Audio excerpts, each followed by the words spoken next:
witnessed. But in the world, it is taken.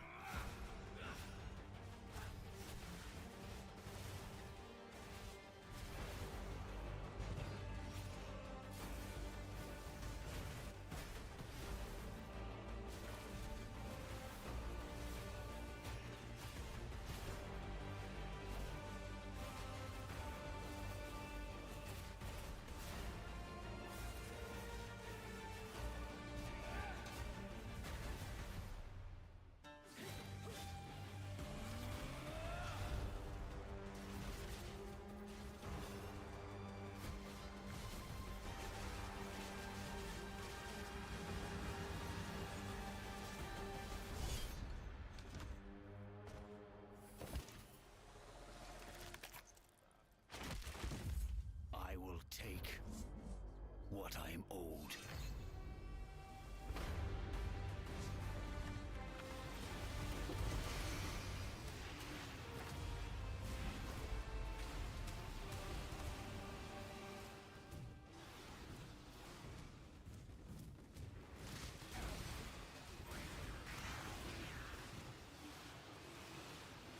The more melanin you have, the more you're able to conduct spirituality from the sun. Melanin is the fastest conductor of electricity. In your pineal gland, if it's not calcified... You said what? Manifestation. Pineal gland. Thoughts. What you think. Every thought you think is a new dimension that you time shift into. That's how I got a hit record with Kendrick. Just by manifesting it. We're actually gonna be fighting robots and hacking and like fighting against AI and like becoming anonymous on some cyberpunk shit. What does the cult mean to you? Not giving a fuck, you know? This is our reality, and we just, you know... We're fighting against the machine, like everybody paying taxes and doing all this dumb shit and working jobs. And we said, fuck it, we're gonna destroy this shit, because then it's like, fuck all this shit. If anyone fucks with Scissor Cult, you gotta break their windshield. Spray pan, fucking making music. I have over 100 personalities. We kill spiders to get rich. Like just kill a spider? Yes, and put it in your back pocket. It does its magic. Sacrifice for the sigil. Sacrifice for the sigil. I'm drinking, I'm having fun, and I'm spending time with people that actually care about me. We are all like a little reckless, a little out there, a little different. Everyone loves each other and we take care of each other. I never had anywhere to go and I just wanted a family and like my family's all the way in North Dakota. And when I came out to follow my dreams and shit, Sigil is just all the people I came up with and to help me. Yeah, we just made our own family, I guess. How do you think it happened?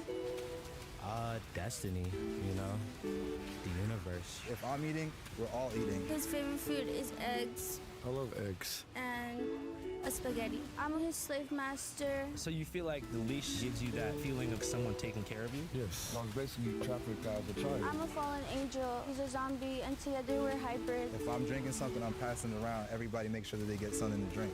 So during the cult application process, what would be like a red flag? Like maybe saying like, I only care about myself, or I work at OpenAI. Yeah, so like that type of shit, like the family mindset is like, all right, yo, I'm in a K-hole right now. I'm like, all right, cool. Now we're all aware. He needs care. Yeah. Someone check on him for the next hour or so. You guys keep like Narcan and fentanyl test strips around? Yeah, we keep all that around. Yeah. Hey, what's up, guys? You're watching All Gas, No Brakes. Sasquatch pheromone chips.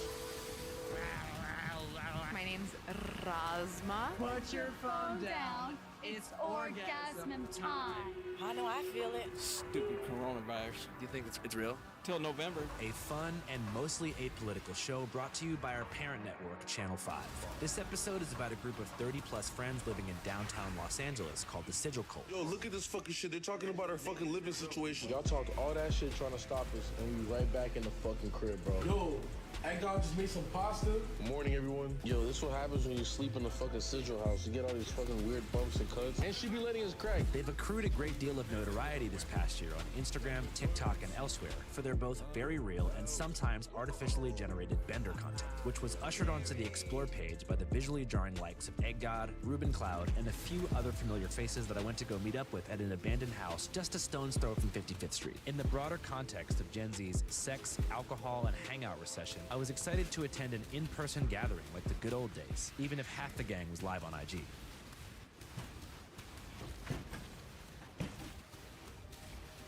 What's up, man?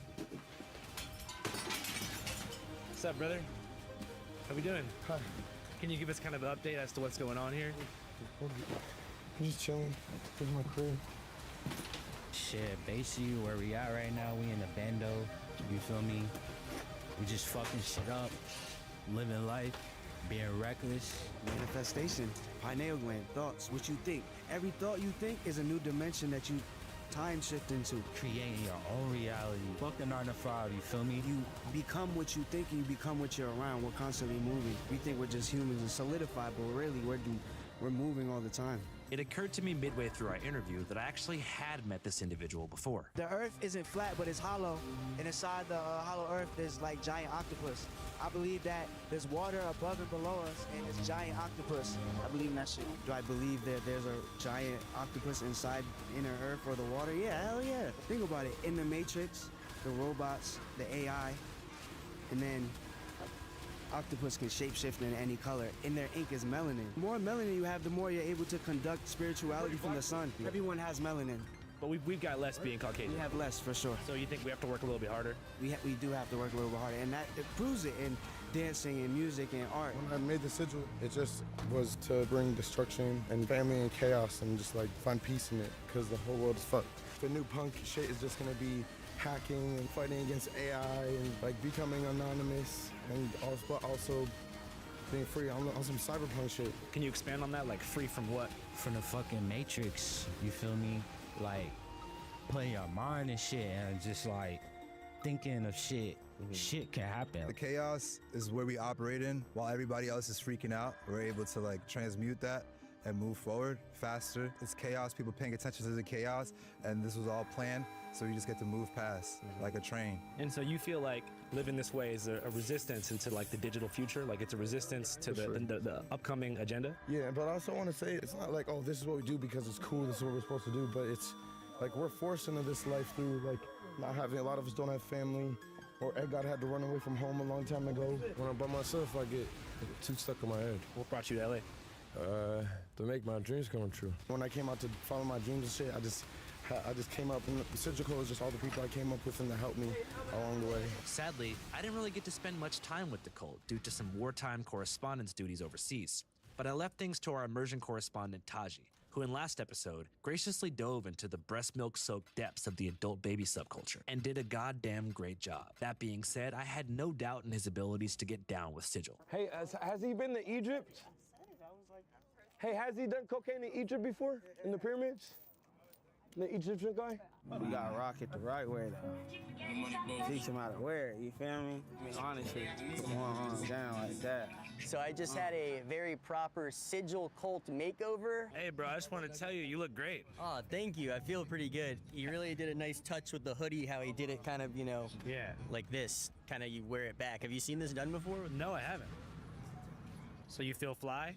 I'm feeling a lot flyer, feeling pretty ready, I don't know, for whatever it is. To get Taji as immersed into the post-Melrose, tweaker-adjacent, vaguely gang-affiliated goth boy clique revival energy as possible, we decided to throw him headfirst into the rap studio with the cult leader himself. Have you ever made music before? I have not, so this is exciting, actually. I might invite all the Sigil girls over and have them all chant Taji or some shit. Yeah, I gotta figure out how to get into the zone. You guys, do we write? Do we freestyle? What's your, like, method usually? What we do is like yelling in the mic. We don't do a lot of writing. Yeah, Sigil called up, hate the leaders. Yeah, I swear I'm not gay, but I swear I chose help.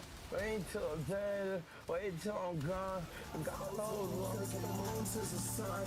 I'm with Taji and the hoes on the left. You wanna try? You want some? I say just like get angry in this bitch. You feel me? Just like just like you scream it out until you find it. What makes you angry? A couple of things, like, you know, at home sometimes can get me a little irritated, you know, like when my wife leaves. Yeah, but I don't want to talk too much shit about my wife, though, in case she's experienced. So maybe there's a way we can, like, be real with you. Maybe we can sugarcoat it a little bit if possible. Maybe this will help a little too, who knows? Oh gosh, that's some strong stuff. Here representing all gas, no brakes.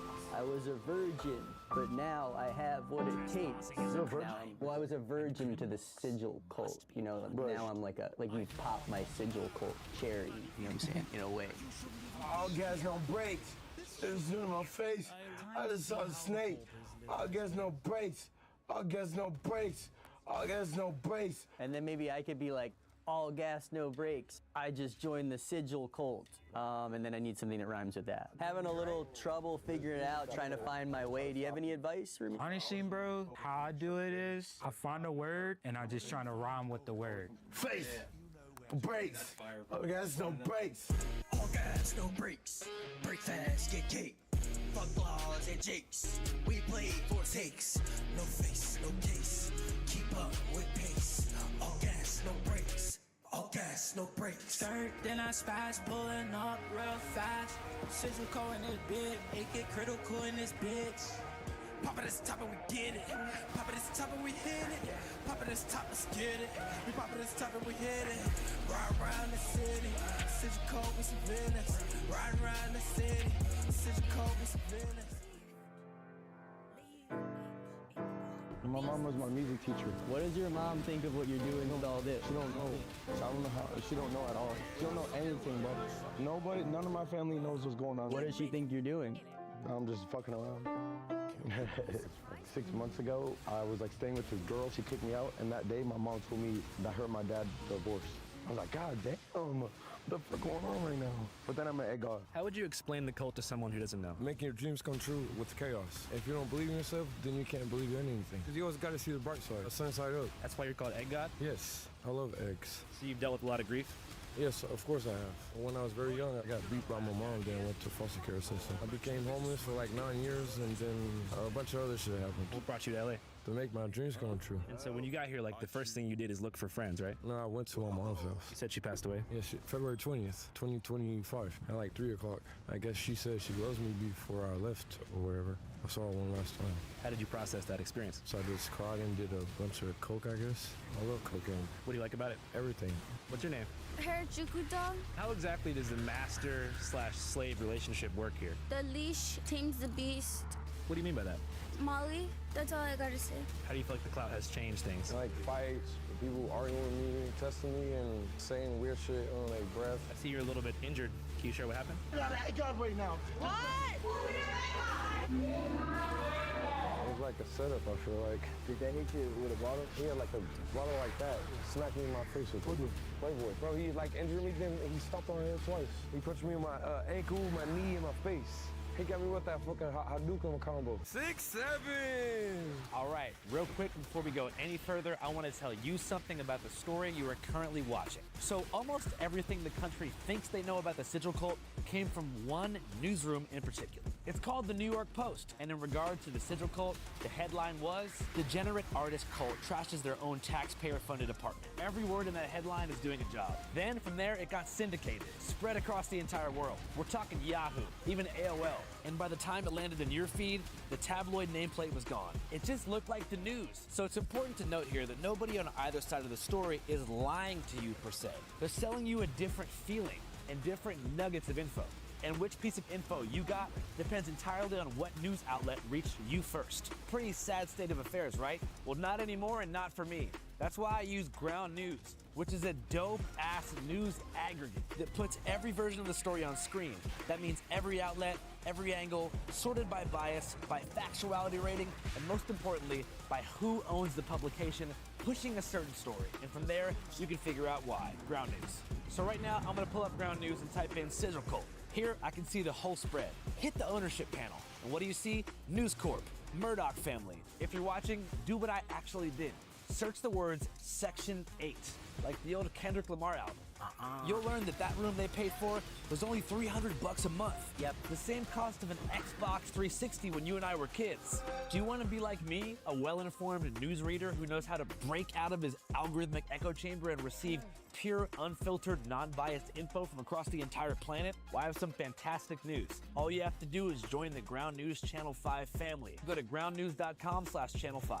That link is in the description box and pinned comment of this video, or you can hit the QR code on screen right here, right now. From there, you get 40% off the unlimited access Vantage plan.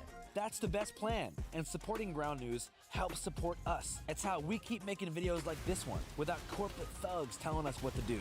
So stay informed, stay real, and most importantly, don't let the media tell you what to think. All right, back to Sigil cult. What do you think's been the most chaotic moment so far in the cult? I would say when we were in Ed God's apartment with the security situation and shit like that was pretty chaotic. So what happened with the apartment? The security guards outside, they would fuck with us and fuck with Ed God and make fun of him. And in my head, I'm like, you know what? Fuck, we're just gonna destroy this shit. Fuck everything.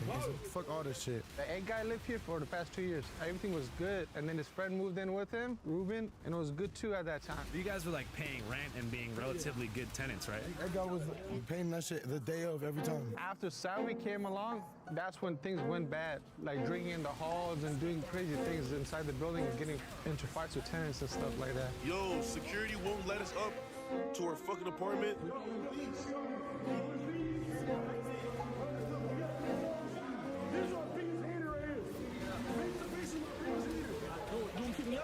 Don't fucking touch my phone, first of all, nigga. He's the one that always instigating things. That's the reason the management put a stop to the guests coming in, because they're always causing trouble. Pink for your cooperation. I'm not cooperating. Come on, man. Why do you have always so much problem for us, bro?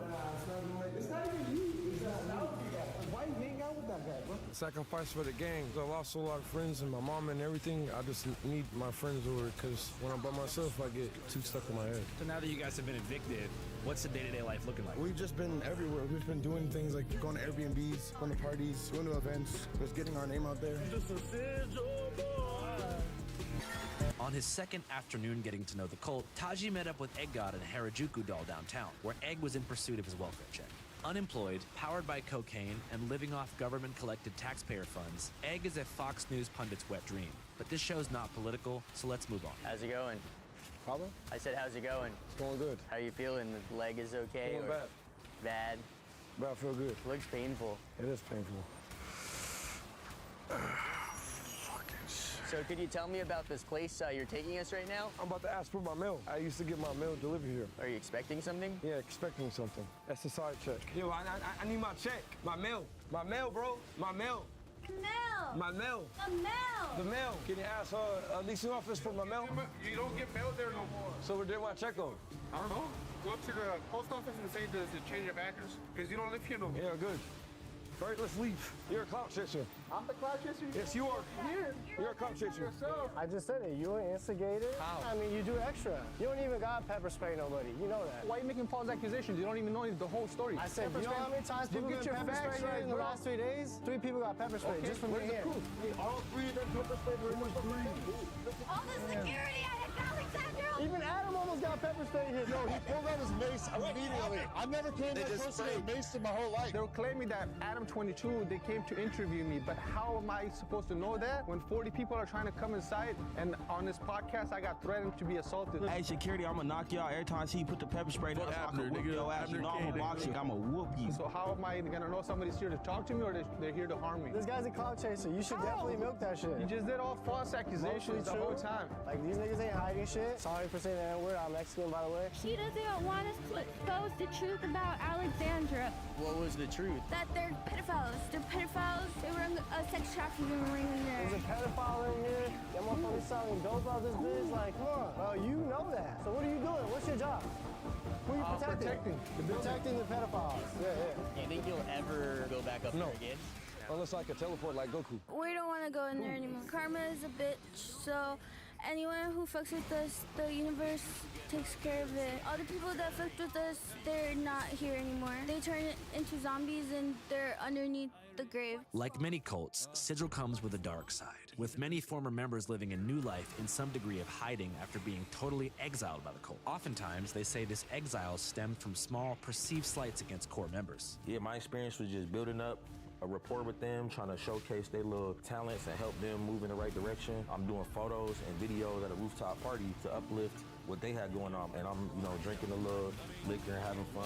As I'm about to leave, one of the dudes there, he had a Hawaiian Punch blue raspberry. He asked me, did I want to drink of it? I took 3 gulps of that stuff, and I was like, oh, yo, like, what's up with the aftertaste? You know what I'm saying? And buddies started laughing and giggling and talking about, yeah, it's because I put Seroquel and some other drugs inside of it. Why would you do that to somebody? So I'm ready to fight, but as I'm ready to fight, these drugs start getting on me. I start getting, like, drowsy. Dude take my camera from me. He take my backpack with my laptop. laptop in it, take everything I own, and then they start pouring beverages on my head. They start smacking me around, like started torturing me basically, like they're getting over on me. Because you know what I'm saying, now I'm incapacitated. So they're doing whatever they want to do to me. So you say you want to be sigil called, this is what you got to be a part of. You got to be a part of this type of behavior because this is what sigil called does to people. Ruben is a white boy from North Dakota. He's not a gangster, he's not a thug, he's not a punk. But you decide we finna kill your ass. We finna kill your bitch ass. Came out here and created a persona trying to make himself into Lil Peep. He asked me, can he have $5 for French fries? Can he have money for ketamine? Offering nothing in return, just a beggar and a user. So if you want to join a cult that's gonna misuse you, spend up your funds, sexually exploit you, physically abuse you, then dump you off on the street somewhere, then by all means, join the Sigil cult. It'll be a great cult for you to join. Despite innumerable red flags, Taji decided to get initiated, likely assuming that it would be a cakewalk compared to his previous immersion experience. You're in the cult? Yeah, the whole plan was to join up with you guys. That's yes, what's up. exactly. Are you open to being part of a ritual for your initiation? Of course, down for a ritual. So I'm in the process of my Sigil cult initiation right now, which involves burning a shirt. And apparently, once I light it on fire, it's going to summon the rest of the group. According to private communications with members, their t-shirt burning initiation is an attempt to summon the power of chaos magic, an esoteric belief system rooted in constant change and adrenaline-seeking destruction rituals. Yeah. Everybody circle around him. Circle around him. We're doing a ritual on this. It's a full moon too, right there.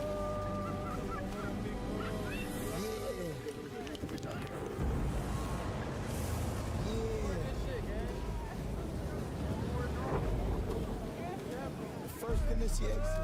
Yeah, go jump on it. Jump on it. Yeah. Welcome to the group. Welcome to the group. To the group. Sigil call to the moon. Let's go. Sigil call. Everybody welcome Taji to the gang. Sigil call.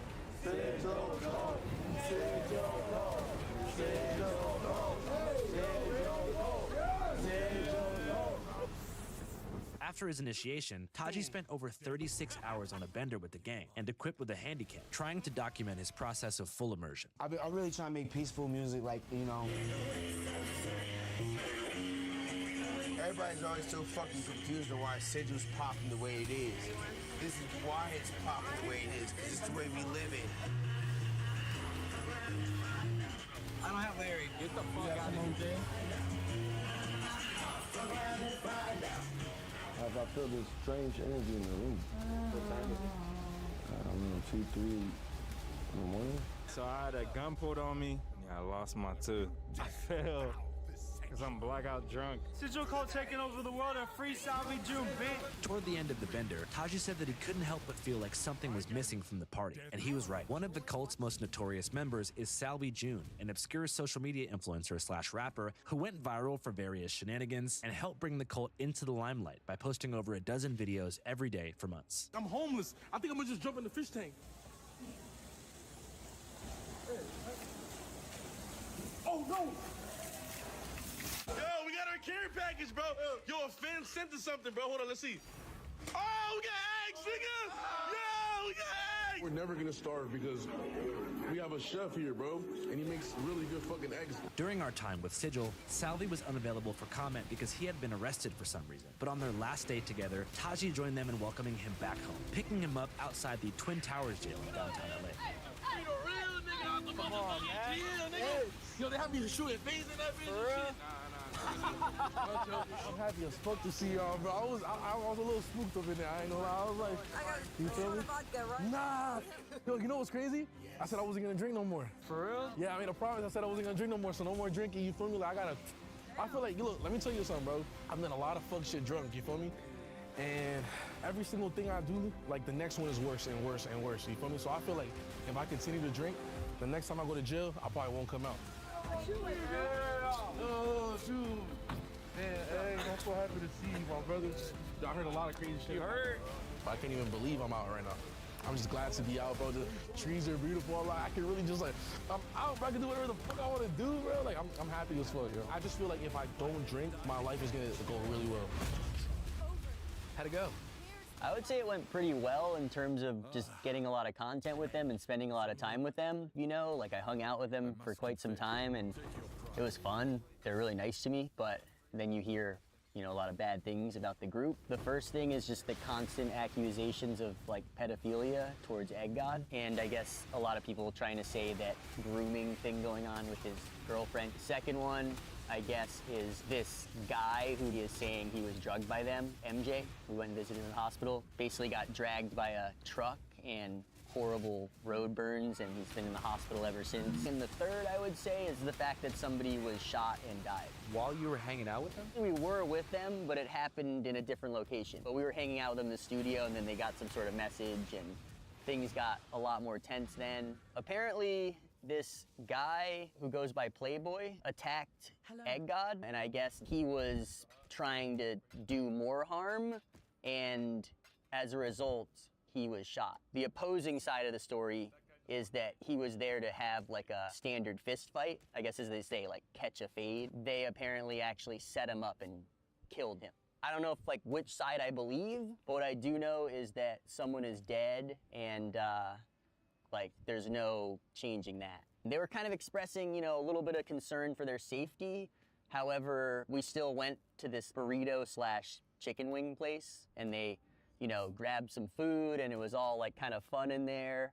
We were hanging out in there. I was interviewing them, you know, filming them. It was almost like a food vlog. And then next thing I know it, I'm like looking over here, and some guy is holding a gun. And I couldn't tell if I was hallucinating. And then I was just thinking, oh, wow, I guess this is possibly related to this killing that occurred, because they're mentioning, you know, there could be some retaliation. So I immediately got out of that chicken place. And then I came back, and he was like talking to them. They had kind of become buddy-buddy, which was nice to see. But he did mention, oh, I was about to shoot both of you guys because of the way you were like acting and approaching me, like just something, I guess, about the energy. And it's just, yeah, the level of just danger and just like rapidness with them. It's just like. Did you probe into the whole thing about like Egg God's girlfriend being like a missing person? Yes, that is true. They both admitted to that. They're both from different foster families and apparently have both been abused. She did a runaway at 15. Like, we didn't go into details too deep, but according to them, they only met 2 months ago and she's 19. But they also kind of looked at each other when they said the date, which like I couldn't tell if that's like a like, you know, like, so when did we meet, you know, anniversary look, or if it was like a, hey, like, let's make sure our stories stay straight. And how long have you guys known each other? February 15th? February 15th, yeah. Yeah, I guess I just don't really know who to believe. It seems like most of the main members are completely distancing themselves. Like, maybe it's a good time I do like distance myself. So you're no longer in the cult? As of right now, I am technically still in it, but Do you feel like there were genuinely dark spirits surrounding the cult? Egg God in particular kept mentioning this spirit, you know, giving me updates on the spirit. I saw him. He was trying to do some freaky shit with my butt. So there's definitely allegedly some spirits lingering around. I mean, if you look at Salvi June's latest post on Instagram, he's saying that they cast a spell on him and he's no longer a part of that, and that he like used them. I just used sigil code. Hello. Real shit. The niggas is on bullshit, so I stacked up my money and I left sigil code. Exactly what I thought I was gonna do. Which is like a whole nother theme we could go into, which is like the like clout chasing. But they all say it's kind of all comes down to like people want clout. That's even why they said the guy beat up Egg God for clout. They attacked one of the members trying to get clout and trying to do their own chaos magic. He only did that because there was clout involved. He only started becoming sigil cult for clout. I guess you want to do it for the clout. I don't want your clout. I don't want your views. A lot of people are choosing clout over standing up for what's right.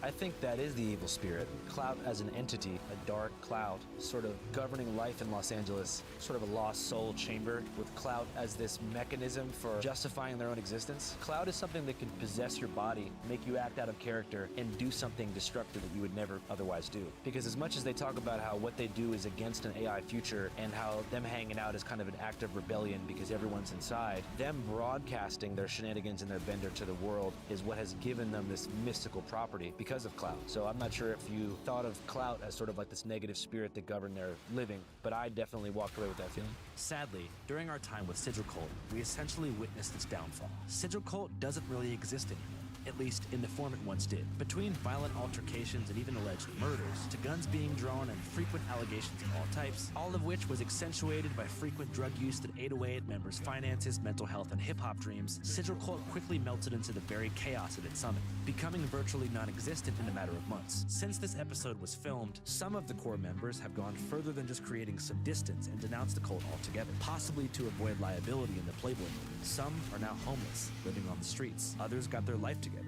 and are plotting a white-collar lifestyle in the suburbs. It's rare in this line of work to document something that fades away so quickly, but such is the nature of subcultures powered by drugs, clout, and the cold grip of the streets.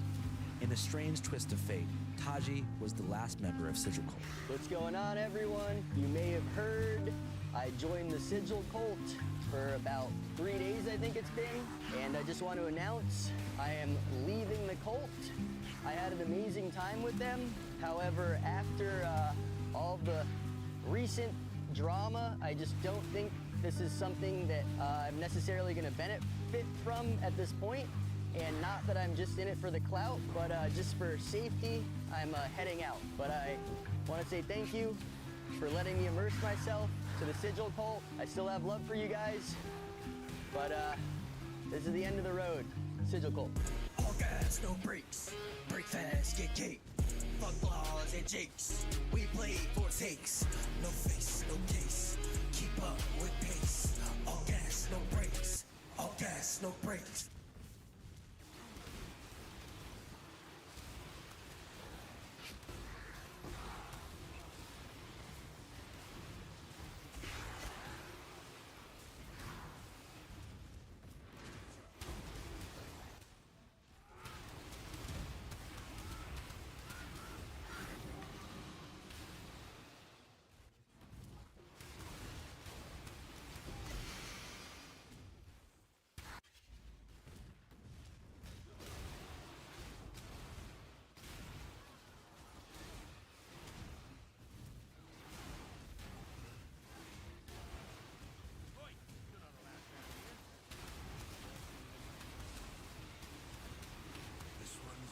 Don't snuff my candle. Ha!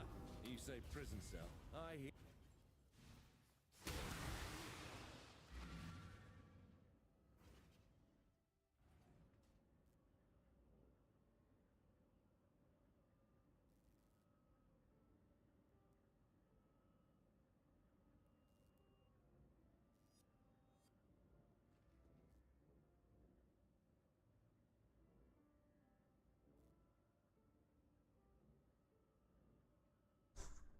Hey man, yeah, streaming early. Going to try stream a lot today.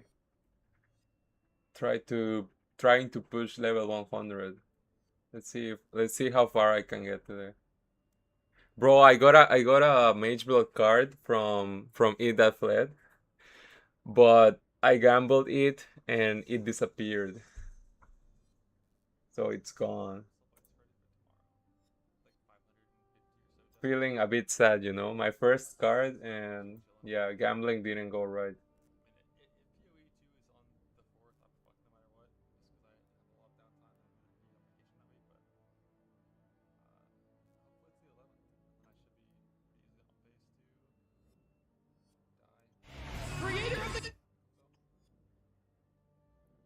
Yeah, let's see. Who is it? No, bro, it's gone. The card is gone because I tried to do the harvest gambling and it disappeared. It went poof.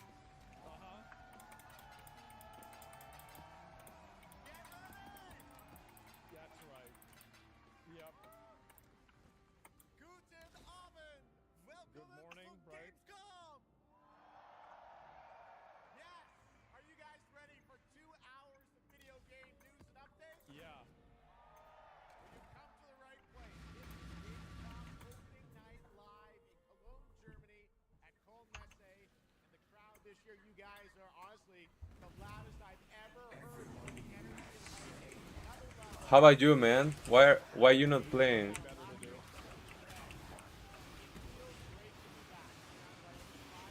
Give to the gods? Yeah, I gave it to the gods. To the RN Jesus. Oh.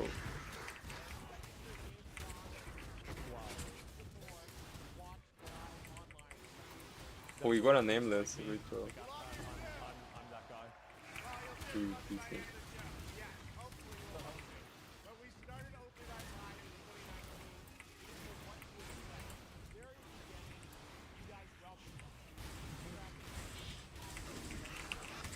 And you, man, why you not playing today? What happened to your character?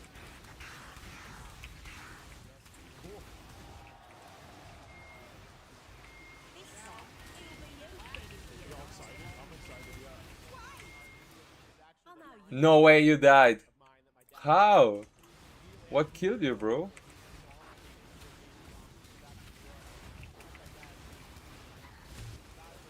Why? What killed you, man?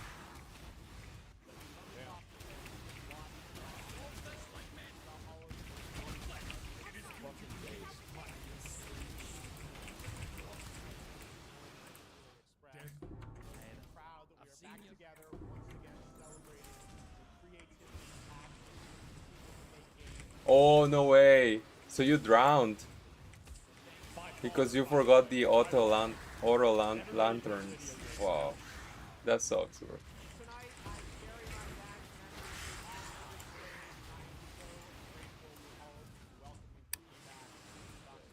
No, bro, you needed to log out that shit, bro.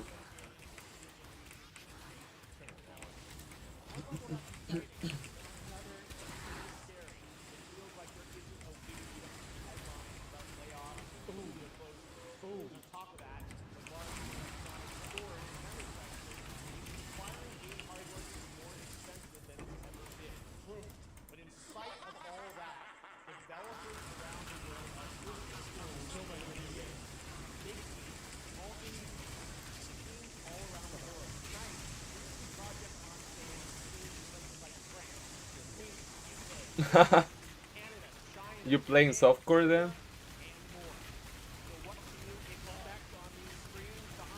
I was really hoping for brand new information on Final Fantasy VII Revelation, introduced by game director Naoki Hamaguchi. Damn. Metro 2039 from 4A Games Ukraine. Rayman Legends Retold. The Xbox console exclusive Gears of War E-Dead. Tides of Annihilation. Wait a minute, this is a bit deadly. Warlock Dungeons and Dragons, Witness of the Coast. And yes, later in the show, we'll have the world premiere first details and in-game footage of a brand new expansion, the 2015 Game of the Year winner, The Witcher 3. You just need chance to poison on minion and kills everything. And we also have fun in store for you as well, including the first ever musical performance of the music Yeah, I mean, I never played, but I bet they just, like, you know, they attack fast and they put a lot of poison to the enemy. So it must be very chill.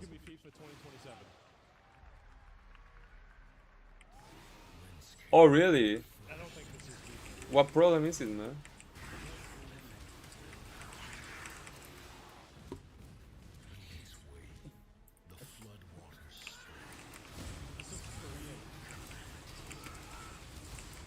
Oh my god. Bro. A lot of DC, really. Bro, when you have problems like that, you cannot play hardcore. It's impossible.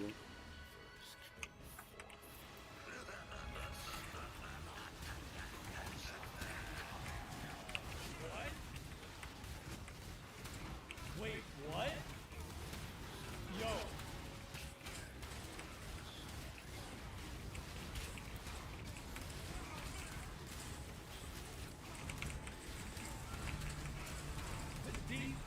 These are the people that made Genshin Impact.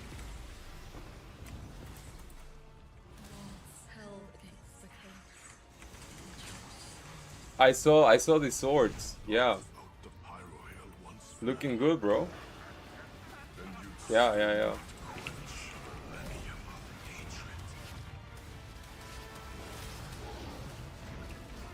I think it's okay, you know, December. It means we can get one more POE 1 league, you know?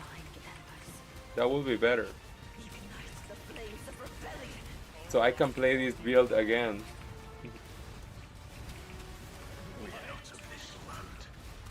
Here it is not oaths, but lies. Keep things whole.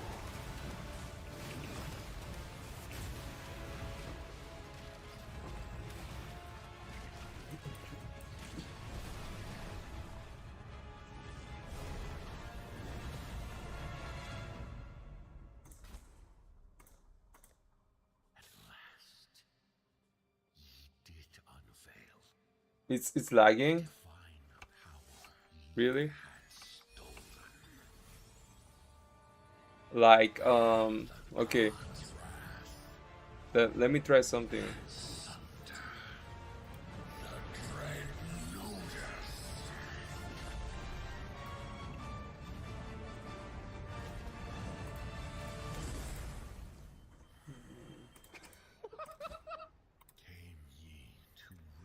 Can we? Okay, we got 4. We got 4 invitations. Okay. Other lives normal. Okay. Let me check that out, man. Maybe I need to restart stream. That's awesome. Let me try that.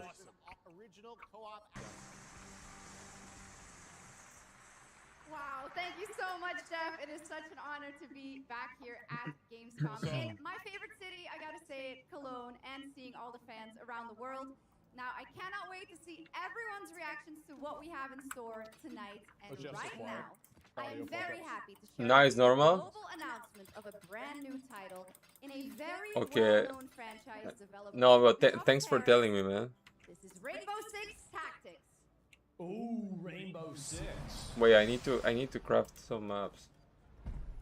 I never played Rainbow Six. Never played a single Rainbow Six game ever in my life. Oh, it's one of these. I don't know about these guys. This is it. I feel like if I play a game like this, I just play Fire Emblem. Team. 6 on station. How's it going? Well, I made a new wand. Why is his head so wide?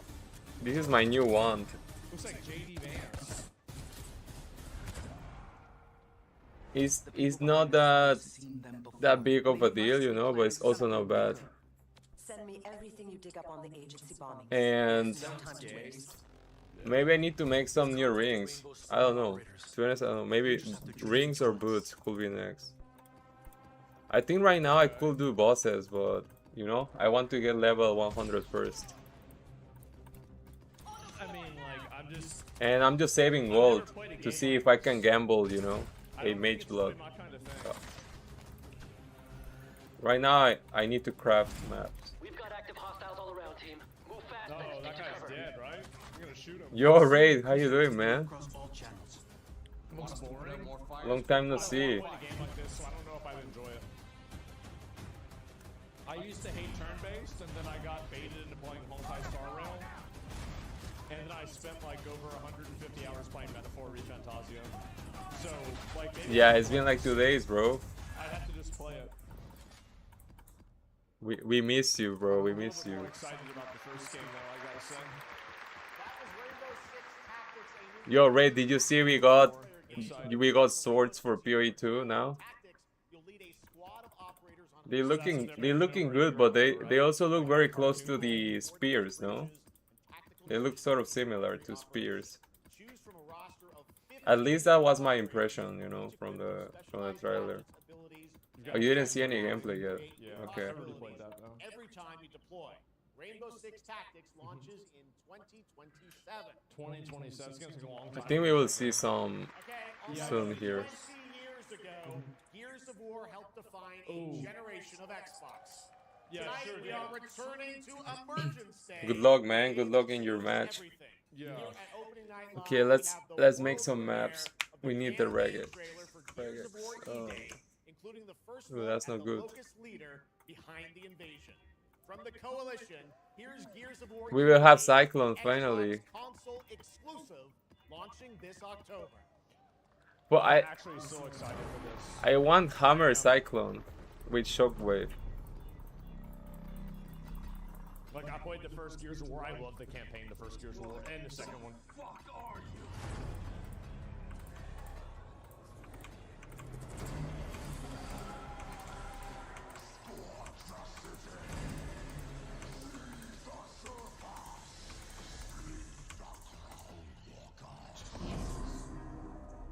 Good to see a few more gears made it through the night.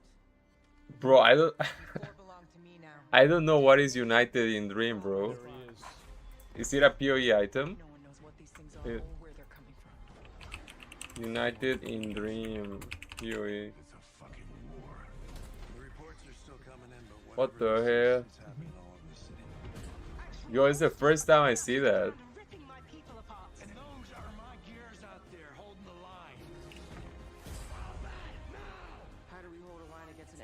Well, you have to.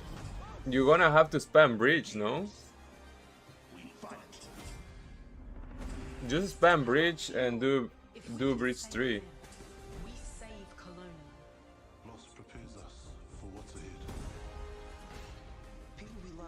Yeah, you need to do bridge 3 or bridge boss. Give him hell, Phoenix. That's the plan. I just really hope this is good, man. I do.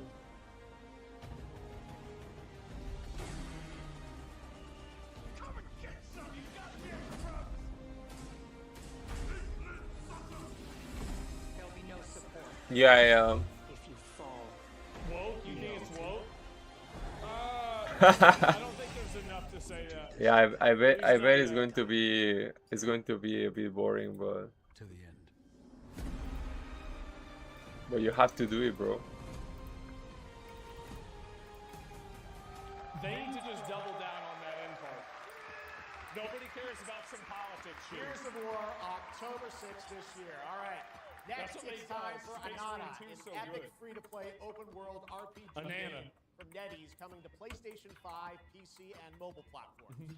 3 years ago, it was revealed here at Gamescom with 2 massive cities. You build your profile and social following as a member of the ACD team. Tonight, we've got your first look at the city of Shangzhou and the types of combat China. vehicles and mini-games you can expect. And yes, The news city on of release what? as well. All right, let's see it. Zhongzhou. This game looked really good when it first got announced. It was going to be a gotcha, but they changed it. Any last wishes? Still have a mortgage, haven't tracked down my old man yet, still got a bad ticket home. I still got all these memes I haven't sent out yet. It's a nata! Let's go! We're about to make our mark at the ACD. ACD? Okay. This Did they is... really just go belly up? I say you go viral first, then worry about rebuilding the ACD. Please fix the dialogue. Please, please, this is done by fat women, I can tell. Fat women did the dialogue, please. Change it like 10%. He doesn't like fat women. I mean, this looks cool. Like, He's your enemy, Bike. You like them fat, no? Enjoy the party, my friend. This is not yours to take, outsider. The rabbit girl, they don't like her, huh?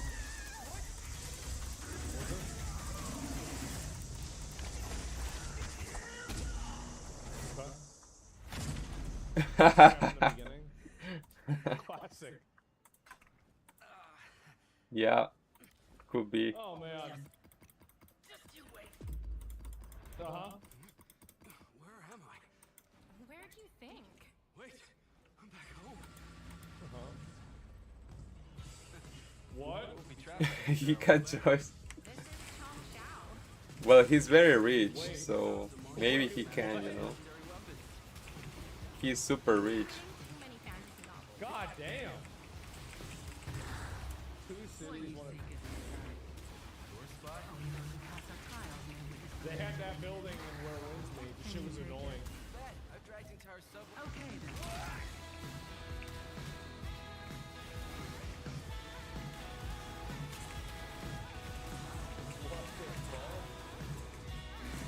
This is actually like, what is this, like anime Grand Theft Auto?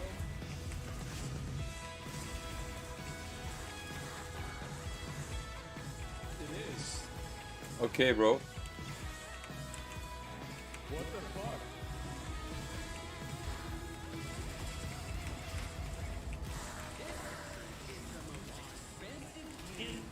Bro, that's like 4 months from now. God damn. Yo, like, uh-oh. Global release, free to play. What the fuck, man? How is that gonna be free to play? That's insane. 2027. Holy Now we shit. have so much more Gamescom opening night live coming your way, Gotta play the including fuck out of that Final game. Fantasy VII Revelation. But yeah, I know you're waiting for it. But for now, Then here what? is the They new probably look have at skins and Silent shit they're Hill selling. Townfall. Yeah. They said it wasn't a Coming module. from Konami, Annapurna, and Streetburn in the UK. Annapurna. They made mixtape. Don't be gay. Oh, we already seen this.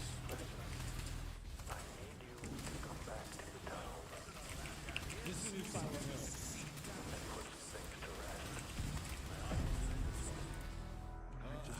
I kind of dead hope. You killed something. You put things right. Yeah. This town would listen to me. But it's the right thing to do here, not just for them.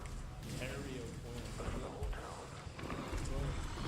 Then you know what you have to do. Just be careful. Uh-oh. It's a video game that's announcing the actors and it's not made by Kojima. I'm getting really afraid. I'm getting nervous. I don't know, guys. Ooh. Silent Hill Townfall? Yeah, I don't know about this. What the hell? His death is your burden. I have to leave this island.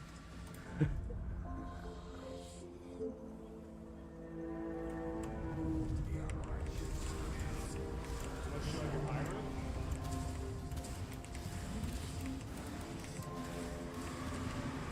Yeah, it's Gamescom. Yeah. Gamescom.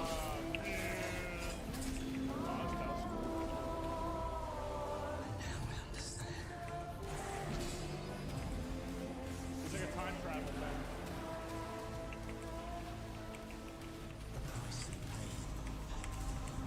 It's more than I ever imagined.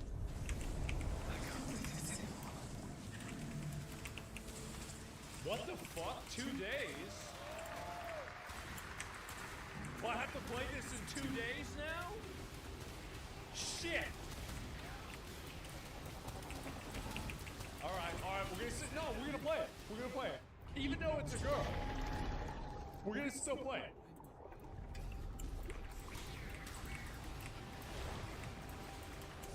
Is this that bullshit game? Yeah, it's that bullshit game. It's turn-based. It's turn-based.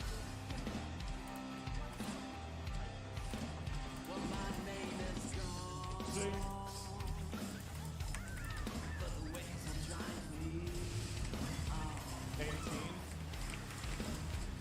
If it plays like this, that's how many people are gonna play the game. I would try it out, but it doesn't look good. It's annoying. What's annoying to me about this game is like it looks amazing, but I don't like the. I want to be swinging and swanging, right? Turn it down.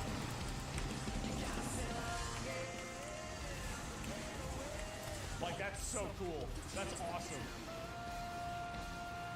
Armored Core, but boats.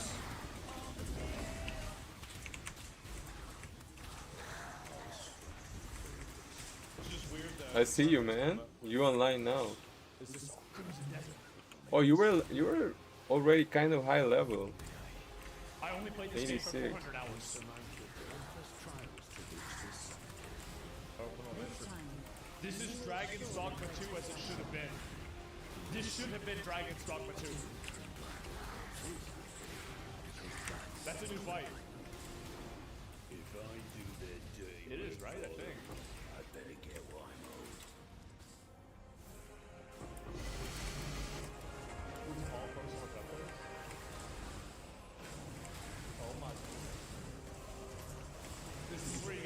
fight the bosses.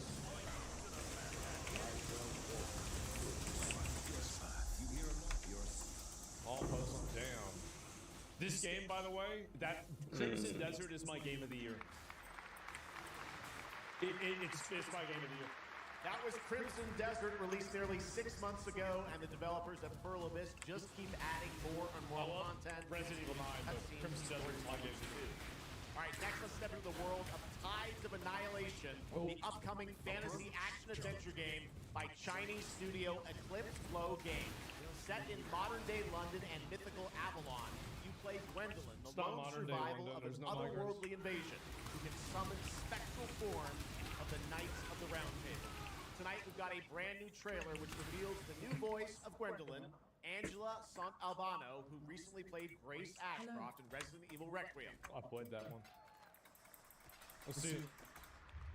I want to do some gambling, but no gambling.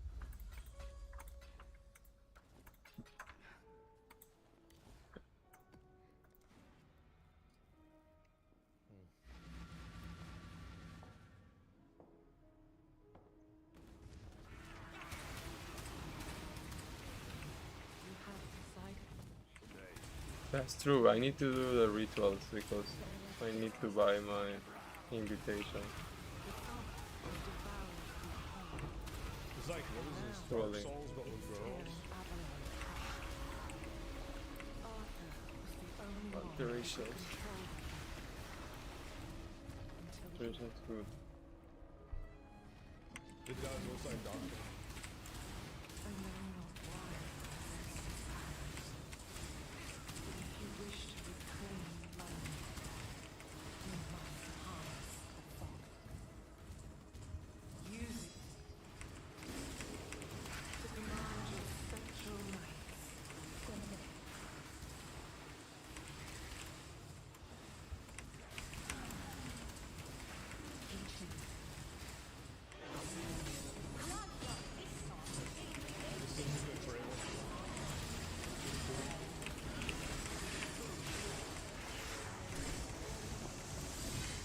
That game looks okay now. Oh.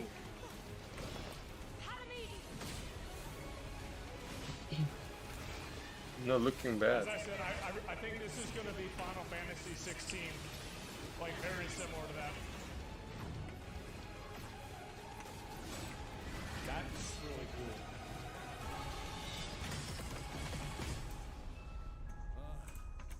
British Stellar Blade. I think the way it plays is more like Final Fantasy 16. Absolutely beautiful. Some of the combat overview didn't look that great. Learning more about any and all of the games featured at ONL, make sure to check out the Gamescom Steam page. And if you're anything like me, I'm sure you have tons on your wish list and your cart, but a few more can't hurt, right? But I'm playing the fuck out of it anyway. Now and be updated throughout the show as the titles are announced. Reskin game? And now to introduce our next game Rin Italy, founder and creative director of unrelated games, Alessandro Durante. Alessandro.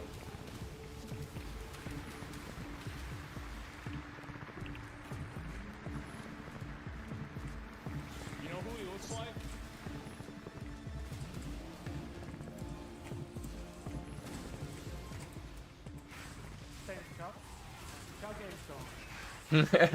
Epstein. What the hell? Palm Beach. Palm Beach, Alessandro. Oh, wow. The hell? Whoa, that's crazy. How about that? More than I can put into words. Love song. So what's the game? On a journey to the forgotten ethos of past divine. Their sound is the only language left. You will uncover traces of memory, left in stone and sound. You will read shaping what was, and may still come. Here is love song. What's called love song? I've seen you. Okay. Alright. So it's one of these like minimalist art games. Okay. Like a PO. Wow.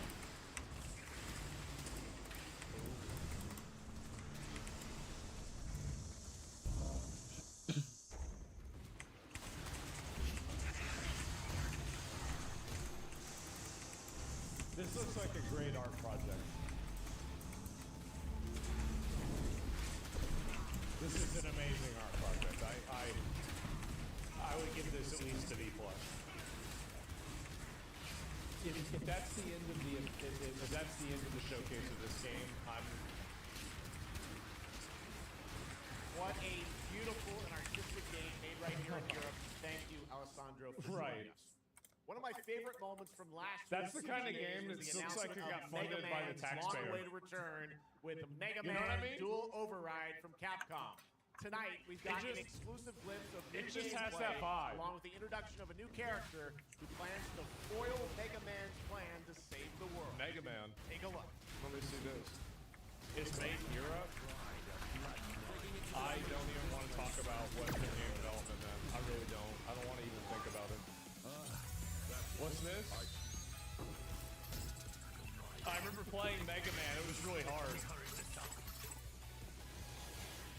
I couldn't beat the last boss in one of the games and I quit. New I'll never Mega forgive Man? myself. I should go back and play it again. It's on PlayStation 1. Looks okay. I might have to. I feel like these games used to be so popular and then they just quit making them.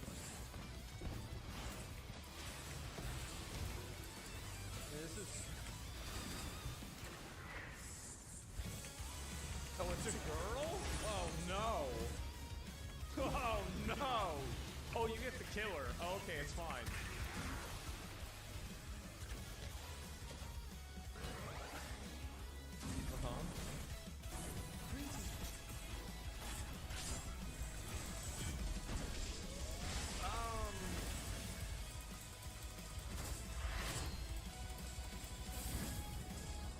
I mean, I would probably try this game. I'd probably play this. I mean, any of these games, like, yeah, sure. It's on, okay, it's on Steam. That's good. Wait, go what?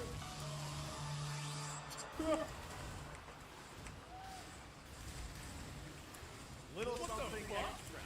All right, now let's talk about another legendary gaming hero, one without limb, Rayman, who's celebrating his 30th anniversary this year.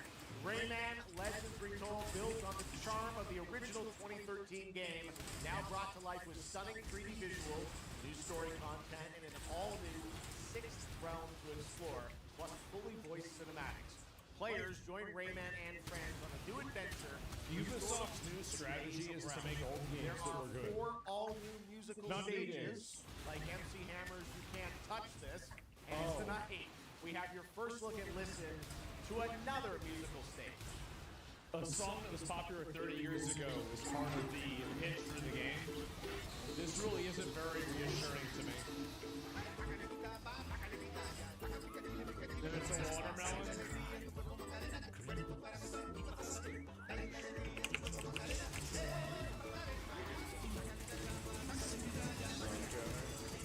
I mean, it doesn't look bad. I'm probably being unfair.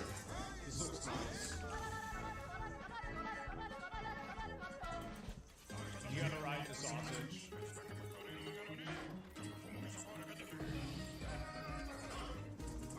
Is the player actually doing anything other than just hitting spacebar?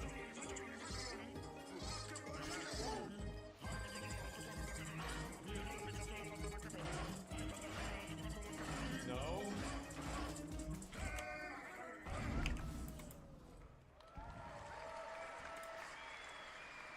October 1st, Rayman will be at the Ubisoft booth this week here at Gamescom. And that's what makes this show so great, is that many of tonight's games will be playable to fans who are joining us live in person here in Germany all weekend. You know. Still to come at ONL, the worldwide reveal of The Witcher 3's new expansion, Final Fantasy VII Revelation, and a performance of the music of Mugenics for the first time anywhere. Okay, I've really, It's really time gotta for our do it. next announcement. I've The gotta developers finish. gave us a phrase to introduce this new IP, but none of the words apparently can be said on stage. So I guess, let's just watch the trailer. Okay, is it the... Okay, what is it?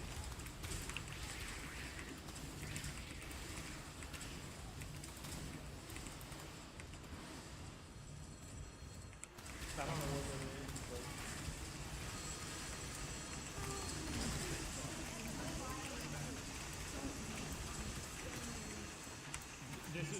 extraction shooter, is it? I think this might be an extraction shooter.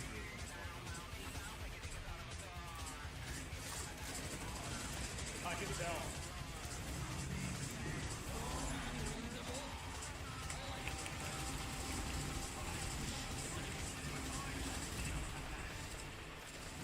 Is it, yeah. Antifa simulator? Yeah. Oh, now it's definitely Antifa simulator. Antifa simulator, what's that?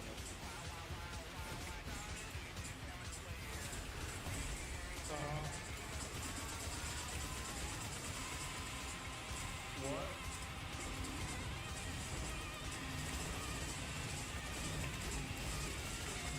Wait, you shoot dogs at him? Okay.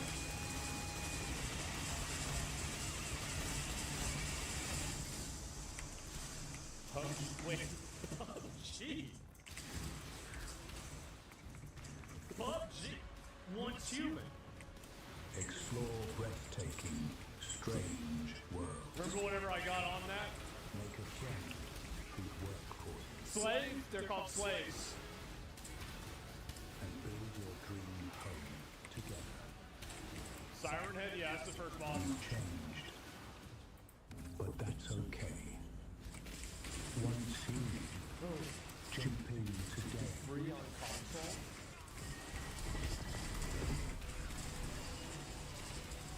What the fuck?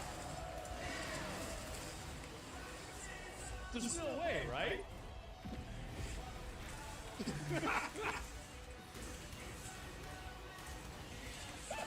What the fuck? Okay, wait.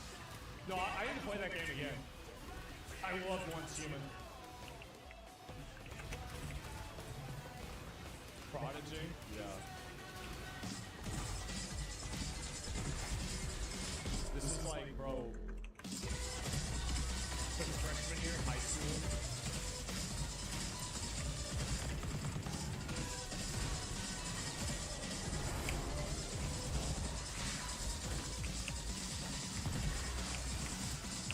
This is, I'm gonna play the fuck out of this. This is coming out kind of soon, right?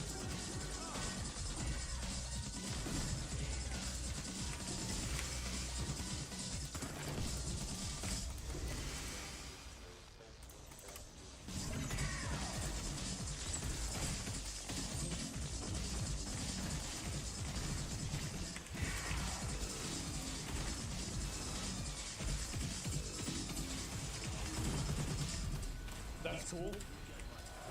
Yeah. I'm gonna play the fuck out of that game. I'll be real, I will. Devil May Cry? Yeah, it's kind of like that.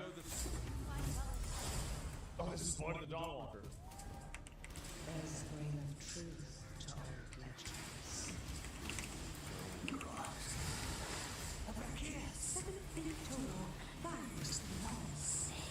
What is this? A women's romance novel? From the depths of hell itself. What's this? I gave you happiness.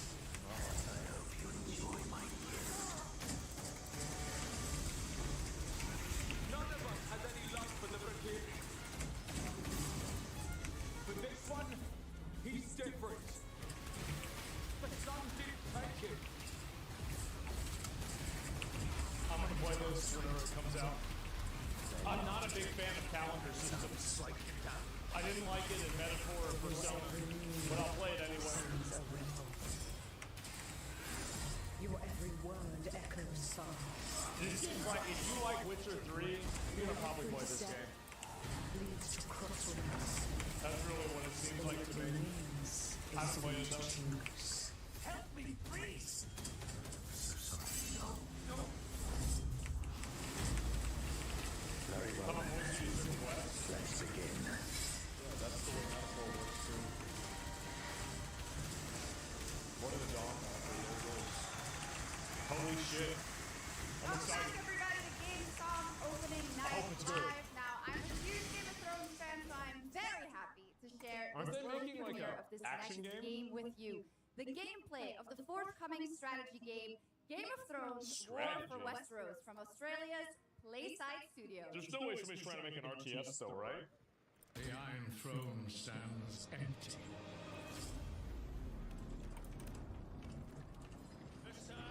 Wait, they actually are. They're actually trying to make an RTS. Try to defend yourself.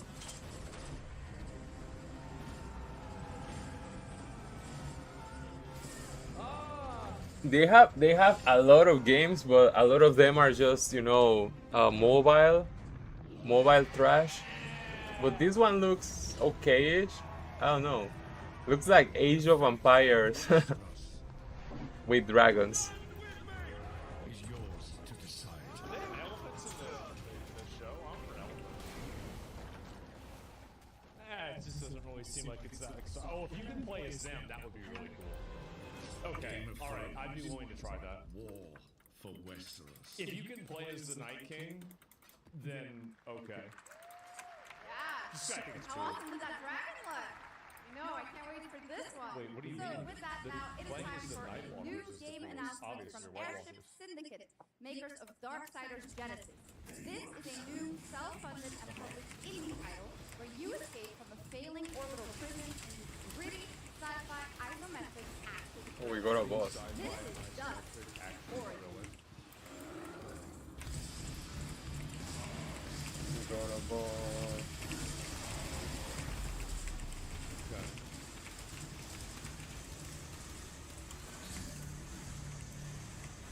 What game did they make before this? I remember them.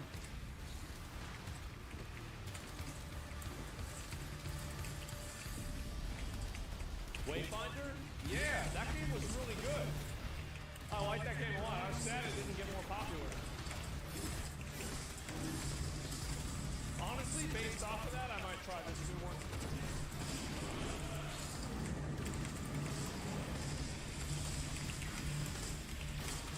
This is okay, but not great. It's not really my style.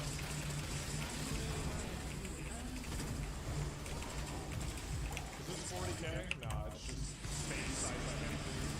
Generic. Not in a bad way, just not 40K.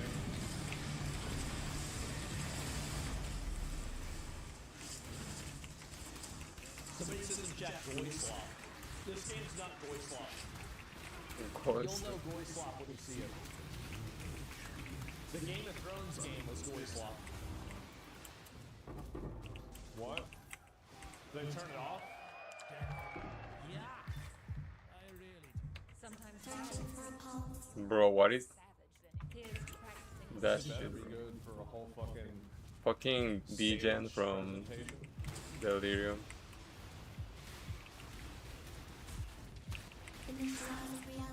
There's no way it's Pragmata 2. It's too early. We'll probably do a DLC for Pragmata.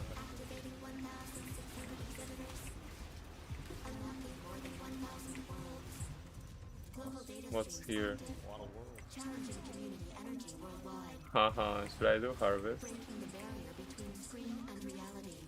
We're breaking the conditioning. Heartbeat restored. Synchronization complete. Oh, they are Hex crew? Hell no. You are no longer playing. You are logged in.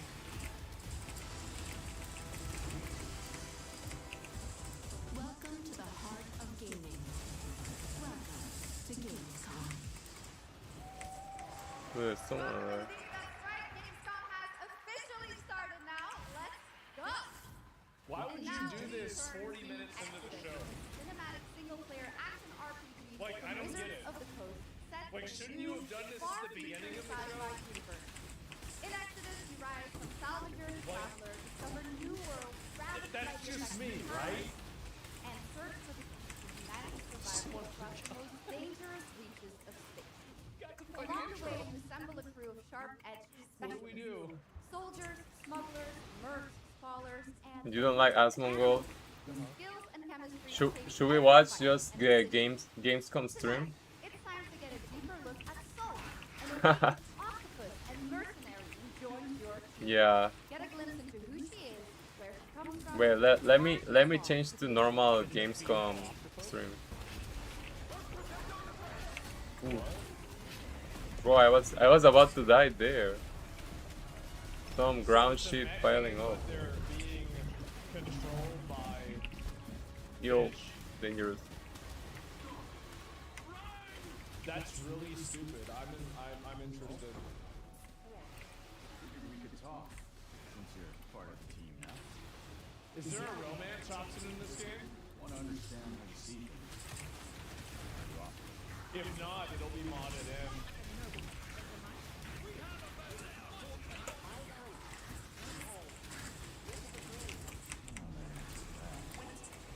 This is so stupid. This is so dumb. I like it. I will try this if it's actually good gameplay. That's good enough.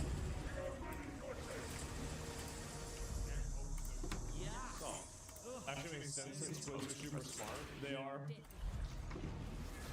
So are Octopus. Surprised. That you accepted a permanent position with the human team. Is it octopi or octopussies? For plural.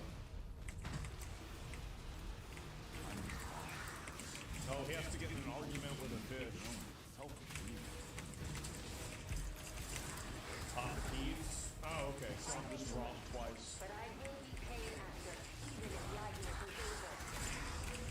It just looks good. Okay, enough delirium. It's like another angle from it. Yeah, the Expanse, yeah. No, bro, this game looked amazing. If this is what I think it was... Exodus. No, you were wrong. 3 years for Saul.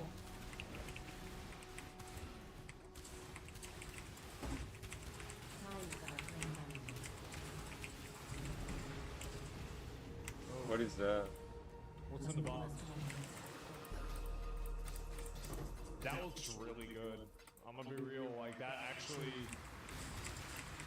It's so weird that it's not There we millennial. have it, the long-awaited release date for Exodus. It is coming in For April yeah. of 2027. Now to give us 35-year-old woman a POV. first look at the gameplay for the upcoming Warlock Dungeons and Dragons from Wizards of the Coast and Invoke in Montreal, Canada. Please welcome the TGA award-winning star, Resident Evil Village, the incredible Nancy Robertson. All I do is just sit around and talk shit. Ooh. Bro, I think I was going to die there, no?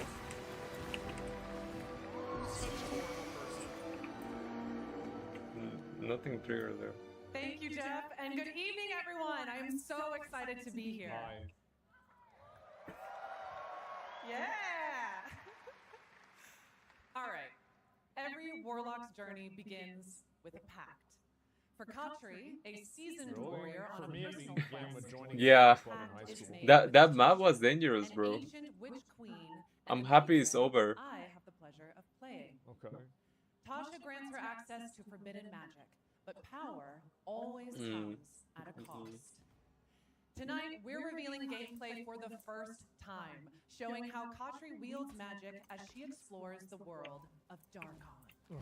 This is Warlock. Oh wait, Take a no. look. I forgot to do intervention. Sometimes it doesn't work well with certain lighting. It's probably not even on her. No, research. Not the one thing Wait, and I forgot to open that? you know. I need the omen of death, yeah. I need the portal when I die.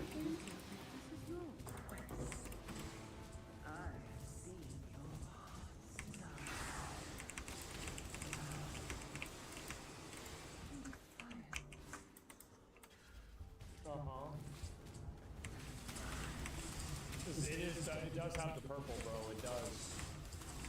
Like, I got my guard up, and there's already 2 women talking on the screen. Like, I'm already... Oh, this is getting just... I'm getting stressed out. I'm not shutting out yet, but I'm about to be. Raw magic. Greetings. Serves us both.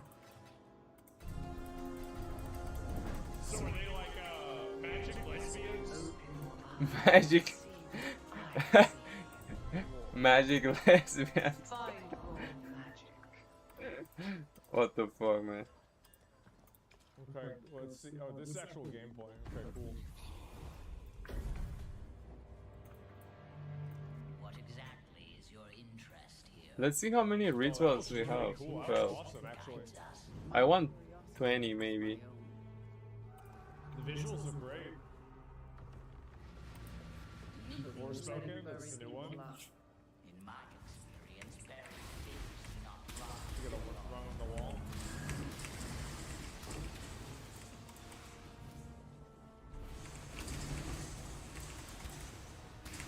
I need to use scarabs. I keep forgetting. Oh. Could be. Oh, okay. Why didn't she just do that? Wait, why couldn't she just have done that over the edge?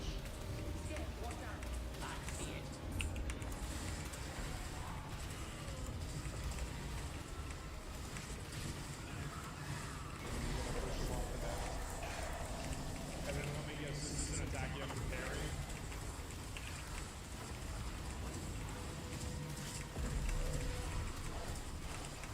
Okay, that was cool. You can like switch spaces with something else. All right, that's cool.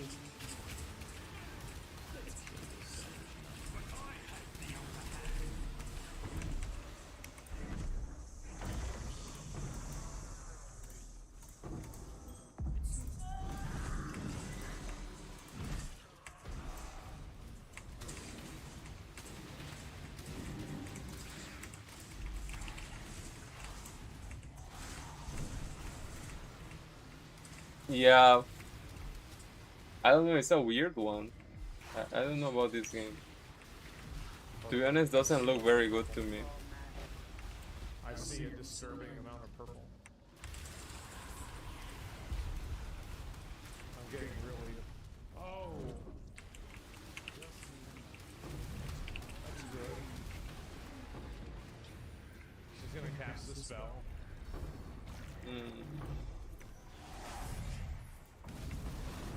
You know there are girls that think they can do this in real life? Most of them look like she does too. Because if they were ugly, no guy would put up with it. So annoying.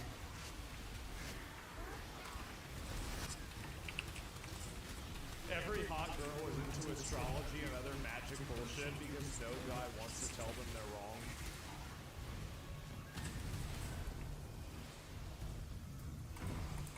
So is it like open world or what? You know what this looks like? Every other game like this. I mean, it's okay. This game looks like a 7 right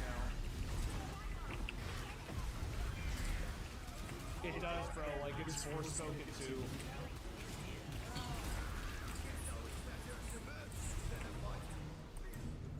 You gonna do something with your shoulder or something?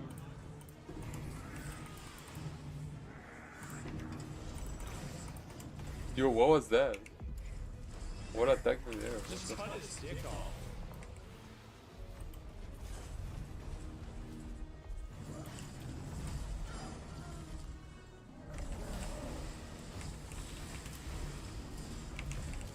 I mean, he did. You think it looks cool? I think it looks okay. I think there's many games that look the same, you know, like this. It's not even for difficulty, it just doesn't. It just feels slow. It feels really slow. Oh, now he's chained to the ground. Oh, that's cool. I like that. That's actually really cool. Yeah. It looks like there's many games that just the same, you know? It's really smart. And they're creative. I like this.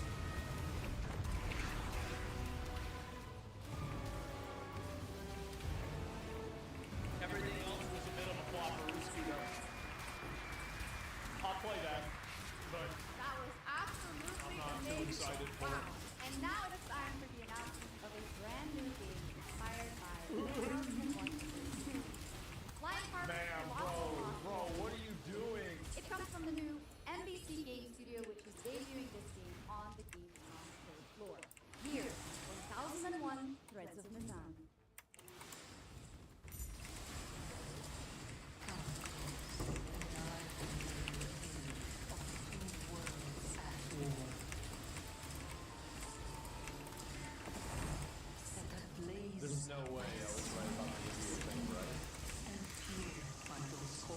There's no way, right?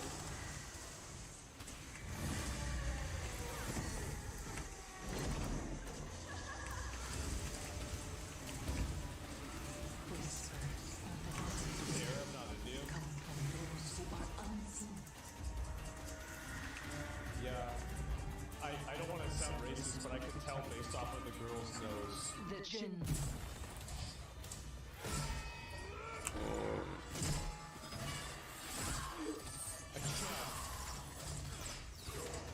Look, it's like this game also looks kind of the same as the last one, you know? They look very similar. Oh wow, that's a big guy. Once the children of Earth and the Prince of children Persia of vibes? Yours Yeah, we gotta get back to them. until betrayal split their worlds apart. Now the veil is thinning. Okay. Two worlds collide as they wage a war of vengeance.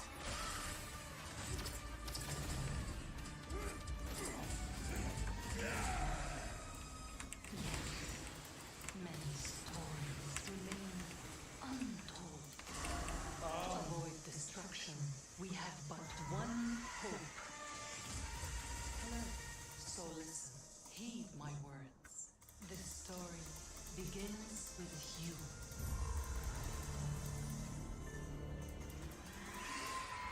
This game looks like it could be cool, but I don't think they're gonna lock it in with this one. It just doesn't seem like the style of it. It feels very What is this? Feels old. Oh, it's still a palace. Remember, I played this game. I got a sponsor for this game. I'll play a Walker game a lot. Will keep me from the truth. Not even the purists. Wow. She's wearing socks, censored. This is a gacha open world. This is like if you like Zenless Zone Zero, dude. What are these animations?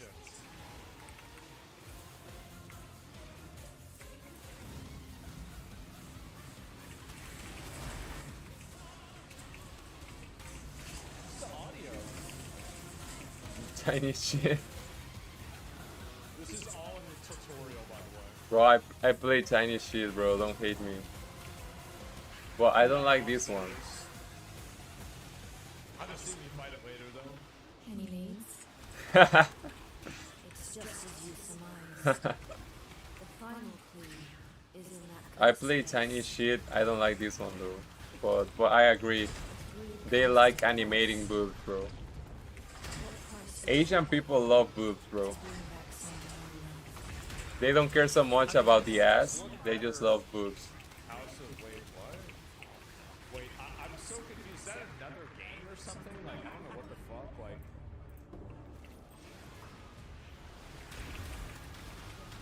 it's Bahamut.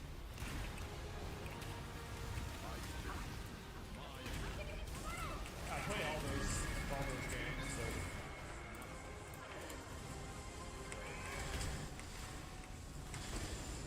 Monster Hunter Outlanders. Okay.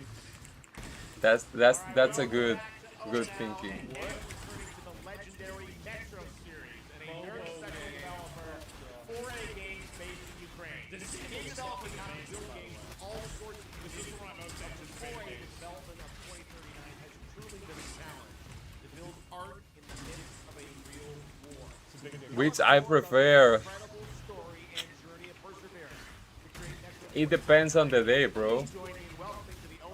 Sometimes, you know, boobs, sometimes it depends, bro. It depends. But I would say most of the time, You play the previous entries? Not a single one.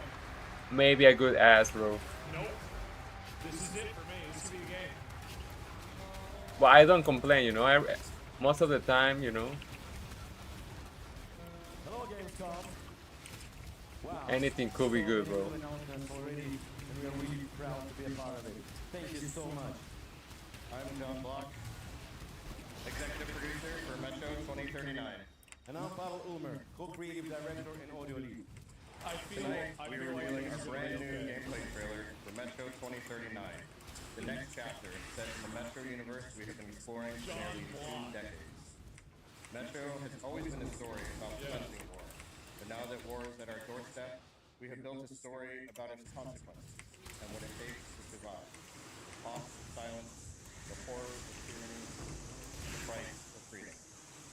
Of course, as always, Yeah. monsters, tunnels, devastating food, but Metro draws I'm laughing because what they protect, what they sacrifice, and what remains of them. I'm laughing because yeah, you know, it's I didn't want to say it, but And a development team that has had to become that's accustomed to working without that's basically who I'm dating right now. It matches that, you know. They have their whole new engine for this game too. Engine, built to fully realize the oppressive world you're about to step into. Torah and Ising trusted. Metro before, and for those who are about to enter it for the first time, there's a lot to explore. Yeah, bro. And to be honest, I'm very, very happy. Every stage of development is a truly rough trust. We cannot wait to show you tonight. And if you're lucky enough to be here at Gamescom, we can go hands-on with Metro 2039 at our booth and take a closer look on a fully wearable replica Spartan helmet that will be included in our collector's edition. Thank you. She got perfect combo, you know, perfect combo and pretty face. So Metro 2039. doing good, bro. Not gonna like, can't complain. Darker, more ambitious, and deeply personal journey. One that will challenge what you know about yourself and what you're prepared to become in order to survive. So, the journals are waiting. Stern is calling. And tonight, we're ready to show you what's up next. Welcome to Metro 2039. Slavo Grady. Alright. Alright. Well,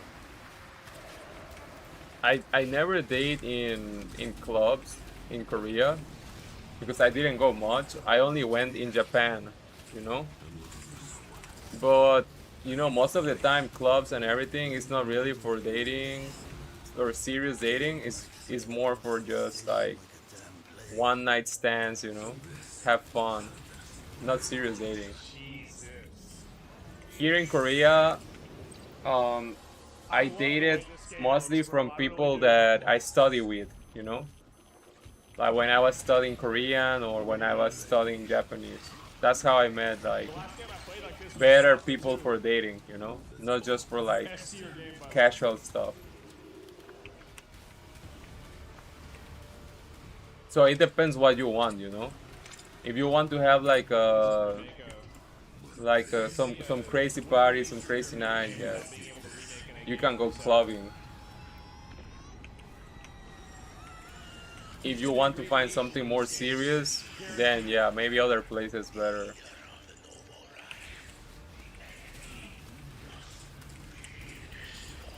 It's very cool. This game looks amazing.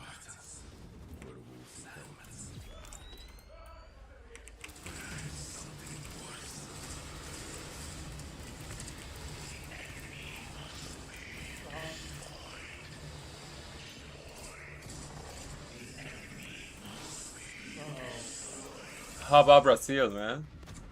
You just go to the club, or what do you do lately, bro? What is your technique? I'm looking for someone. Where is she? I love how every single character in these games is a 40-year-old bald man. Metro 2039 looks great. Hats off to the team at 4A. All of these games look exactly the same. And you look at the studio. And was on stage with us at Summer Game Fest. But now it's time for this Instant person's buy. first Knowing your age. I can't wait to play it. You know, when I was younger. Yeah, me too. When I was 16, all my life was just partying, you know. 15, 16, just party. And when I was young, I just wanted, you know, big booty Latinas. That was my jam, bro. Then I grew up a bit, but yeah, when I was young, I was just going to the club. I just had a feeling, bro. I just had a feeling. Bro, but you know what? When I was young, I really wanted to go Brazil because they would say Brazil was, you know, best booties ever, you know, in the world. So I always wanted to go Brazil, but I didn't have money to go Brazil.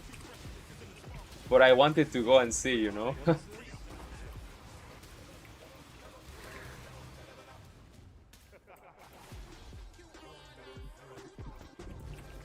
So it's Hitman. Now I'm old, bro, and you know, I have someone, so different plans, but yeah. When I was young, that was my dream, bro. Go have party in Brazil.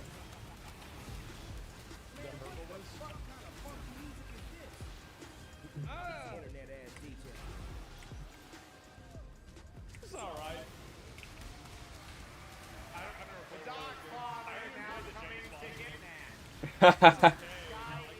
Yeah, yeah, yeah.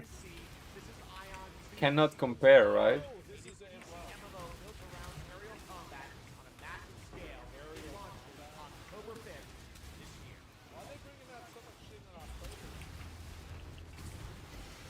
Is it slot? Let's see if it's slot. It's looking like slot. That looks really cool. That's cool. Yeah, me too, bro. Like, you know, when you're young, you just want to have like crazy interactions, you know? Like you want to like party and everything. But when you get older, you just want to know people that are chill, you know? That will not give you problems, that understand your vibe. Like, I'm getting so stressed out, bro.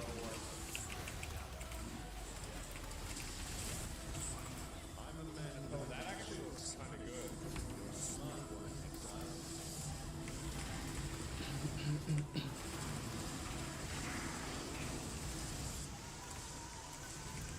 Actually, it's not that bad. Yeah, this is like Lost Ark, but it's not isometric. No, for sure, for sure. And yeah, what the older you get, the more you want someone that wants to grow together with you, you know? That wants to be in the good and bad times and everything.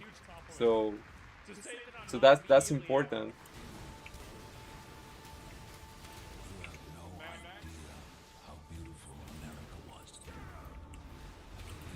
No, I agree, bro. This is what's going to happen because all the data centers are going to get rid of all the water. Out on the old roads, I saw her shatter into warring tribes. Mad Max, it has to be, right? It's got to be Mad Max. Bro, they are possessed.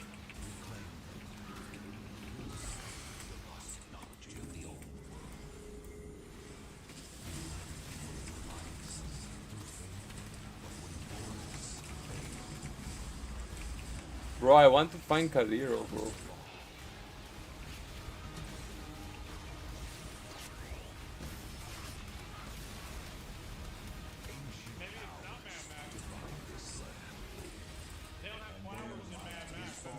Beyond the likes of you. So, will you kneel as my servant? No, bro. I have friends that do that. They don't live happy life, bro. Yeah, but that's good when you're young, bro. But when you're older, you need peace, bro. That's Trump after his 19th term. Yeah, I'm gonna be real. Like, that shit's really cool. I would play it. Oh, here we go. Oh, wow. Wow, okay. Wow, alright. Right. Greetings. Oh, so they're playing both sides. Yeah. So they make this badass, like, Wukong level game. Yeah. But in real life, it's hard, bro. It's hard to deal with that.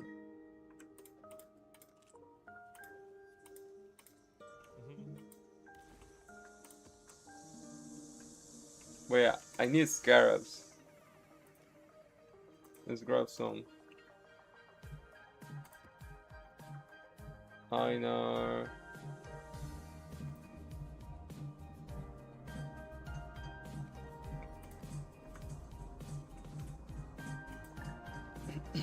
Of course, bro. No, yeah. Living with people that you know have mental problems, everything, it can be very draining. Can make you actually sick. It's no joke.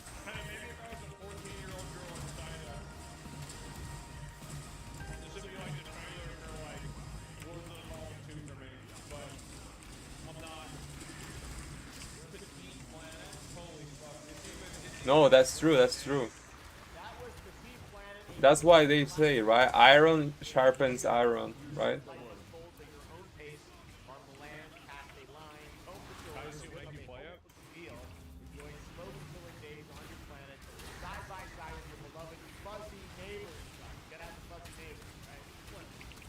Players can pre-register now on the Can't be that bad, right? But the final beta test will be coming soon. I mean, there's no way the game would be that bad.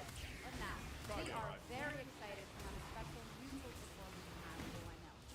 Earlier this year, Edmund McMillan, Tyler and Claire, Cat-free simulation game Eugenics, got rave reviews for its gameplay and dark comedy style, and yes, it's music. And tonight, we've got the first ever live performance.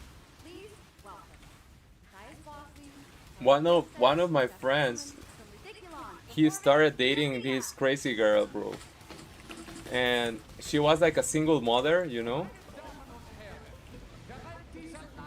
She was like a single mother, so she, yeah, she had mental problems and economic problems, you know? Single mother. And I remember at some point he got tired, you know, because that girl, she kept meeting the ex-husband, you know. So at some point he got tired and it's like, okay, I'm leaving, you know. But she started like threatening him, you know, if you leave I will kill myself and whatnot, you know. So that girl will like cut herself. She will cut herself and hit herself. And one point she went to the police and she said my friend was doing all that to her, you know. And my friend went to jail, you know, for a couple days because of that shit. But he got a good lawyer, you know, he got out. But yeah, after that, my friend, you know, he got a lot of mental issues from that situation.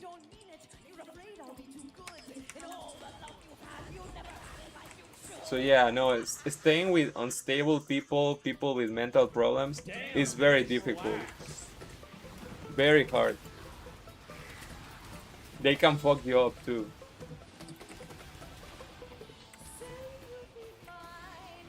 No, he's good now. He goes to the gym, you know, he became like a workout addict only in the gym. That's his new life. But it took him a lot of years, you know, to recover.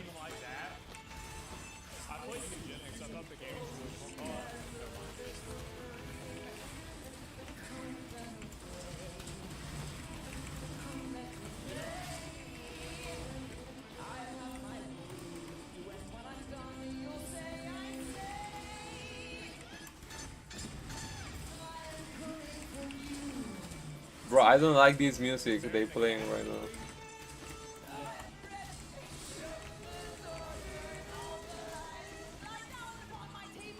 I saw a little bit of that movie. It was like garbage.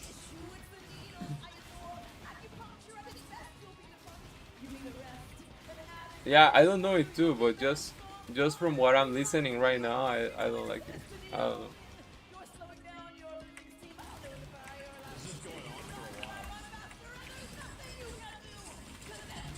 Yeah, dating single mothers, you have to, I don't know, bro. You have to be very strong. I don't know. It's weird. That's the way it sounds like to me.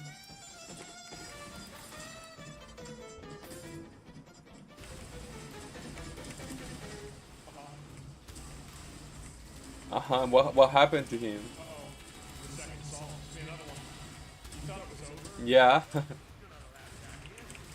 Okay, No, looks like you were right. no chemistry. Yeah. Alright, that's... Yeah. That's another problem. You know, when you bond with the kid, not with the mother, but with the kid, right?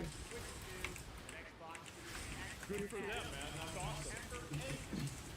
Yeah. Stick around for more of O&L. Right now, here's the launch trailer for Alien Fireteam Elite 2. Yeah, no, for sure. For sure. Daybreak. What do we do? You didn't consent to that? That's okay. Alright, let's see this. No, that's 100% true, bro. Because you get attached, you know, and being a father is a very strong feeling, you know. I know many people don't care, you know, about that, but if you care about your children, then it's very hard. It's very hard to break up with someone or stop caring of that child, you know.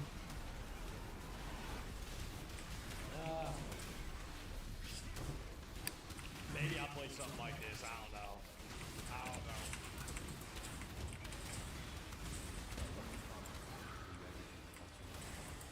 Oh, this is that one game. Oh, this is that game about the witches.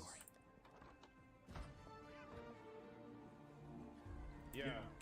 She wanted to protect you from all the evils of this world. Uh-oh, look at this. It meant losing herself. It's a game about the Lindsay Clancy support group. Everything she did. Everything she sacrificed. Was to spare you from the nightmare we endured. The good old days, yeah, remember that? Sounds like yeah, you know, like the hood in every place. I'd seen before. Beautiful. And terrifying. Yeah, no, for sure.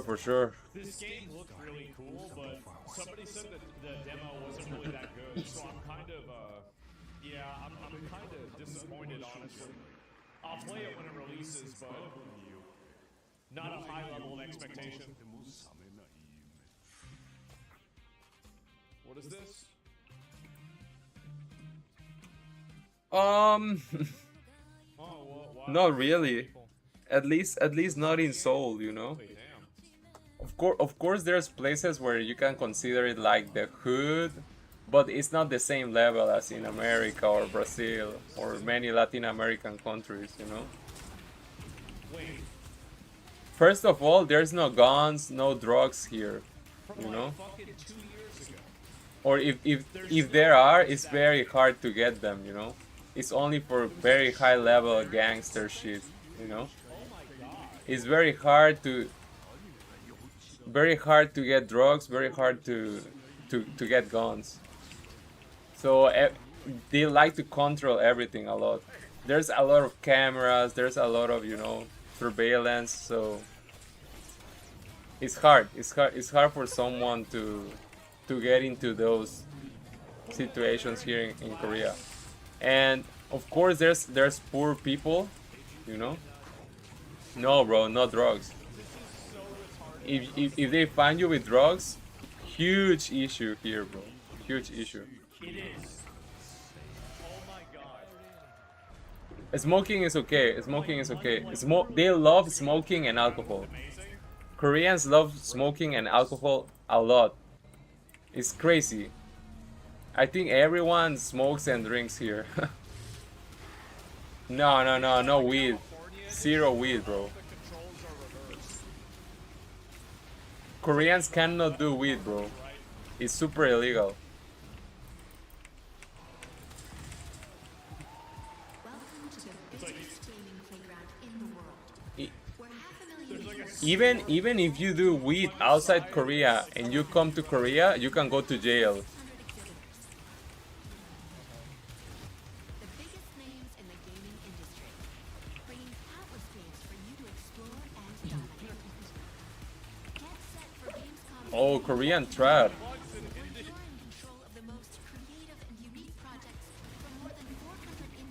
Yeah, yeah, yeah. Yeah. I know what you mean. I know what you mean. No, no, bro. And those people, they do it, but outside of Korea, bro. If they do it here, they huge issues, bro. Big.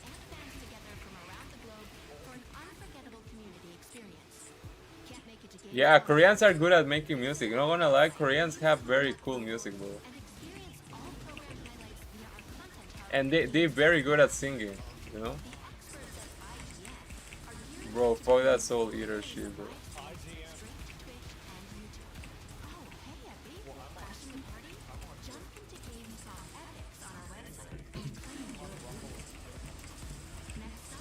I'm more into Korean R&B, you know?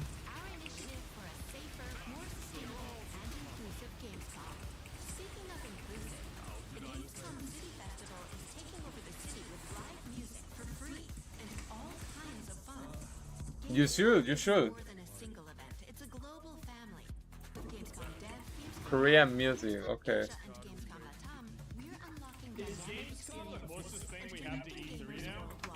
I don't know what's super popular right now. You know?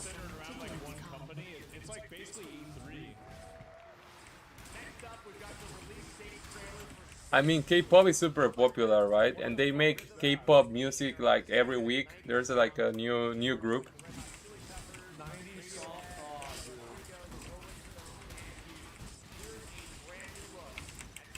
I'm not excited. I'm worried. Pretty boys and girls dancing, yeah. You know, I used to have those in middle school, those like little spike bands. My mom took them away from me.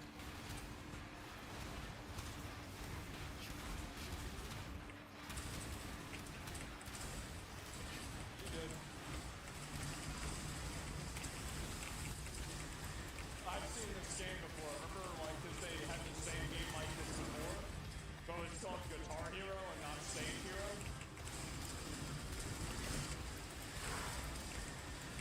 Remember? Yeah. They making a new Guitar Hero? What is that? Bro, I miss Guitar Hero.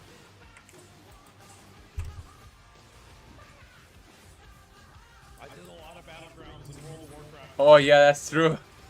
That's true. They hate BTS now because they were with Chris Brown. Yeah. Fans are not happy. It's a lot of nostalgia. It's crazy how, like, most songs, I have good memories that are correlated with an activity in World of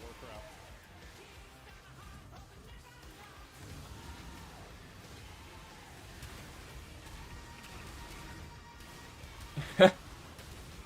Yeah, that's true. That's true. Yeah, but I mean that's what happens when you're famous, no? People will judge every single one of your moves, so I think it's expected, you know. Like, okay. I'm not saying it's right, but people do that always. Crazy taxi. And right now, we have the multiplayer reveal. That's not a taxi.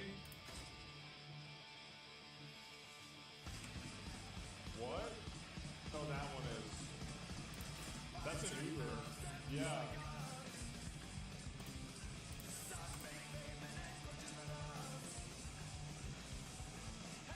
Bro, I found my Omen. This is, I mean, I probably should play Forza more.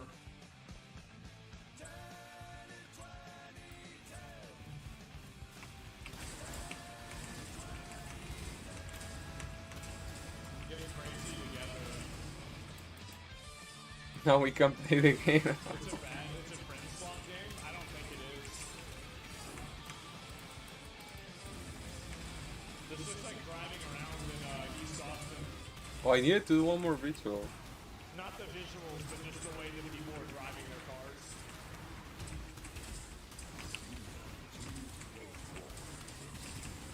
Ooh. Dragon.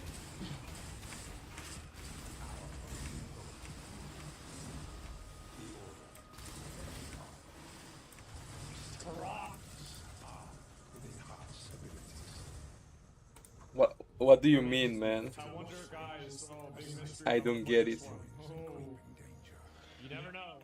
The Xenia yearns to unlock the secrets of these savage worlds. Oh, it's so fucking cool, dude. Oh, before you were not confident, but now you are. Oh, that's good, man. No, I think your English is pretty great, bro. Like, yeah.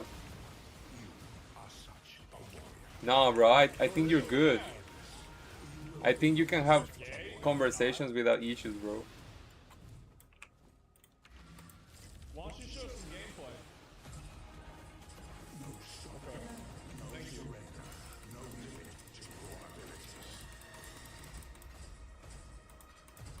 I don't know what to think about this. I mean, a remake of a game, the last one came out a million years ago. Like, I'll play this, but I'm just kind of...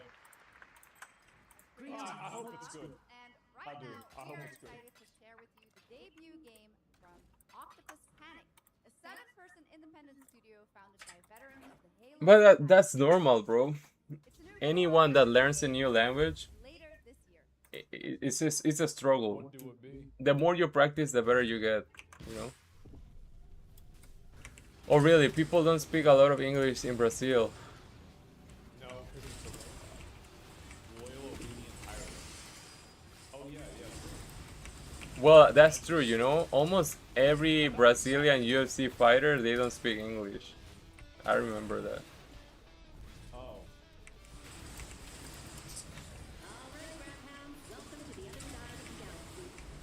I should try.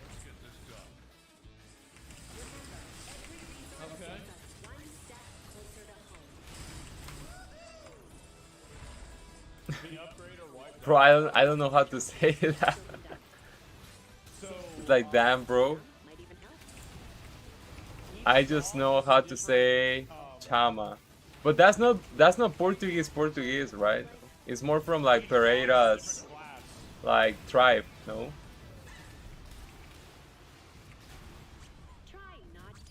That's smart.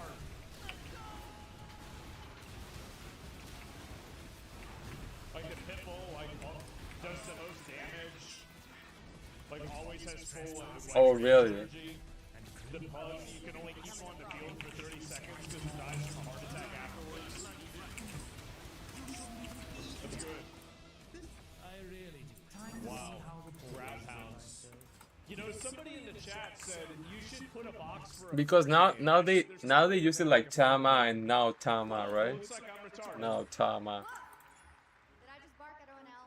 Yes, I did. That was awesome. Is that good? This next The title barking is thing, not with her, just specifically, but whenever even Drake was doing it, that shit was so Is that good? It's kind of crazy, you know. It's like a new thing. Sure, man, sure. I can tell. Built and campaigned in game. Is this like Legos? This Legos?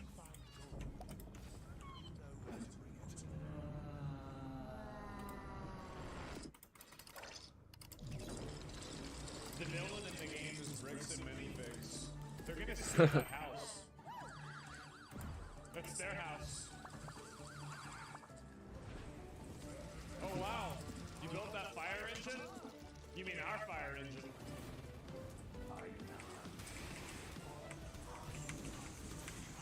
Stop it for a fake? Yeah. Lego Skylines. Let's get to another. Holy shit. Okay, Wild West. Wait, this is a Who's this train. leader? This Oh wow.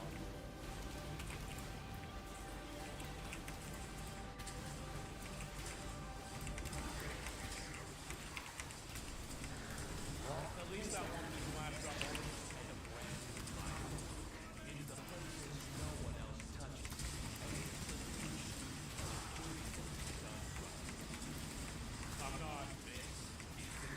I'm not feeling good about this. I'm really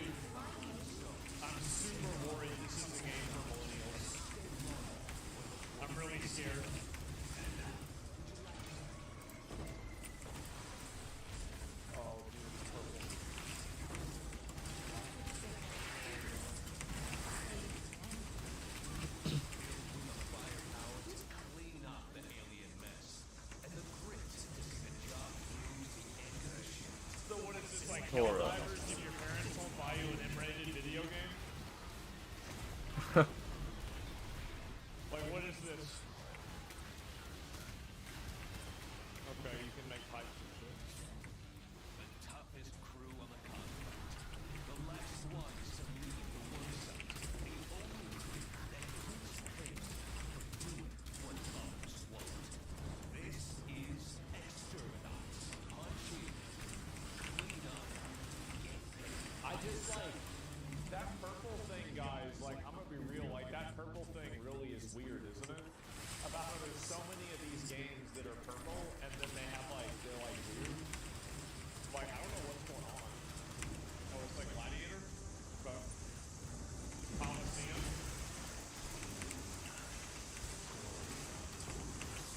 Sun on the hose.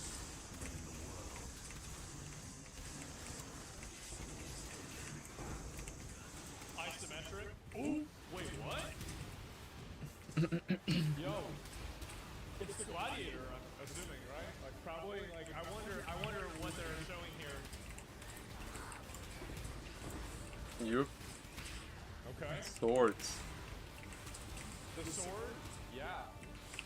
So where's Cyclone? Show me Cyclone. Where's Cyclone?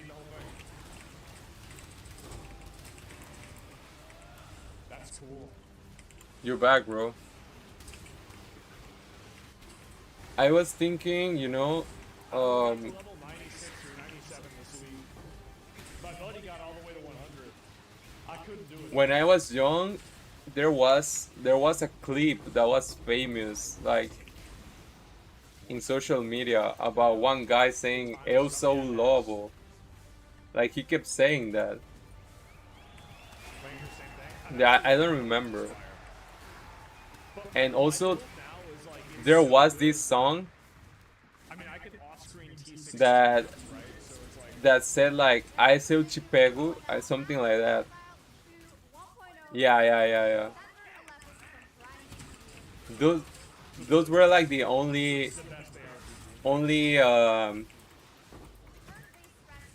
phrases I knew from like from Portuguese. Yeah. I'm a wolf. Yeah. And the song "I seu te pego," right? Yeah, it's a viral song. Yeah.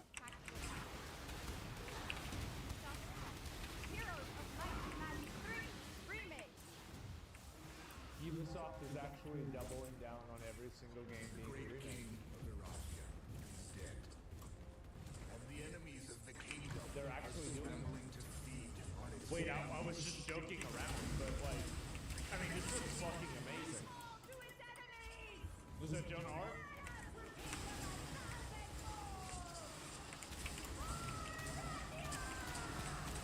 Okay. I never played this. One of the greatest strategy games faithfully remade.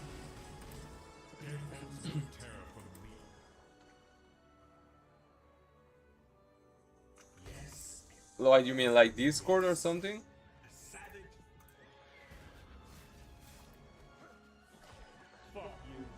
Oh, you can, if you want, you can send it here, or you can add me on Discord, like, if you want. I mean,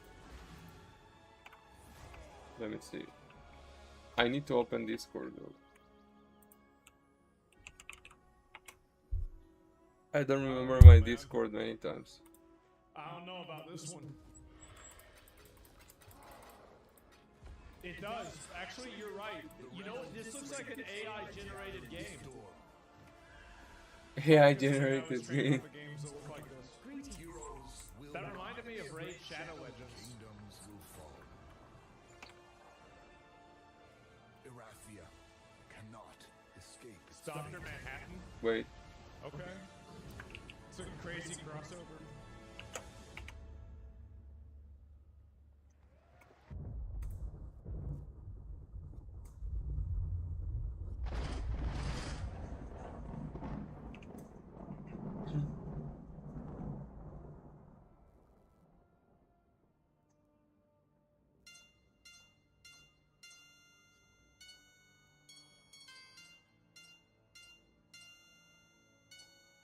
I think I know this song. Yeah, I know this song. I know this song. I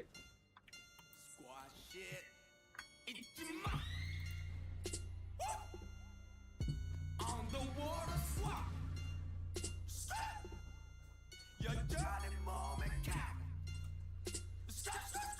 Oh, ninjas go rap.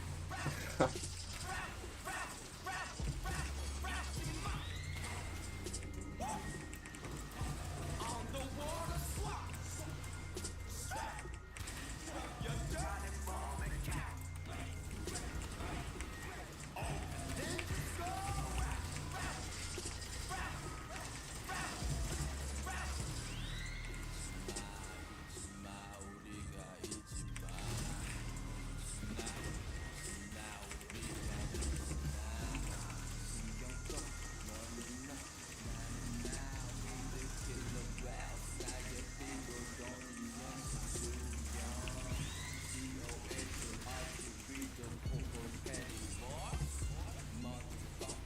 You miss this type of rap?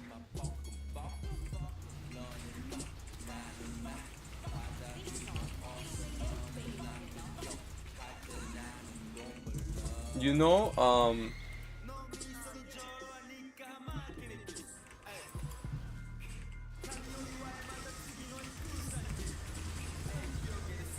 I think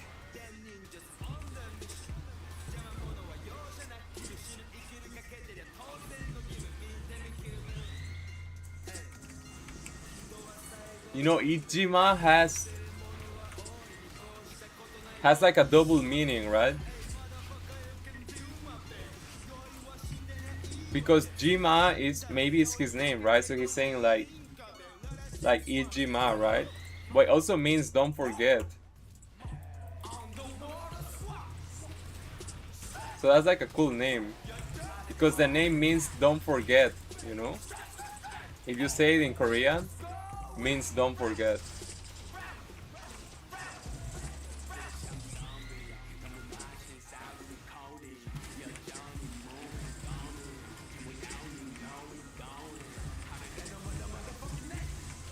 Not everything, but a lot. A lot.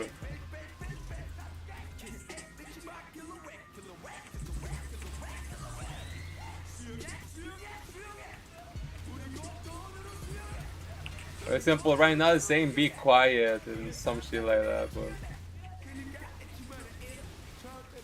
And it said don't forget my name, so yeah.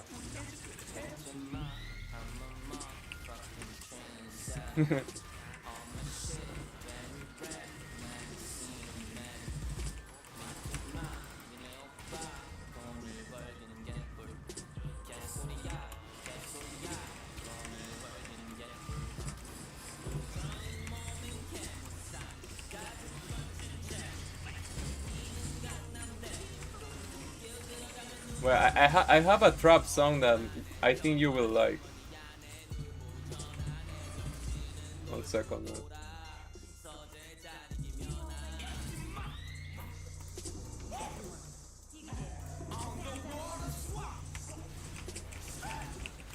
One second, man.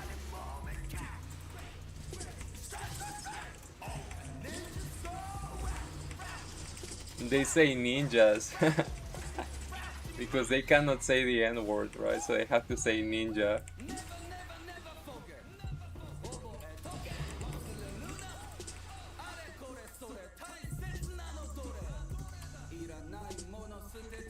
And this guy speaking Japanese, bro.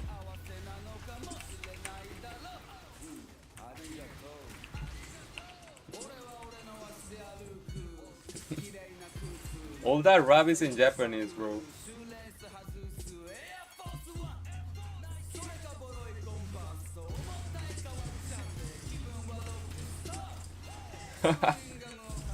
Well, you know, in Korea, and it's like,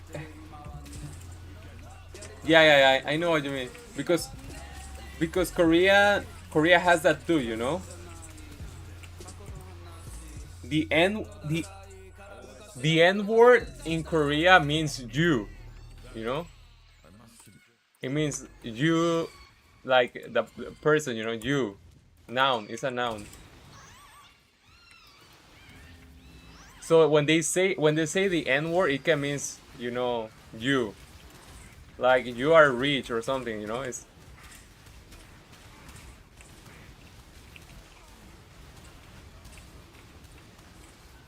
yeah.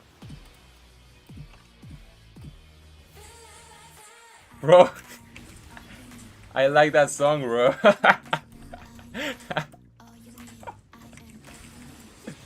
Bro, this is a good song. This these days I don't listen a lot of K-pop, but this is a good song, bro. This shit good.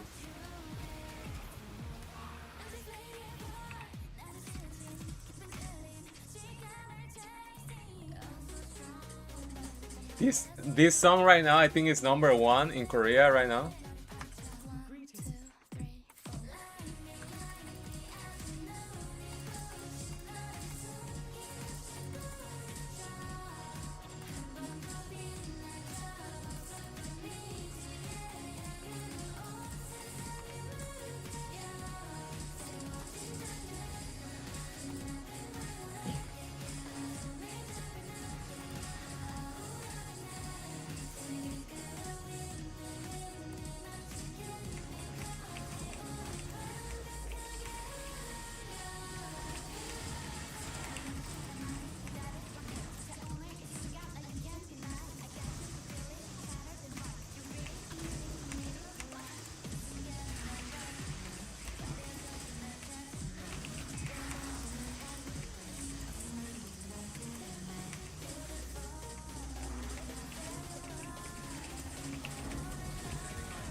Bro, this song is a banger, not gonna lie. I fuck with this song.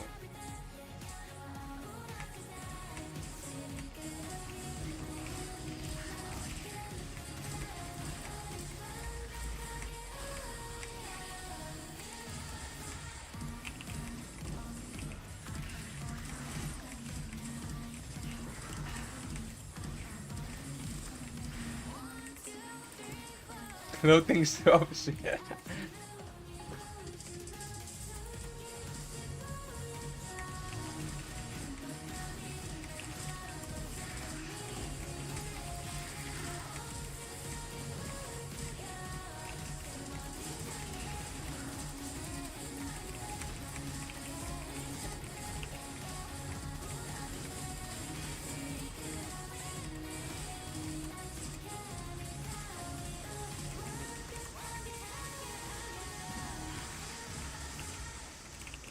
Wait, let me find the other.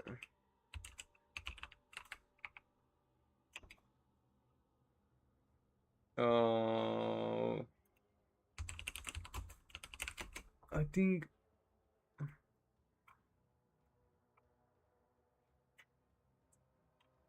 Fuck, man.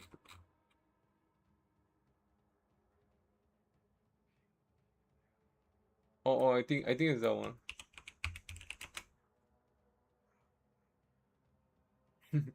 Bro, I don't remember the name, bro. How do I search this? Should be this one?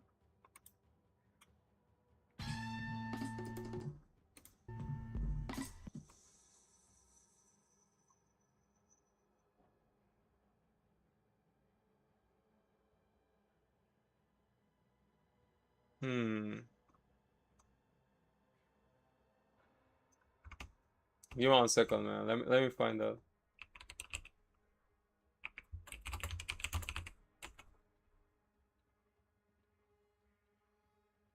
Okay.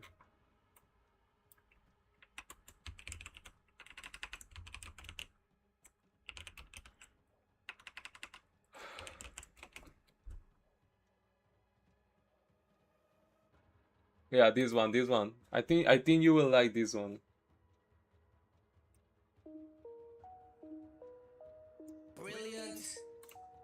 I this song was famous in Korea, but I don't think it was famous outside of Korea, you know.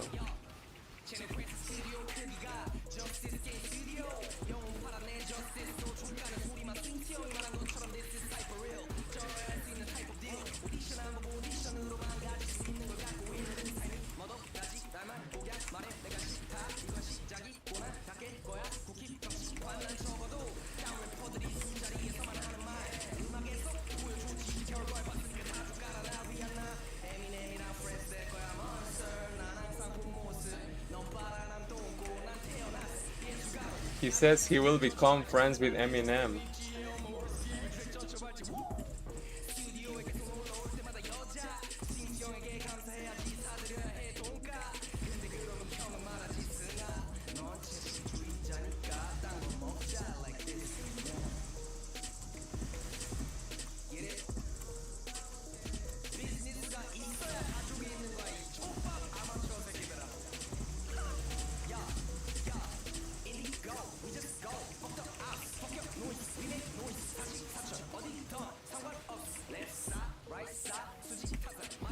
No, he says he will become Eminem's friend.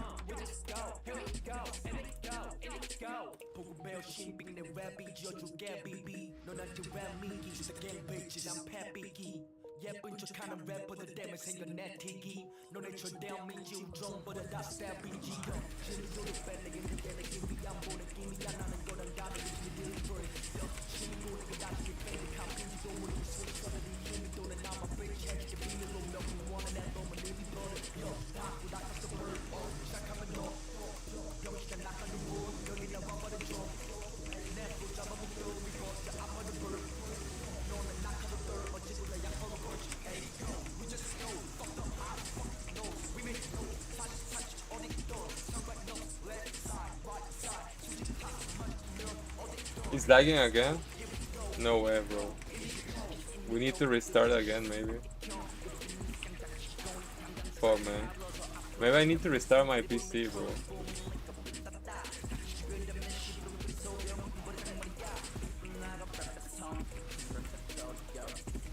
Maybe my PC is just slow because of all the daily shit.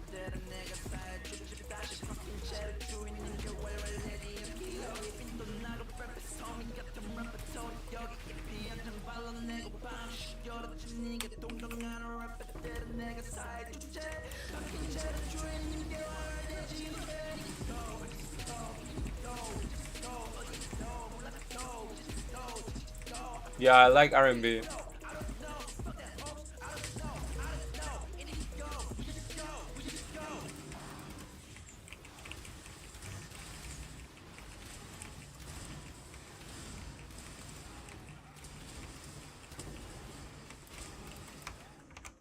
Wait, stream lagging still or no?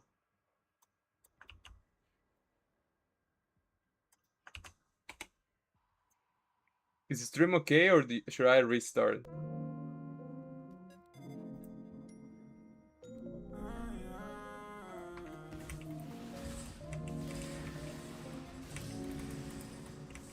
Now it's good, okay. Bro, that music video is dangerous, no?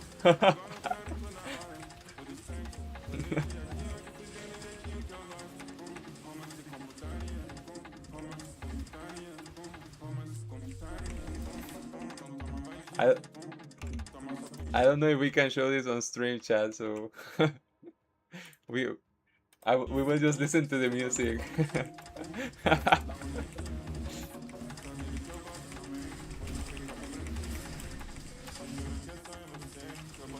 Okay, that versus so.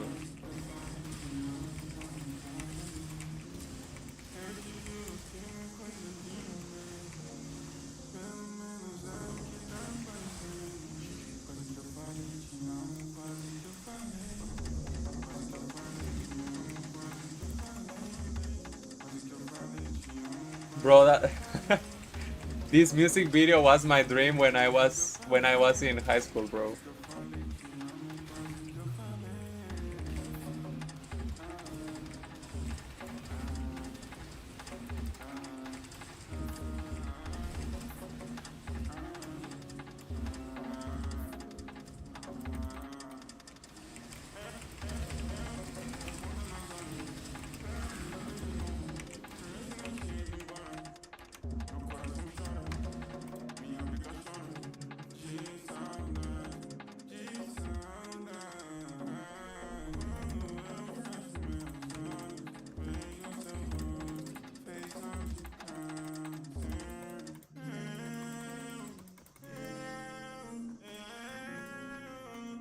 Quase que falei, quase que eu falei te amo quando eu tava dentro.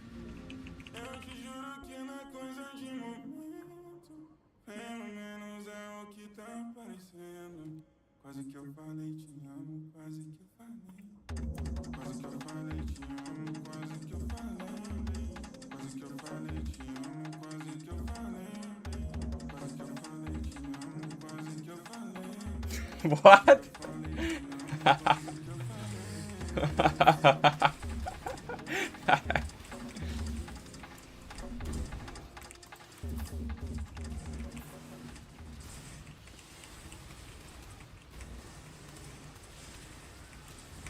Wait. Let me put another song. These days I like this Japanese song.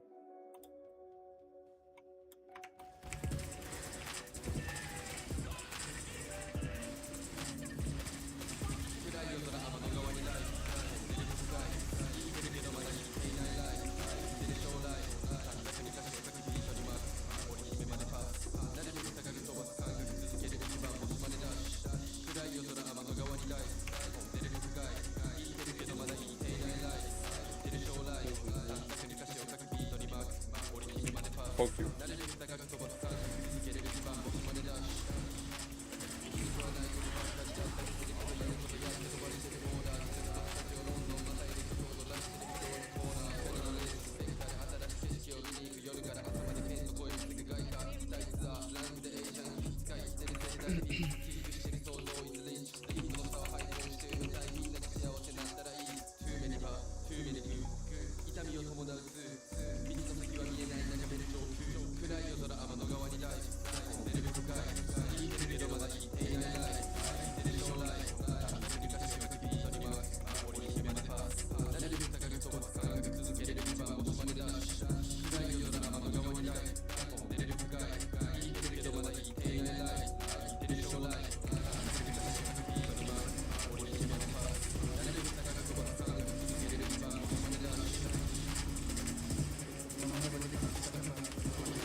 Bro, I think all of this is trash, no?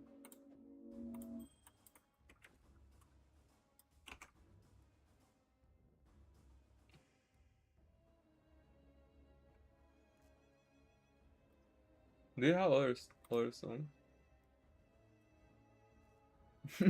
What is this, bro? They have no views, bro.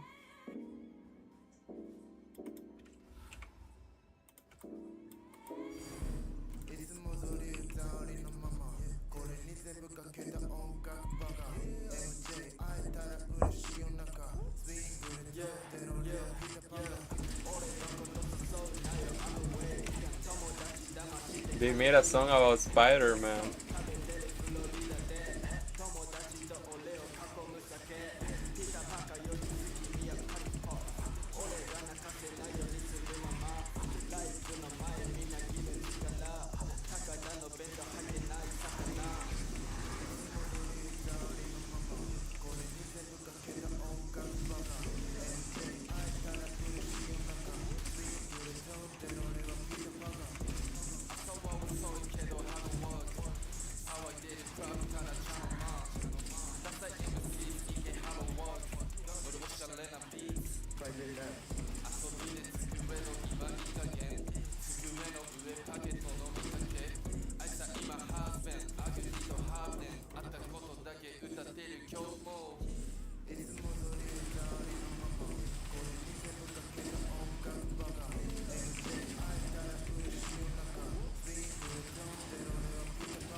Let's check it out, let's check it out.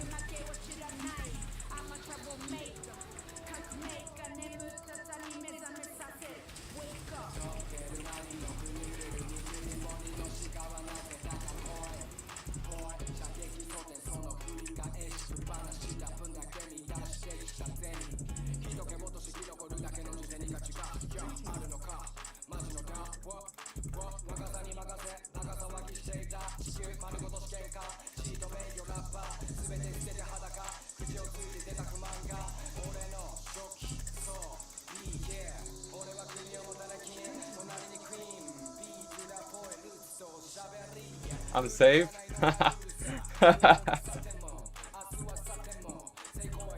I mean, the song you sent was good. I really like the song. Just the clip was dangerous, you know.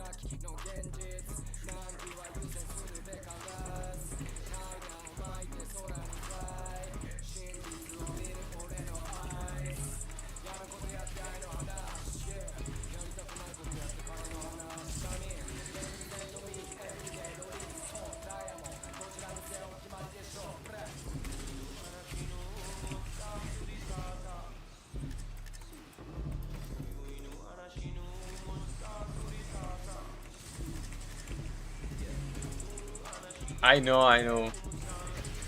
I like it too, but I don't think you can show it, you know, like. Maybe we can. I don't know. No idea, bro.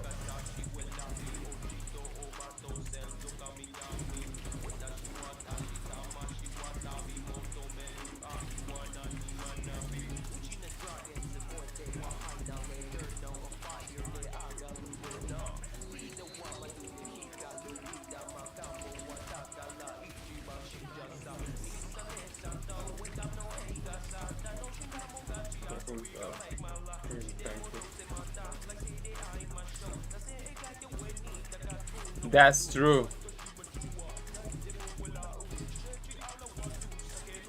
That's true. A lot of the girl streamers they show themselves almost naked.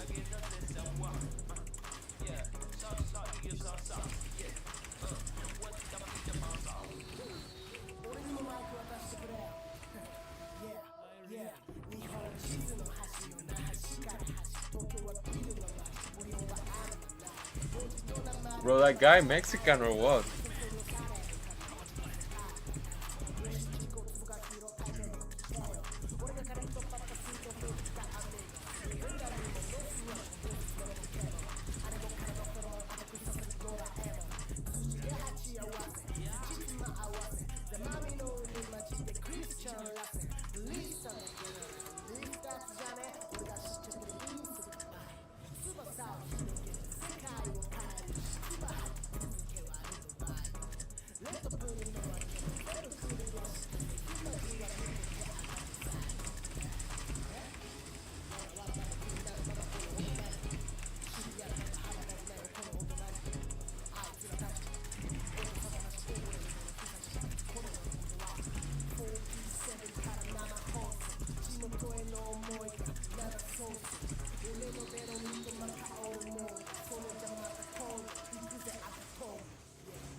Okay, let's take your song.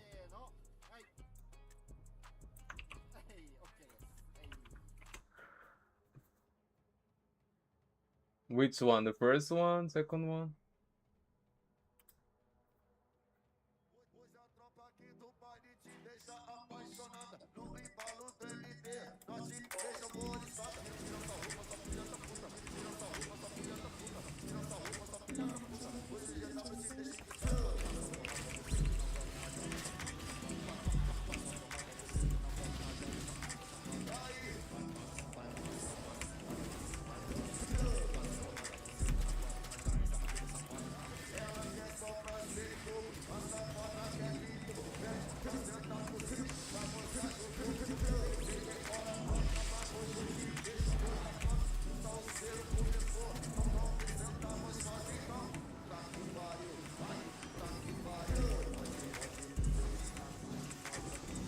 Okay. But this one also good, bro.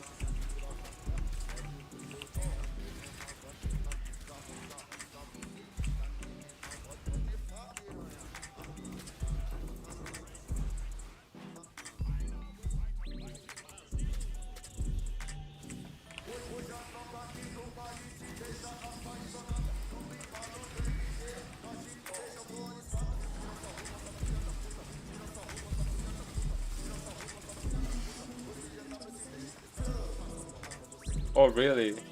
He's a genius. A music genius.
He record a lot of 30-second vocals and posting to the internet. What is this one? What is this one? I want to watch this one, bro. No! Bro, this video is blocked? Fuck that shit, bro.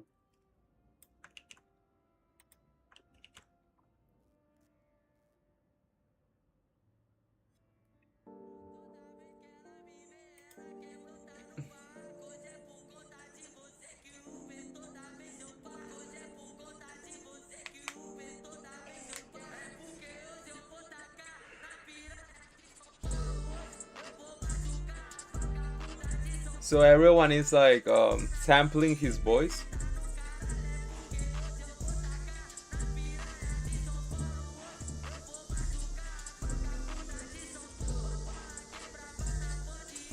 That's cool, no?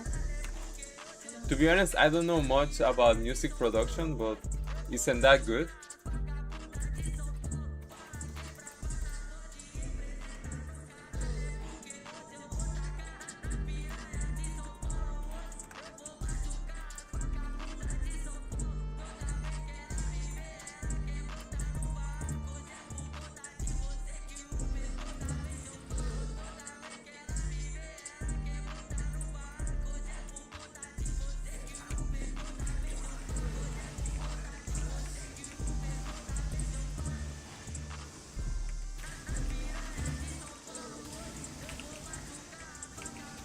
For free. Wow.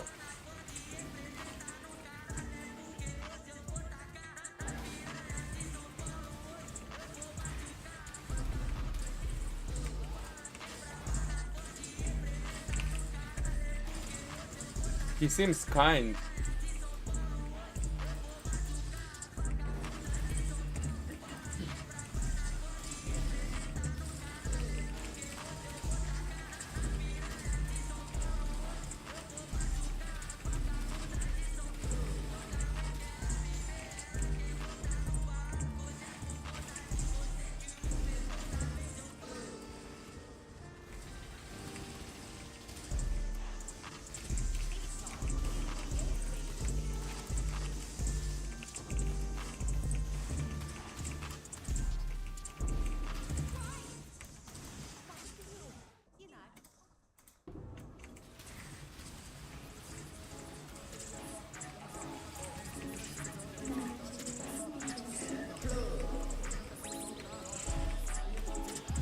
No one do it anymore because it doesn't sell much.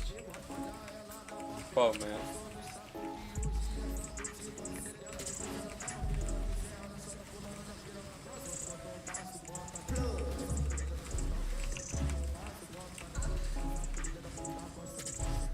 Where is that guy running? Or is he...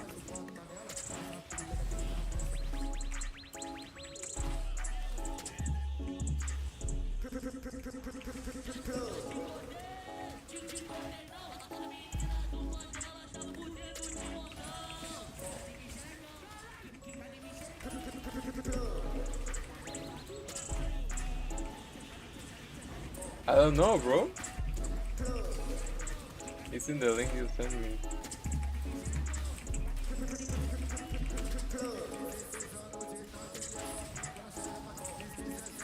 Really?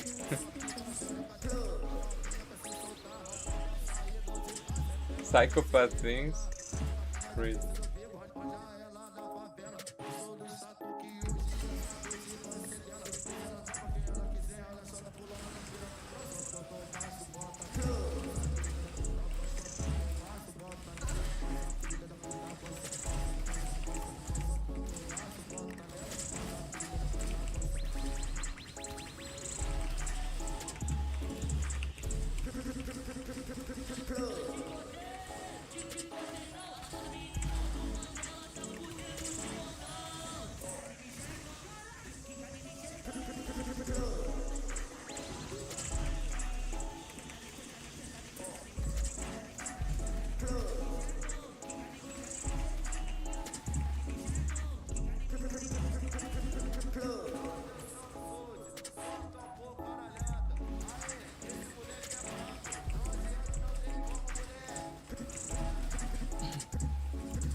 Yeah, right? Fucking Delirium is lagging everything, bro. I think we need to stop doing Delirium, bro. To be honest, I don't need anything from it.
There's a bad one.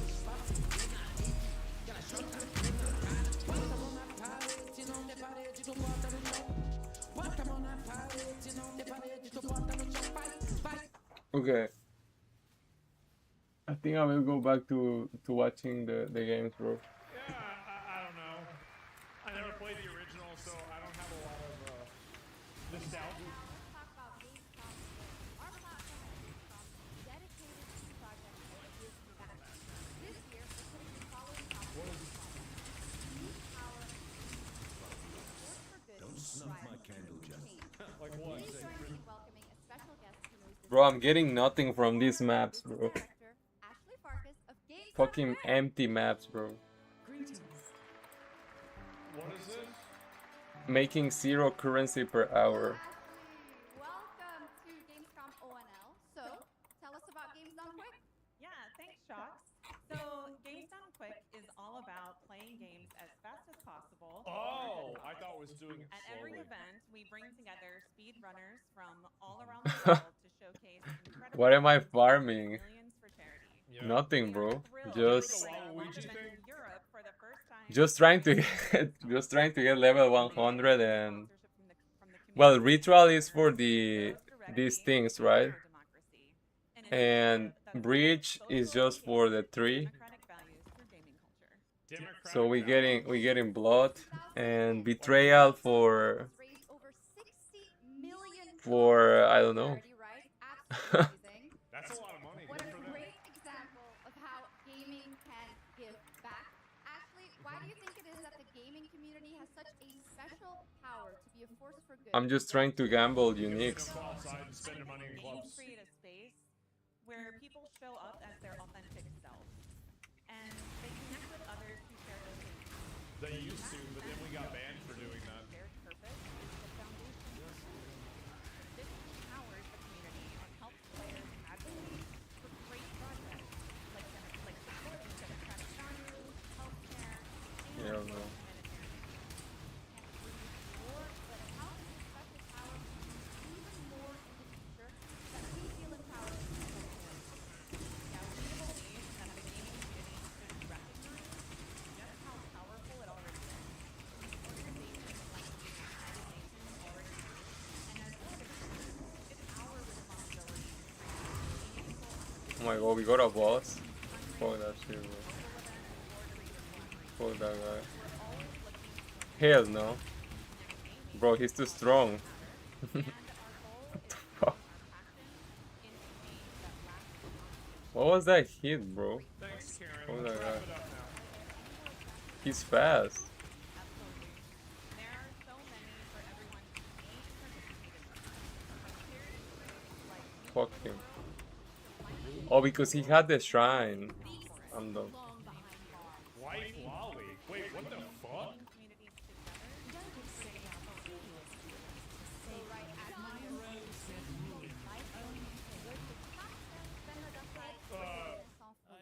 Joining this sometimes violent. Hmm. That's actually, I think we have an amazing event right here at Good, good, good. Gamescom. And of course, go check out all these great initiatives happening here at Gamescom on a regular. Maybe it's safe. I don't know. Scares. At least makes one of us. To be honest, maybe I could do Abyss, but Let's get back to the I didn't try. Holy fuck. Holy fuck. Wait. FPS RPG. FPS RPG. We'll see.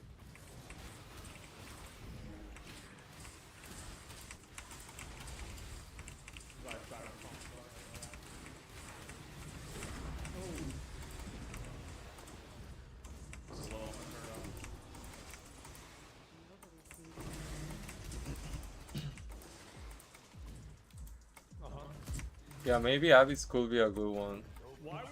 For more experience, no? Abyss, Breach, and what else? Betrayal, maybe? Could you just shoot the guy?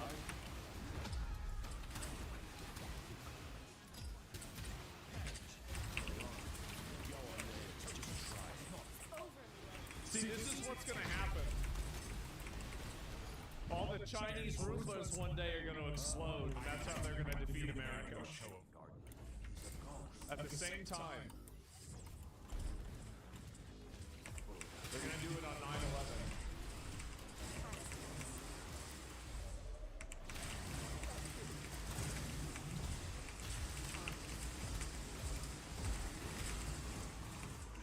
Wait, what about this is an MMO?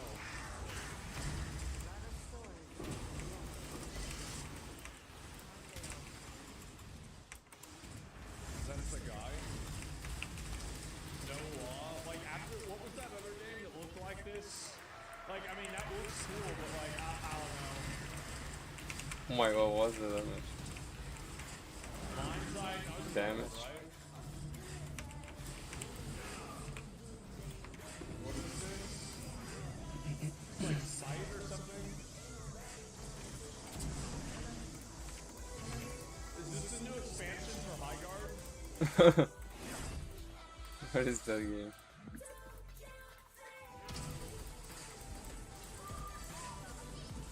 Bro, I don't have blast space. What?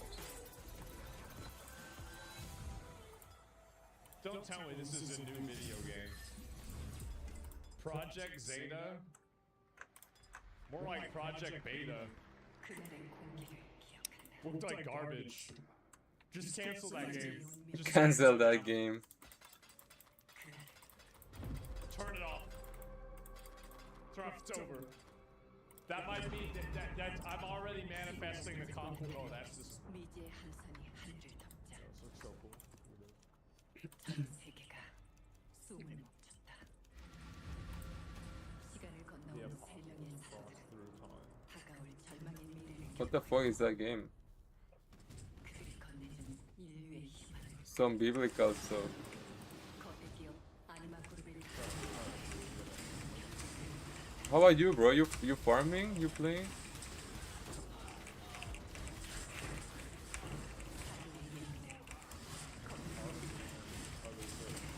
Bro, I thought it was Black Lives Matter. I was like, wait, there's no way they would do that. Scanning your PC? Is it slow like mine?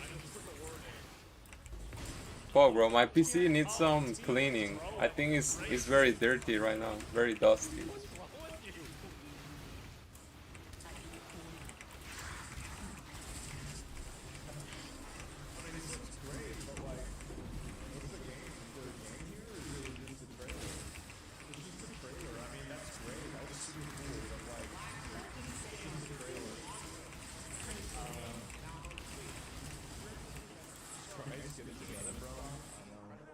What do you use for scanning?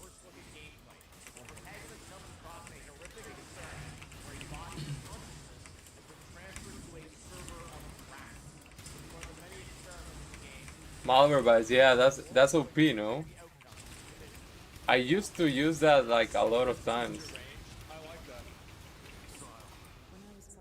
That's a good one.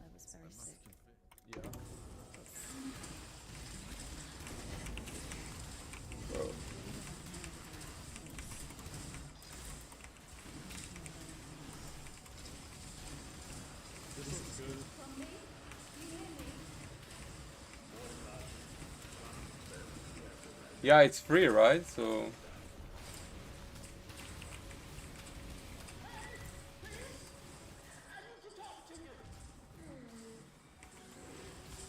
My God. Yeah, you see those all the time downtown. Oh. It's Viscous viewers.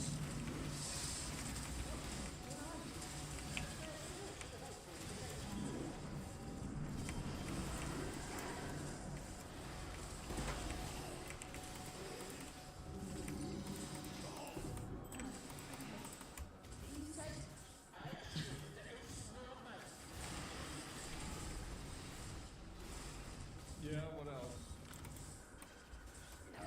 Yeah, maybe my PC needs some scanning, bro. I have no antivirus. I think this is really cool, by the way. I like this a lot. That's super, super cool. What's this? I must.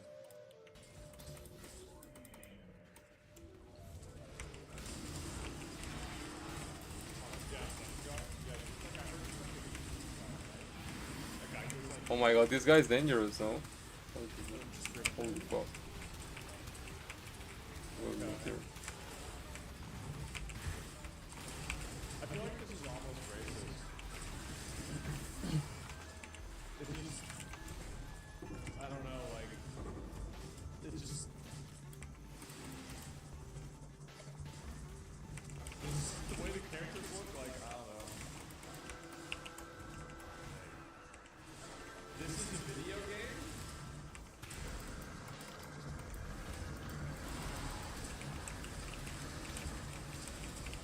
It seems stupid enough that I might try it on stream, but I don't know if I'd ever play it on my own.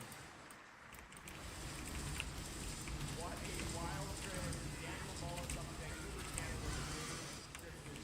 Oh, it's in Canada. What a surprise. Oh my God, bro. No gambling district, no nothing, bro. Wow. No anomalies. Animal Combat? Fuck that shit, bro. Cockfighting game. TI Games comes Zoo Punk, a 3D diesel punk action RPG starring a playable, get this, rabbit, rhino, and chipmunk.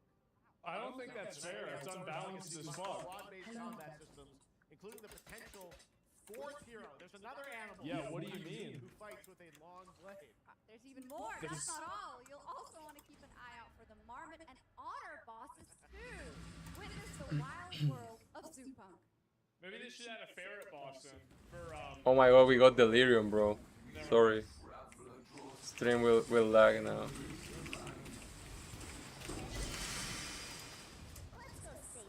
Okay.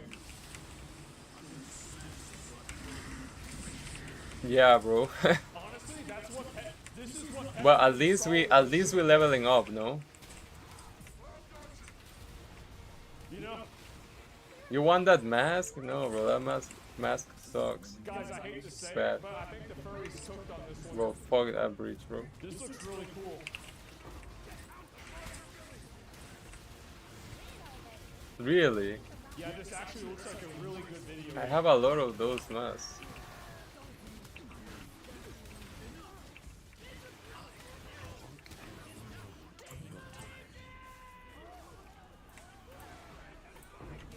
And it's co-op? Yeah, I gotta say, I think this looks really great.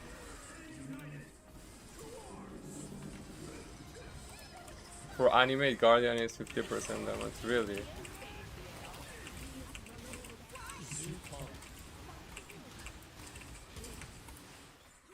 I think yes, it's another.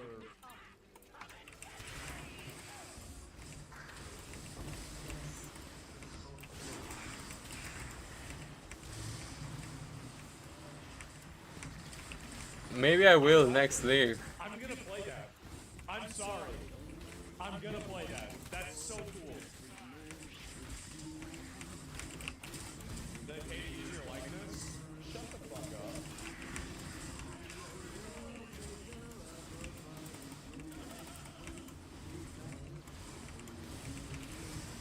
Who the fuck plays this? Who plays this garbage? shit. Like what the fuck? Like I don't know anybody that actually plays a game like this. I don't know, bro. I don't know what it is. Women? No, I don't think women play this. They're playing Candy Crush or League of Legends. Who the fuck? Dude. What is true? Who plays these games?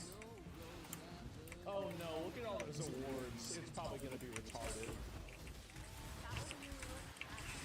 No Ghost at the Grand, a musical horror renovation game. We have some big reveals still to come for this This is Roko Kingdom, a new open-world multiplayer research collecting RPG. Wait, Power World! It's like Power World, guys! Yo, Palworld is good, no? Holy shit. I love how Power World comes out, and like now everybody's like, oh, okay, it's okay to do this now. Oh, didn't they steal that whale from Pokemon?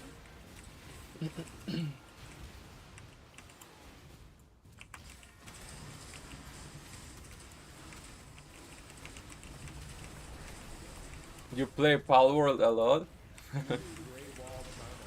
Oh, this is a...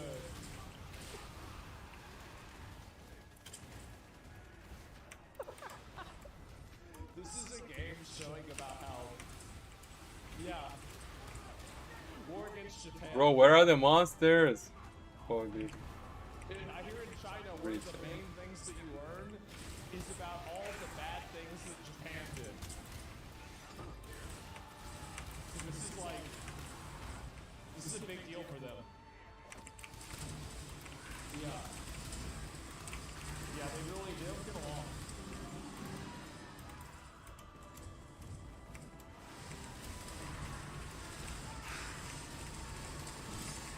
Damn. We are the Great Wall built in flesh and blood. We are the Defiant. Man, actual probably propaganda game. I might play it just for the meme.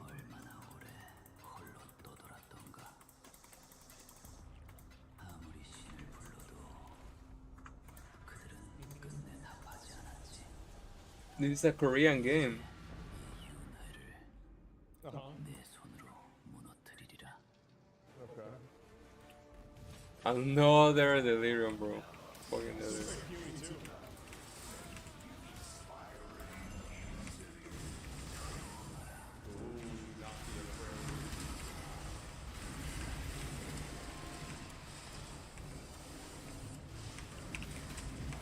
Very cool.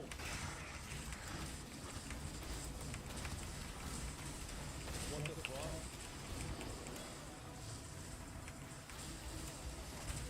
This looks like a...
Wait, I just realized something.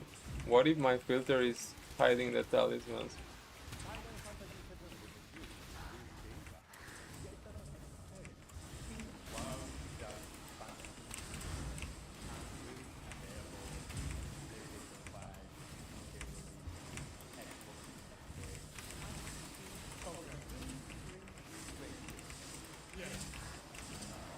No, right?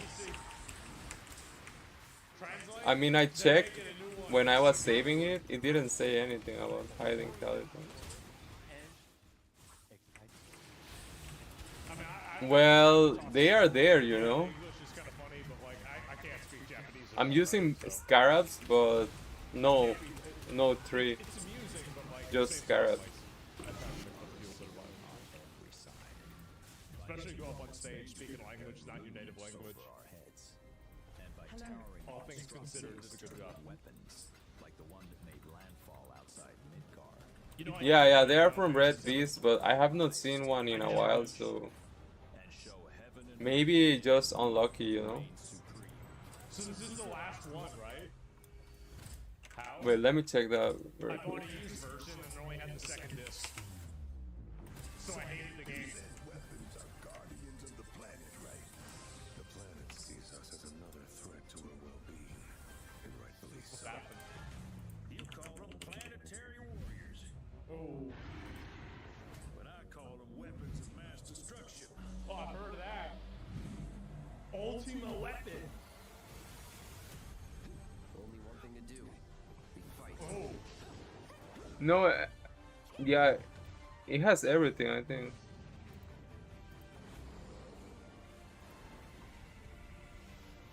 Okay, that's kind of crazy. What the fuck? Damn. Chocobos. Taking down weapons, hunting materials. Yeah, it should show everything. For a day off. Once we've got a future to fight for, nothing will stop us. Ready? Aim! Is the guy that runs the ship in that game called Sid 2? Finish this together. I have no idea. He is? That's good. I was curious. Very cool. Final Fantasy VII Revelation looks truly epic, and we Always? don't have to wait That's what I was long. asking. The game comes out next spring for all platforms at the same time. Great. All right, we have one last game for you tonight at ONL. 19%. Legendary RPG franchise that won Game of the Year at the Game Awards way back in 2015. Oh, this is Witcher. Okay. All right. There it is. Oh. Holy God. That's the end of the main one.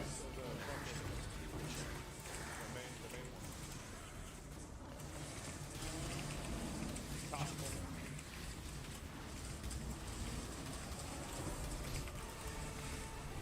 Wait, they're rematch. Wait, what?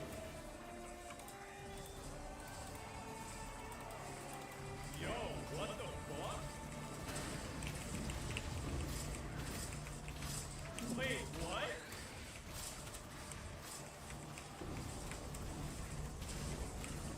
What the? I want to play the Witcher update, bro.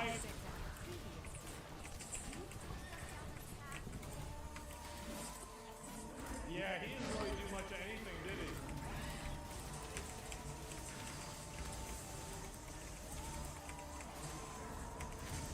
Oh my god.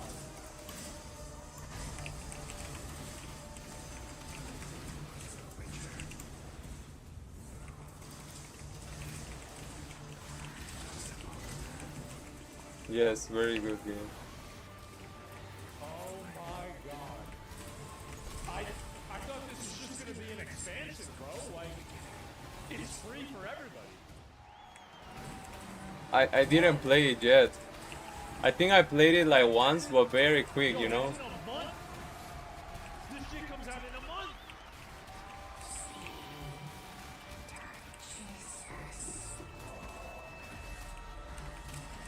Okay,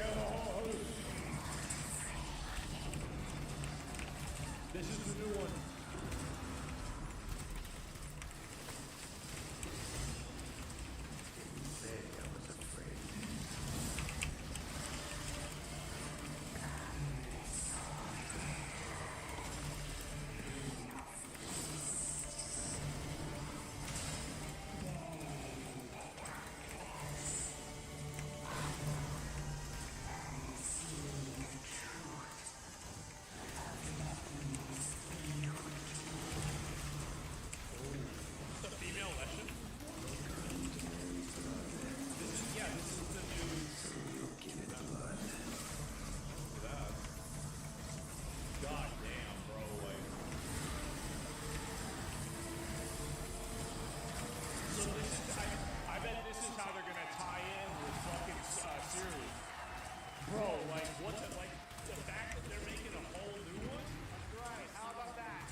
So does the expansion come out in a month? All right, Miles. Or when does the expansion release? Free remaster. This is definitely a surprise. It's coming out Okay, with 20%.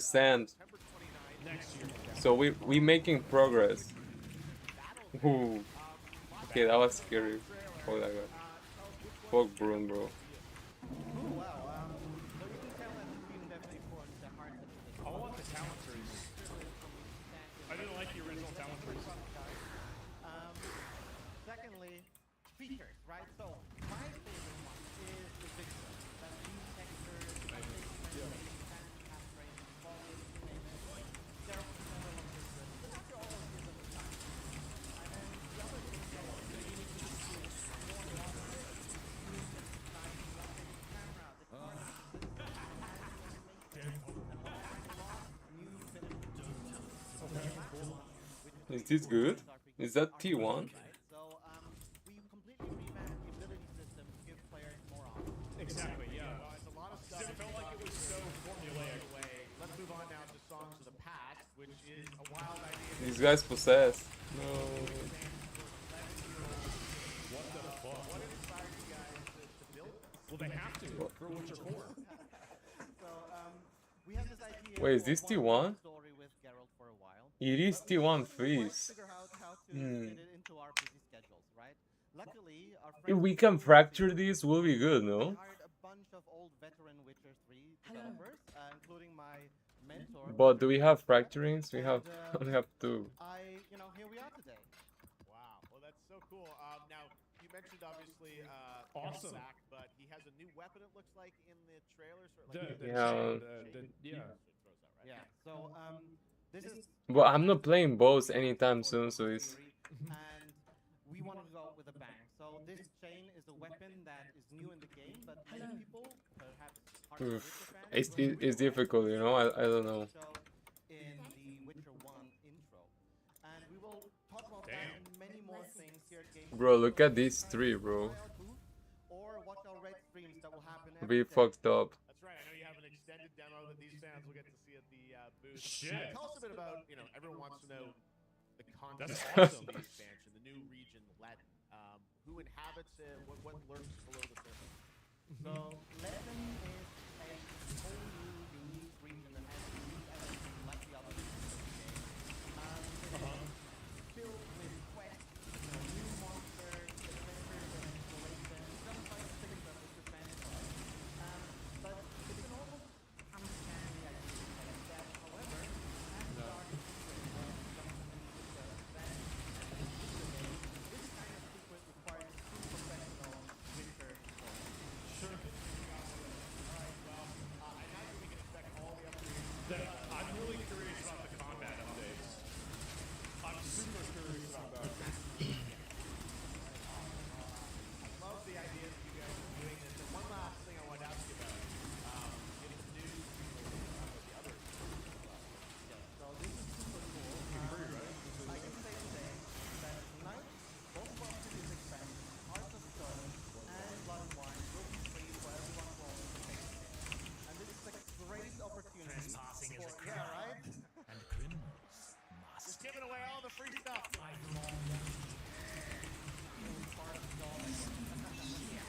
So, and this is not a great opportunity for people who have perhaps only played Yo, the base game, what? right? Jump in with the improvements from the remaster. I already bought them, so it doesn't matter to me, but like. Yo! Finally, we got one. Holy shit. Wow. Like, shockingly good. Amazing Witcher news today. Thank you very much, Miles, for joining us, and we'll see you. But Thank you. All right, Miles from CDPR. should we? It's like a whole new zone in the game. All right, and that is Ooh. going to do it for ONL 2020. Elden Ring expansion. Just the start of Gamescom week, so stay tuned for God news and damn. updates throughout the weekend. And of course, Okay, we'll see you okay. again on December 10th. Okay, on okay, Los okay, Angeles okay, Game okay. Awards 2026, where we will celebrate That was the enough, best that of was the enough. year, crazy year, and see what's next with a lot of Damn, brand all new this announcements trash, bro. and prizes from the world's top game development studios. Nice time to make. No, we need the mage blood, bro. Night Live, and before we go, of course, We need we the mage have blood. my incredible co-host tonight, Shocks. Come on back out, Shocks. Wow, but it's good. It's good. We made progress today. The high guard, bro, like, So much for having me once in again. 5 years, people are still gonna bring that up. Third time Bro, like a total rematch. Why you mean no, bro? It was okay, no? Okay, okay, bye. Thanks for watching, man. I think I will stream tomorrow. Maybe I will see, but yeah, we will see. I will stream long today, so yeah. I'll see you, man. Take care. Have a good night.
What the fuck?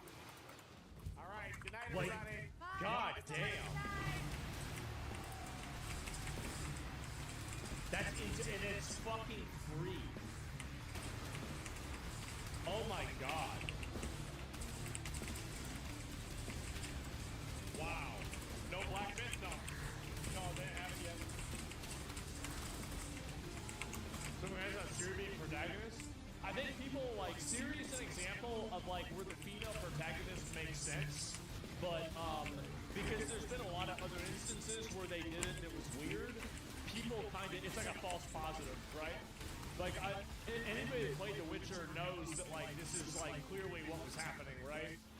Now I'm not saying that like, I mean, I personally would rather keep playing with Geralt, like that's my honest opinion, but like I don't really care that much about it as long as the story is good, etc. So if I had to rate this show, I think this shit was a 9. Bro, this is actually one of the best shows. Like they locked in some insanely fucking good trailers. 2 new IPs from Hoyoverse was fucking insane, man. Like looking at some of this, like if I just go back and look at, like, let me just go. Like I mean, this one, dude. Like just this no, not this one. Wait. Let me go back and find it. Where the hell did it go? Is that it? I don't even think that's it. I'm trying to find it. Yeah, this one. Like this is just no. Who takes sucking on pacifier? Yeah, I mean like this is just fucking insane. I don't even know what to say. Yeah, no, there was one movie before this. It was so boring, bro. Like, wait, what? Like, when he retarded? Like, no, man. Like, this show is insanely good. Like, the opening game, like this one, like, what the fuck, man? Like, so Hoyoverse, basically, is this the new meta that, like, Shift Up did this too with Stellar Blade? Where it's like, you just extract a bunch of money from, like, fucking gacha addicts, and then you use that money to just make a really good video game? Like, I mean, is this the new meta, right? It's like you just, take all of their money and all of their power and then just, put it into this.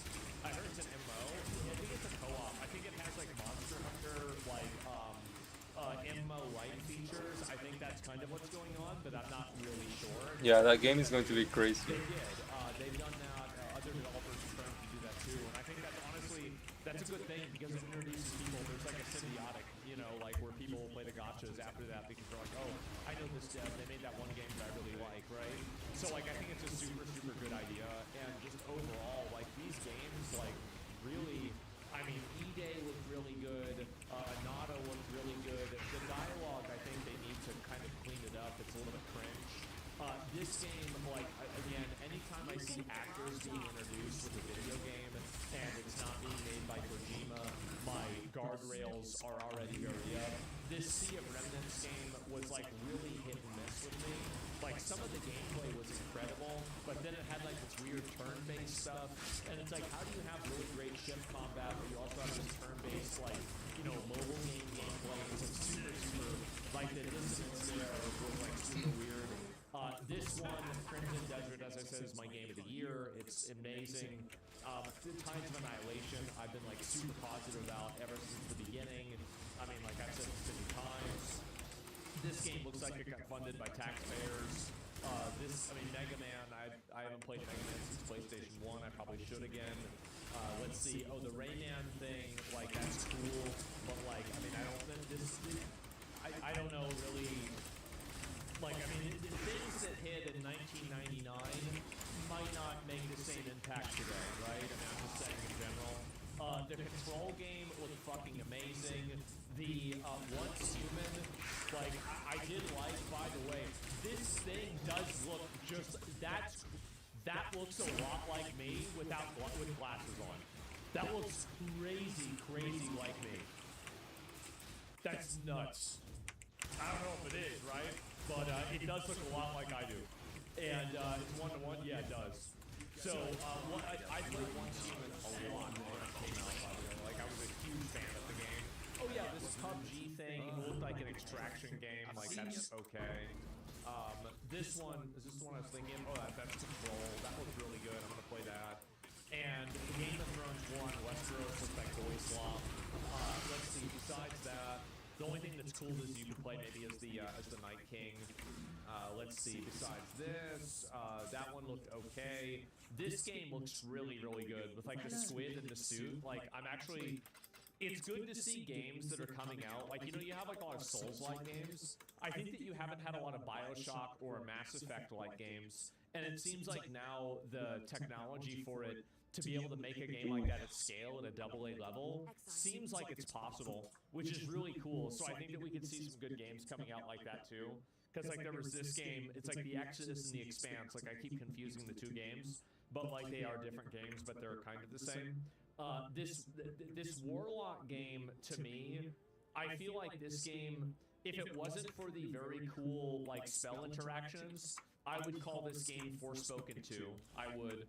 Like, just the way it plays and everything, like, you look at the combat, like, there's not the annoying quips and, like, the obnoxious, like, main character. And so, like, she's just basically just sitting there doing nothing. Warlock looks so cringe. It just doesn't look... The game doesn't look like it has the juice.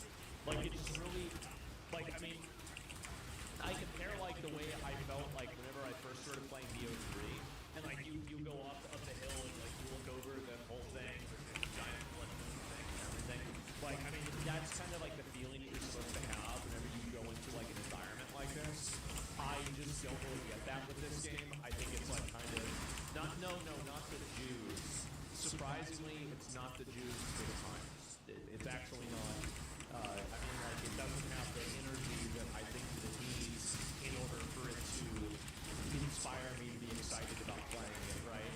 But yeah, I mean, like, this game is probably one of the ones that I'm like super, like, this is the only reason, like, I saw this gameplay and I was like, well, this is actually really cool. So whenever she was able to, like, I think this is it, right? And she's able to, like, root the guy's thing in the ground with, like, a spell effect. I've never seen I've actually, like, I've played a million games, right? I haven't played every game. Like, there's people played more than me, but I've played, you know, a lot. I've never seen anybody be able to do, I've never seen this ever used in a video game before.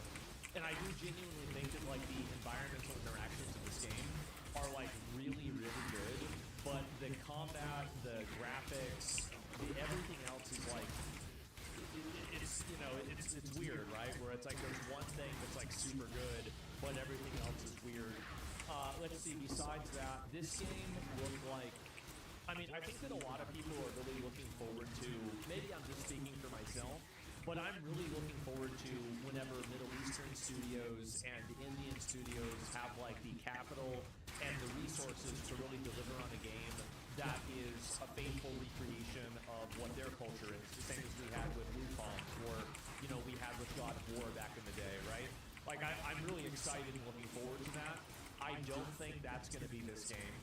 There's something about this, it doesn't, like, if I look at it, it just looks kind of, I don't want to say the word is cheap, but it doesn't look like, whenever we saw Wukong for the first time, this was like a paradigm shift. This was like, okay, China is now a player in the video game, right?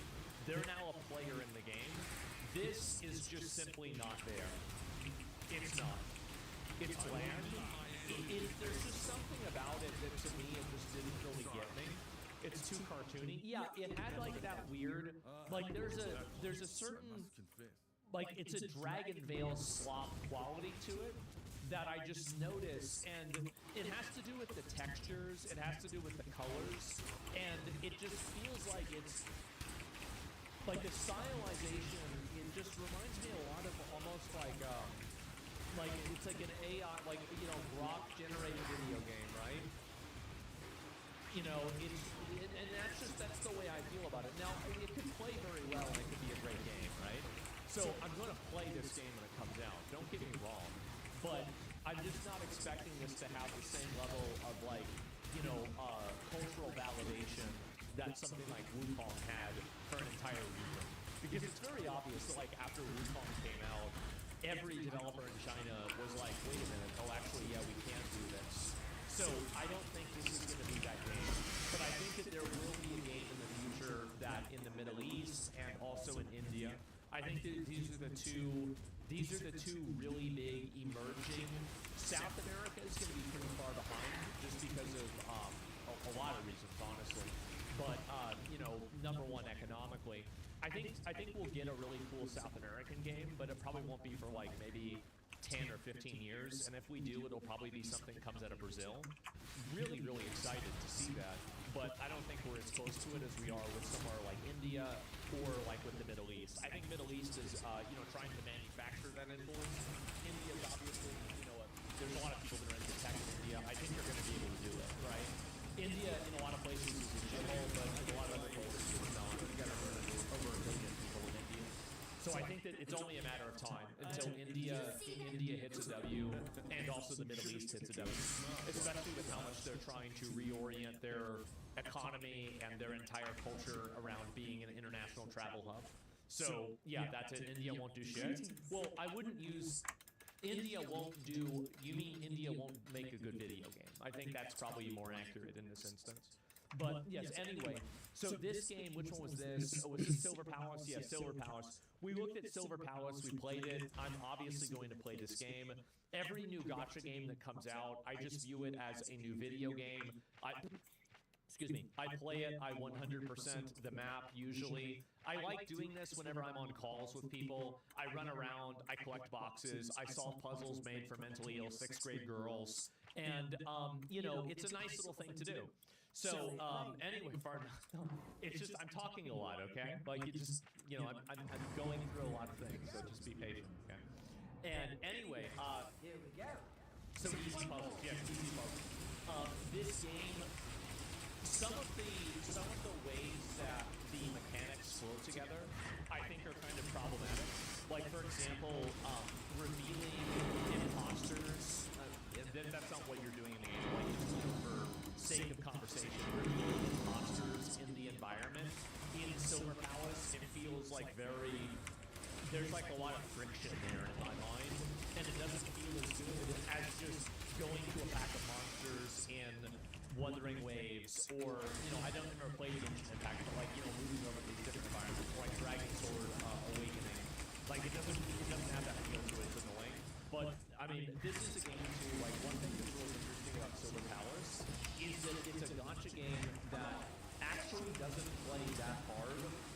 over-sexualizing its characters, but it still has elements that are sensual, if that makes sense. I know it's kind of cringe or weird to say, but I do think it's worth considering and worth mentioning and acknowledging, considering like how things have changed with the gacha environment, right?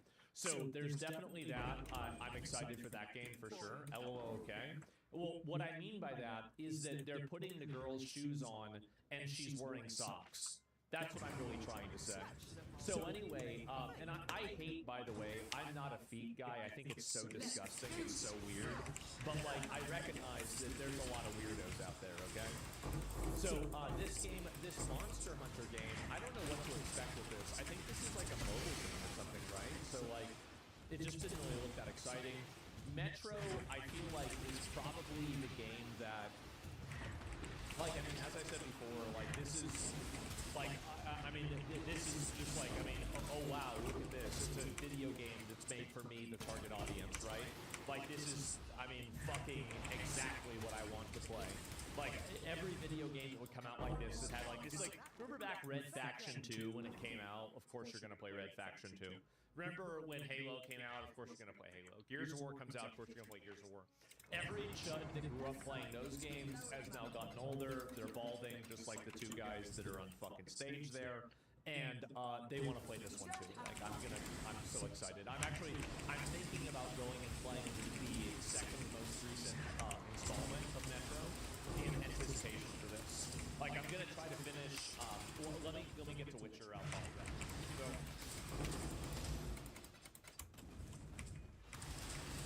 It's just a lot of games to play though, right? And I only have so many hours in the day, and I really like for me, I don't want to go too far into this because there's a lot more that we need to get into today. But like, to me, I have I have a hard time learning video games. Like, for me, the hardest part of a video game is always the beginning of the game, even if the bosses at the end are super hard.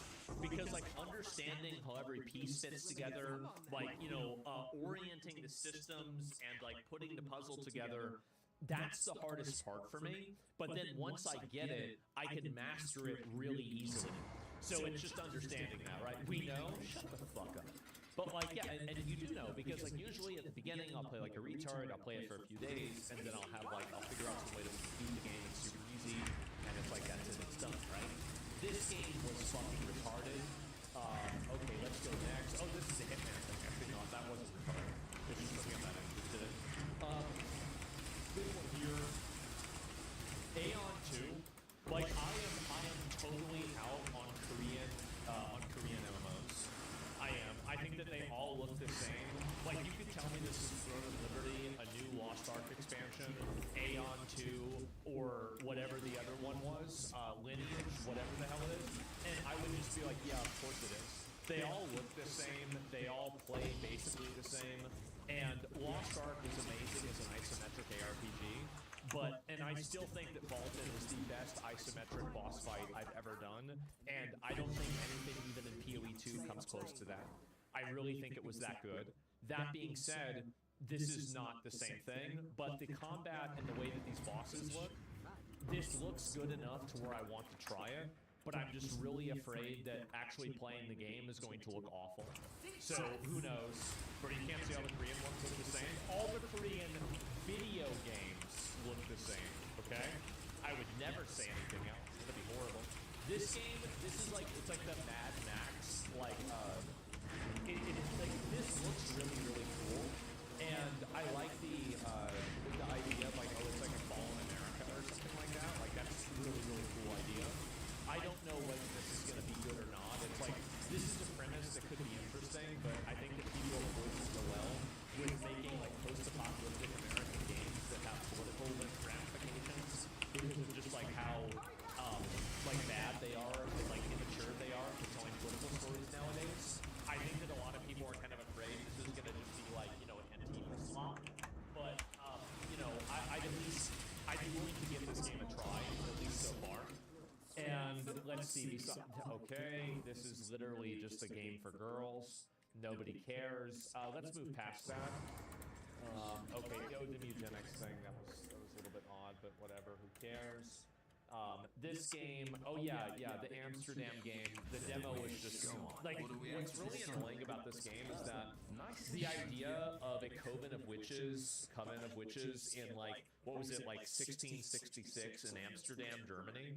Like, what an amazing, awesome setting, right? What a super cool, really awesome setting. But it just doesn't look like. I think everybody, whenever the trailer came out, was like, Amsterdam, was it Germany? Oh, I'm a fucking idiot. Sorry. The Netherlands. Yeah. So. Amsterdam's New Amsterdam, fucking thinking about some other shit. Yeah, no, you're right, because, you know, fucking New Amsterdam was settled by the... Okay, yeah, I get The right pearl, that is. Okay, look, guys, all right, I'm a fucking American. All right, guys? What the fuck is a kilometer? All right, all of you try and think I'm stupid. Yeah, everybody, all y'all know where Texas is. I don't even know where Amsterdam is. So I don't want to hear about it. Public school? It's not public school, it's just about relevance. Yeah. It's just relevance. That's all. So anyway, I don't want to get into that too much, right? It's whatever. What's your problem, man? I'm sorry. So anyway, okay, so this is a game that should be a W, but based off of the way it seems like it's designed, it's an L. I hope that they're able to take the feedback from the demo and improve the game, because this is one of those things where it's like everybody says like, oh, people hate video games like girl characters. I feel like everybody wants to like this game. People like the concept of this game. This is a really good idea, but it just feels like it's not really being executed in a way that's like fun, right? I mean, straight up, it's probably not fun to play. So let me see here. All right, next. New Amsterdam. This game, oh yeah, show American Story. I mean, again, I've been super excited about this game ever since the first trailer. This trailer, in my opinion, is actually not even as unhinged as the first one. Wow, right? I mean, like, that's crazy. Like, and this was really, really funny.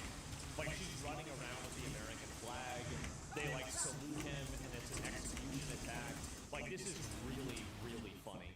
So I can't wait to play this. I think it's going to be super fun.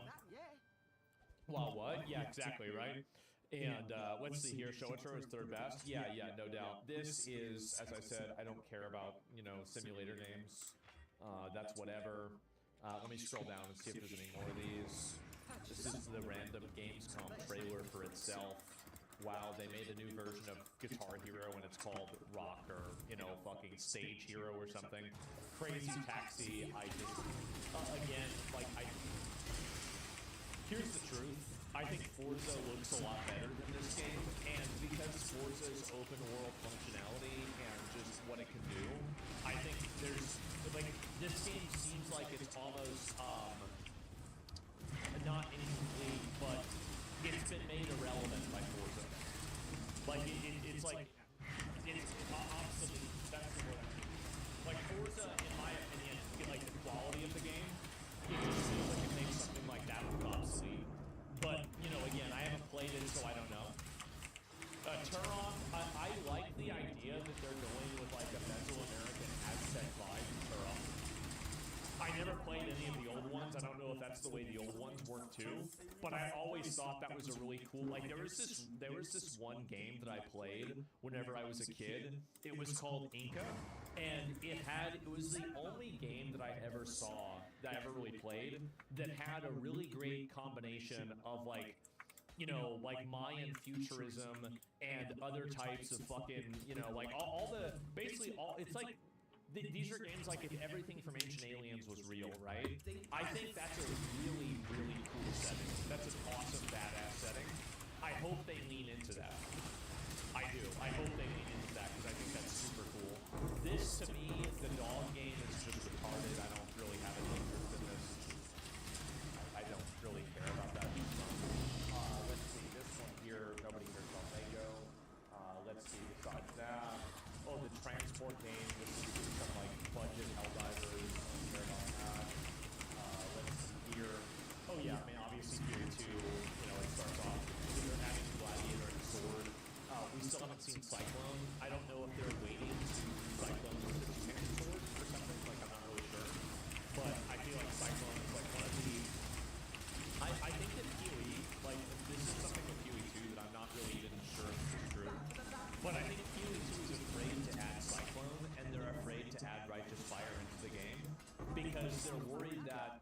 will make people play the game the way they play PoE 1, which is zero interaction with any type of game design at all. I think that's it, dude. It's there. Was that it? I mean,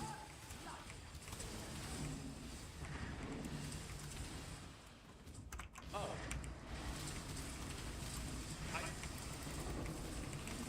in my mind, I'm expecting to see Cyclone exactly the way it was in PoE 2. Yeah. Okay, they are. Okay, they are adding it. I'll be very curious to see what happens. Or to PoE 1. Okay, so let me see here. What's the rest? So I want to see Righteous Fire then still. Are you retarded? No, I'm just, the thing is that you gotta keep in mind, whenever I'm streaming, I'm reading like probably over 1,000 messages a minute. I'm talking at the same time, and I'm looking at what I'm seeing. I'm gonna have brain farts. I'm gonna have mistakes. It's just what's gonna happen. Straight up. Like, yeah. It's just what's gonna happen. Like, I just... There's a lot going on. So I'm reading everything, doing everything, etc. So yeah, just get used to it, guys. Sorry to say. Anyway, but I do think that PoE has been afraid to do that. And the reason why I think so is that I think they're worried that things like Cyclone, for example, or like Righteous Fire will make it to where the game becomes one-button gameplay, the same as PoE 1 did. And I think that they've tried a lot to prevent that from happening. So I'll be curious to see how they add this into the game. And to see if it actually just doesn't trivialize it as much as it does. But I think also, like, maybe it's just me, but like, you can already trivialize PoE 2 like that anyway. It's just that usually most of the abilities you have to do that, you have to actually stop to cast them, rather than what's really good about Cyclone and Righteous Fire is that you can move and cast them, right? Which is what makes them special. So yeah, 0 Vens on my monkey build? Oh, yeah, that's true. But like, there's the Golem build too, right? But like, yeah, I guess it's the same thing.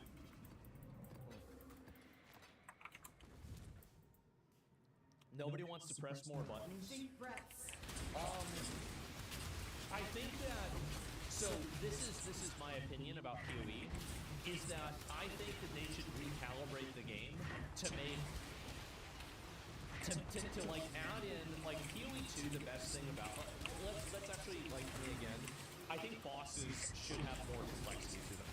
They absolutely should, because it makes them more interesting. General map farming and clearing, I don't think really should. That's my just very, very top, you know, like, fucking, you know, abridged version of what my opinion is, right? Most people just want one-button builds. I don't think most people want one-button builds, but if one-button builds exist, everybody will play them.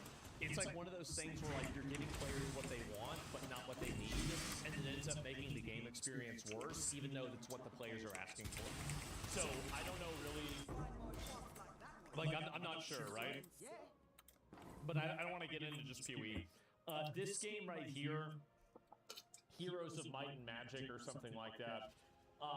This to me is like, I never played Heroes of Might and Magic. So I don't really have an opinion on it. It doesn't really look interesting to me. It doesn't. Like I look at this photo here, and again, this looks like an AI-generated video game in a bad way, right? It just, nothing about this is appealing to me. Let's see. Besides that, what was this game? Oh, you know, it's the same one. Okay, I thought it was a different game. Okay, and this was some HR meeting they did. Give me a minute. Let me just go through that. The old one almost is better. Yeah. This game, like, I think that there's a lot of video games now that are trying to capture the magic of a game that's like Cyberpunk 2077 and not Game of Thrones, Grand Theft Auto. And I feel like Mind's Eye tried to do this. There was another game that also tried to do this. Every single one of them so far has been kind of bad. This one hopefully is good. I think that we all want one of these games to be good. So again, I'm not going to try to be negative about it, but I'm also coming at it from the perspective of like, okay, these games have had basically a 0 success rate. So, you know, hopefully this one's good, but I'm not holding my breath, right? So OG Deus Ex, yeah, I never played that game, so like I don't have the context. But like, yeah, I mean, this is. I think a lot of people want to play a game like this. This literally just looks like. Just, I mean, this might be the newest entry into the Concord trilogy, or the Concord timeline. I'm not sure yet, but I feel like it might be the new. This is the new Concord. You guys see what I'm saying? I mean, holy fuck, guys. I'll play it out for a minute.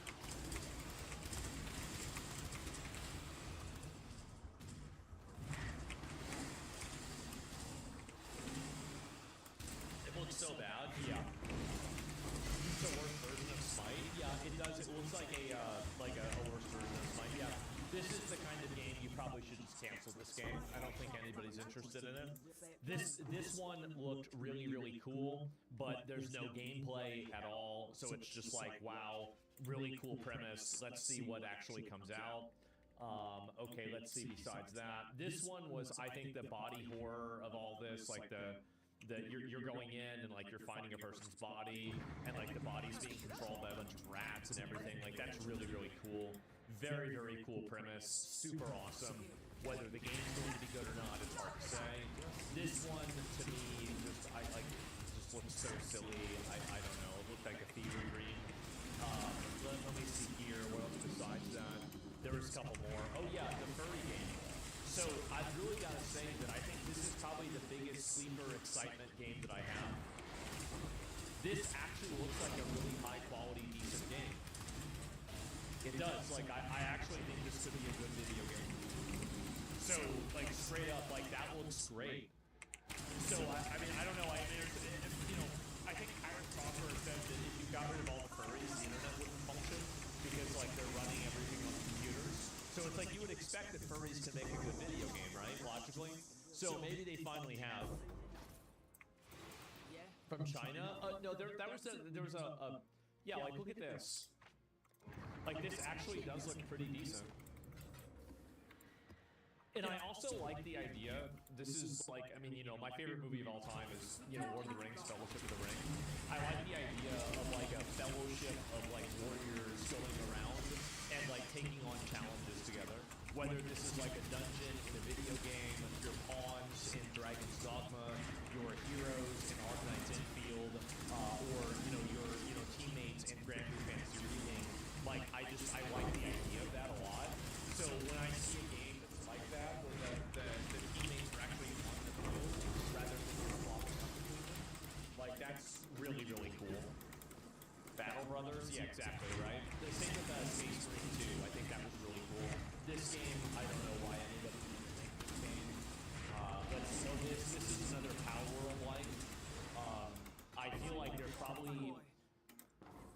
I think that we might be entering into a world where we're probably seeing too many of these hit the market, and I think that that's kind of what's happened between anime character collectors, where you have Genshin Impact. I guess if it's an older one, Punishing Grey Raven, Honkai Star Rail, even though it's turn-based, Zenless Zone Zero, Neverness to Everness, Wuthering Waves, Honkai Impact Third. I think there's one other one that Arc Knight's Infield, right? There's so many of these games, and a lot of them are basically this Tower of Fantasy. That one's dead, basically, right? Like, there's so many of these games that, like, I think that they've milked this cow dry. But I think The Witcher. This is Novigrad. Oh my god.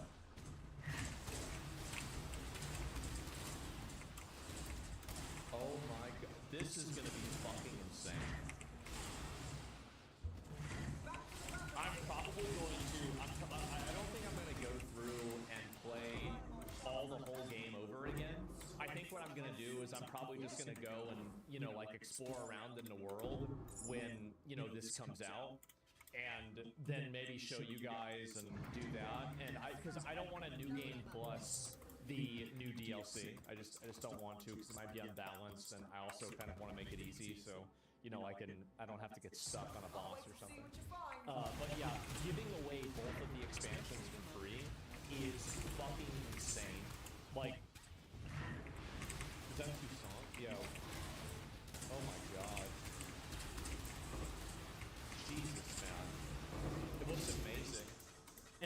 curious to see like if they're gonna keep, because I wonder if CD Projekt Red is going to continue, because this is like at the end of The Witcher 3, right? I mean, like very clearly.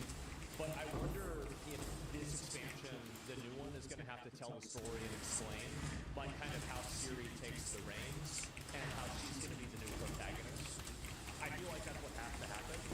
But it also seems like for this, it looks like this is just its own unique story for Geralt about him fighting some female Russian queen, it looks like, which is cool. Insane free remaster? Yeah, look at that. That's incredible, isn't it?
I see a white wolf striving forward towards a solitary.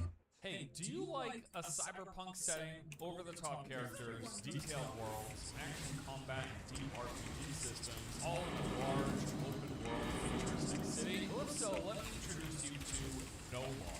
The game was first revealed back in December 2025, and since then they've released a few videos sharing a bit more details about the game, so we have like a clear understanding of what this thing is about. Also, I recently got the chance to check out some early in-game footage, thanks to Crafton for that opportunity, as well as for sponsoring today's video. We're going to be diving in and doing an overview of everything that you need to know about the game, based on what's been revealed and showcased thus far, which is looking pretty cool, gotta say. Let's dive into it. Alright, No Law is described as an immersive, single-player, open-world FPS RPG with a rich story and memorable characters set in a cyber-noir city, nestled near the sea. We play as Gray Parker, an ex-military veteran who left his war-torn life behind for a more peaceful existence, tending plants. My guy just wants to hang out and talk to some greenery. However, that retirement did not last for long as trouble came a-knocking, and now we are on a mission to settle the score. Enter the open-world shenanigans. We'll be exploring the city, tracking down targets, trying to earn some cash, upgrade our capabilities, find new weapons, goof around, messing with the locals, kind of whatever you want. The city is large,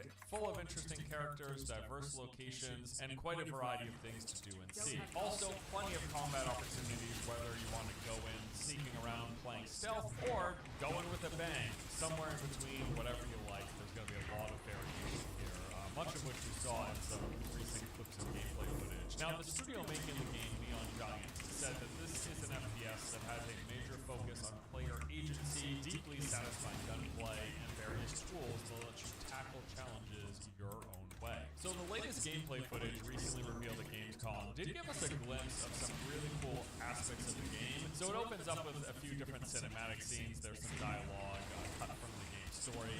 You're about to start a guy going after the mayor?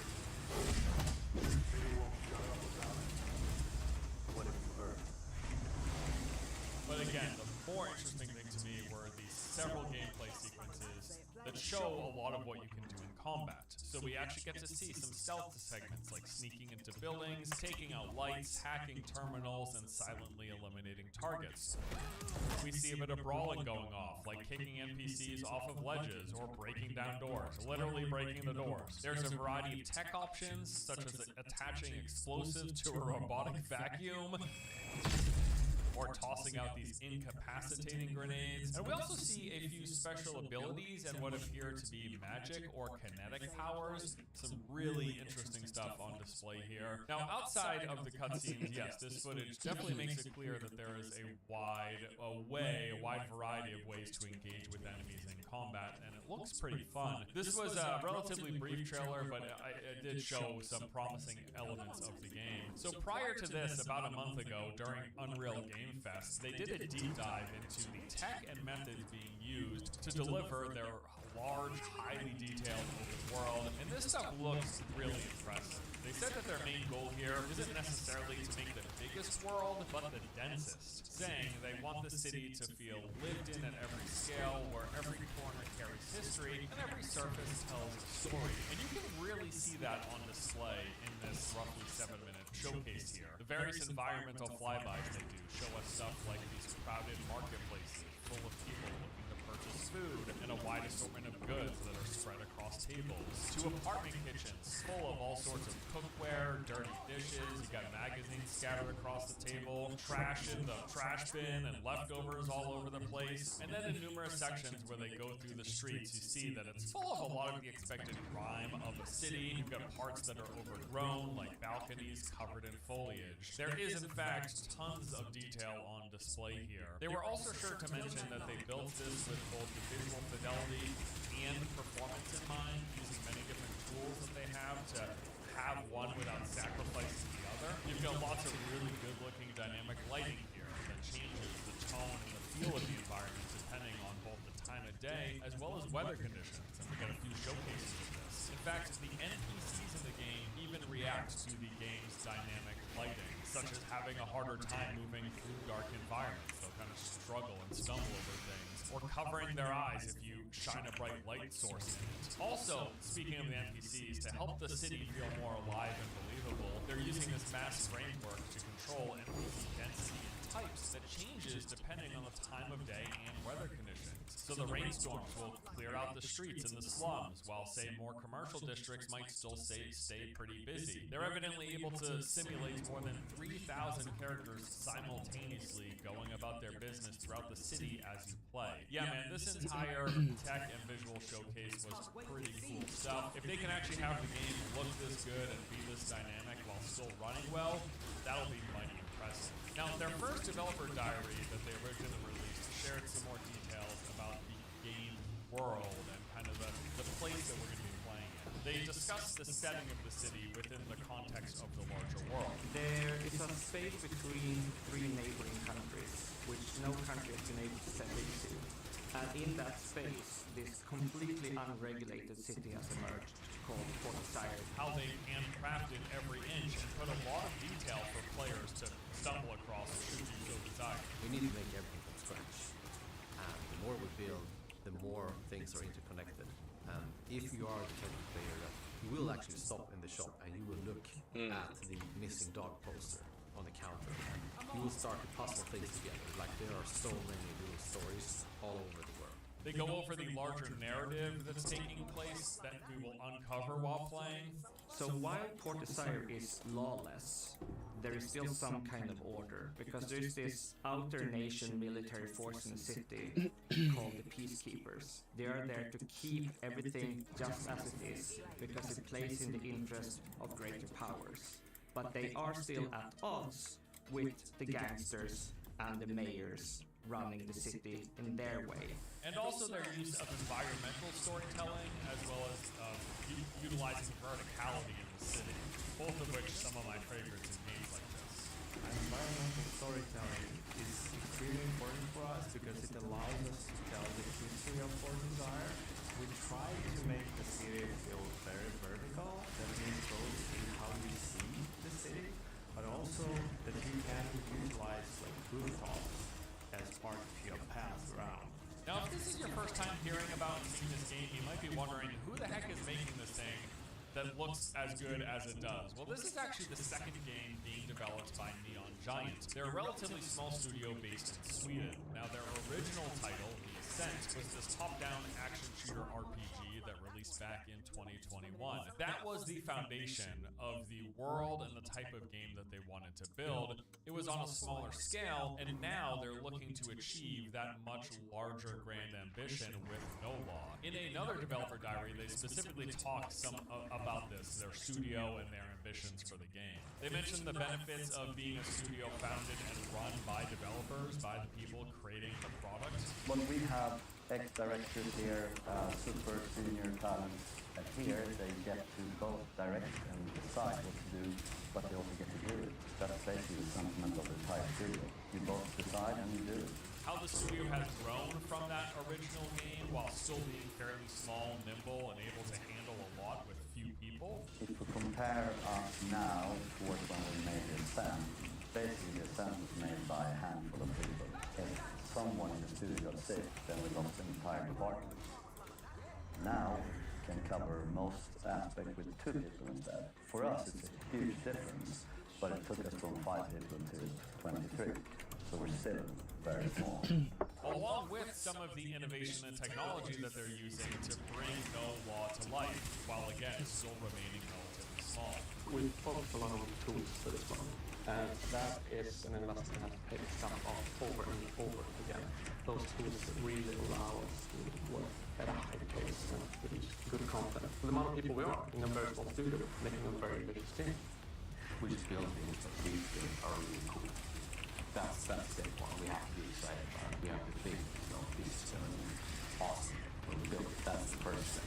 So No Law is currently planned to release at some time in 2027. Their intention is to launch across all platforms, PC and console being the PS5 and Xbox Series X and S. It's going to be a one-time purchase, box price game, and they've said the estimated runtime, although it'll vary depending on how you play, but it should be in the ballpark of somewhere around 15 to 20 hours. There's still certainly much more that I want to see and check out, but from what we have had the chance to see thus far, this game is looking pretty cool. Definitely, I think, one to keep an eye on. Excited to see and play more of it. Thanks so much for watching. Hope you guys enjoyed this look at No Law. We got links in the description below if you want to learn more or follow the game. Be sure to check those out. That is all for today. Thanks again. I'll see you guys next time. Take it easy.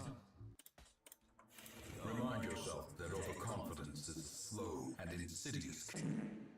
As if that's ever gonna happen. What a load of Welcome home, such as it is. This squalid hamlet, these corrupted lands, they are yours now. And you are bound to them. In time, you will know the tragic extent of my failings. Don't get syphilis. Darkest Dungeon is a game that needs little introduction. It's known for being insanely difficult, unforgiving, and notorious for causing psychological damage to not just your heroes, but directly to you as you fight through Lovecraftian horrors in an attempt to beat the Darkest Dungeon. So what if we made it even harder by turning it into another on the highest difficulty with a time limit while completing all 59 goals in the game, beating 39 bosses, and getting all 18 heroes to max level before they die. Because if any of them do, I cannot replace them. Trust me when I say this challenge forces us to be extremely creative with our heroes. Even if you've never heard of Darkest Dungeon, over the next hour and a half plus, I guarantee you will learn everything about it. The good, the bad, and the end. But first, something I've never done before, which is this. While making this video, I reached out to Redbook, the creators of Darkest Dungeon, 3 incredibly talented artists, and Epic Desk to make 3 custom death sets. I don't want to spoil too much of each death set. Each death set different moments in this video, but it's been pretty awesome being able to work with artists and a company to make death sets of unfathomable eldritch monstrosities and Lovecraftian abominations. It's been an incredible opportunity to even be able to work on this, and instead of having a normal sponsor, I wanted to have something where people could support the channel and get something cool back from it as well. The first thing I did upon getting mine was to terrorize the local population, which is how I can confidently tell you that it is quite durable and will be replacing my old portrait device old desk mat. As part of this opportunity, Epic Desk only does limited time drops. Their whole thing is never doing the same art twice, so be sure to check it out before it's over. I've been so excited to finally be able to share this with you guys. I mean, Nightmarish Abominations, kind of my thing. And thank you to Red Hook for actually allowing us to do this. Link is in the comments. Thanks for listening to me, Yap. And that's it. Now it's time for us to spend 1.5 hours answering the question, can you beat Darkest Dungeon as a Nuzlocke?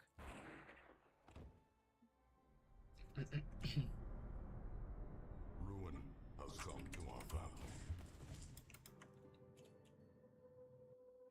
The beginning of Darkest Dungeon is Oh, you watched this, right?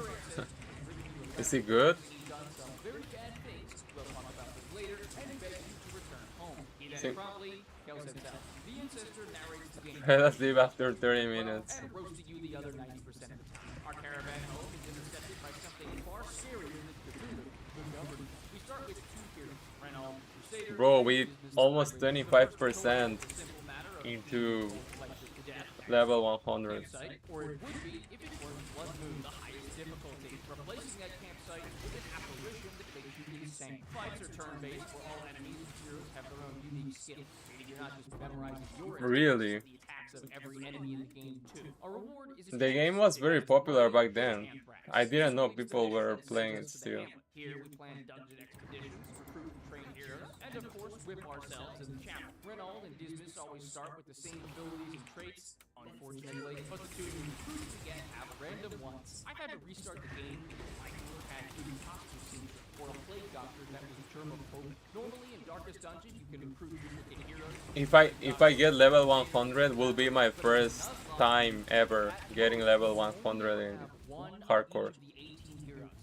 Any of them die, we can't replace them. We also can't fire them, even if sometimes I really want to. For now, these 4 heroes make up our starting team and for real. That's if I don't die, right? And on Blood Moon, we have 100 weeks until we lose the game. The beginning expedition is always scripted, perfectly by supplies from the beginning. Shopkeeper and set off for the dungeon. Level 1 ruins is basically a joke. There's no relic or more cosmetics than the Kardashians, arbalists that belong in the circus, and cultists that clearly picked the wrong god. At this stage, we really just want to manage our strats, the little white line underneath our health, which means killing strat-stealing enemies like Old Portiers and cultist acolytes. At 100 strats, your heroes go insane, and at 200, they Breaking Bad and has a heart attack because they have a heart attack. Another name for the ruins is the daycare because the enemies are really weak. Besides, You never know, man. POE is a crazy game. Crusader, who steals 1,000 gold worth of emeralds from you. Thanks, Renault. My wallet was getting heavy. Crusader is basically our tank, Highwayman is our damage, Vestal is our healer, and Plague Doctor is utility. When in dungeons, inventory space is limited, so at the end you can only find what you can carry. Gold is used to buy weapons and items, whereas heirlooms are used to upgrade buildings in camp. After each expedition, we tally our loot, and heroes gain experience. Completing dungeons in an area also levels up the dungeon, unlocking the boss for us to fight each level. The 4 main areas are the ruins, the cove, the warrens, and the well. There's also 2 DLC areas and the Darkest Dungeon itself, but we'll get to those later. Besides having questions or unique themes, each area has 3 variants of different bosses. For example, the ruins has the Necromancer and the Prophet. After we beat the apprentice versions of each, the dungeon will level up to be a veteran dungeon with a new veteran Necromancer and veteran Prophet, and then we'll repeat those with champion bosses. Also, I think Darkest Dungeon 1 much more popular than Darkest Dungeon 2, no? Big problem number 2, level requirements. The 3 dungeon levels are apprentice, veteran, and champion. The problem is high level heroes. They should release an expansion for Darkest Dungeon 1, like another expansion, you know? Really cool. Add more stuff to it. Champion dungeons. Why yes, that does mean you can enter the Darkest Dungeon instead of the tutorial on D1. And I'm sure you'll probably beat it too. So where are level requirements from? Well, if our heroes level up too fast, there won't be anybody left to complete the apprentice level bosses. Since if a hero hits level 3, they'll refuse to fight. If they hit level 5, they won't even fight the veteran bosses. What this means is that experience is actually a bad thing. We want to minimize hero XP for most of our heroes so we can use them to fight bosses. Why do I say most of our heroes? Because we need an A team. We are going to use one team to power level all the areas and clear the way to the bosses. Completing an expedition of any type still levels up the dungeon, so the I never played the second one. I kind of want to though, but I don't know when. I don't have time, bro. I only got time for POE 1. environments and tally all their XP. Our 18 needs to be a group of 4 characters who can clear out any of the 4 areas, while each area has completely different enemies with completely different strengths and weaknesses. Instinctively, you'd think that we have to use the strongest heroes, but they can't be too strong, or else they'd be better off fighting bosses. We also need certain heroes to fight certain bosses because they counter those bosses. It's very complicated. Just a total spreadsheet. First, the Highwayman. Business is a high-damage, flexible character who does reach the back line, his type cuts the front line, and he can reposition quickly with point-blank shot or use his advance. He has a riposte, so he can retaliate when he can, something that's very useful against certain enemies. Second, the Crusader. Renault is a very tanky character. His damage is reasonably good, with Smite on the front lines and Holy Lance in the back lines if he gets shuffled. Most importantly, though, he is our stress healer. His Inspiring Cry ability heals a good amount of stress from any position. I'm trying to get gold, bro. So he's our support / tank. Third is the Vestal. Let's see if I can get at least like 7 million. The important part is that he's just really consistent. Even if he doesn't have the upside of other supports, consistency is pretty important, but you've got to clear at least 50 expeditions with this team. Fourth and last, you might think I'd say the Plague Doctor, and she is insanely strong, but that's exactly why we can't use her. We absolutely need her to fight certain bosses, and also, she can't fight Wolf.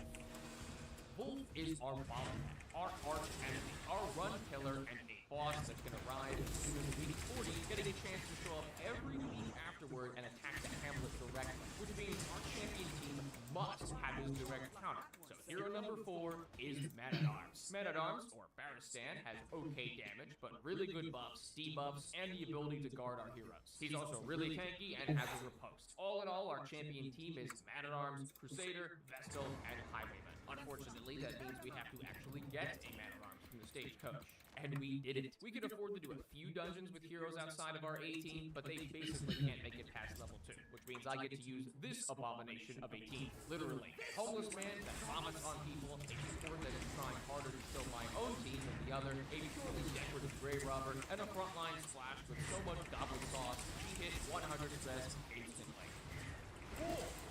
Oh my god! When heroes hit 100 stress, there's a 75% chance of gaining affliction, basically going insane in a specific way and buffing themselves in the party. But on a 25% chance to get up and decide, I'm gonna do my own thing. Virtues are extremely powerful, buffing the hero and giving them a specific positive action.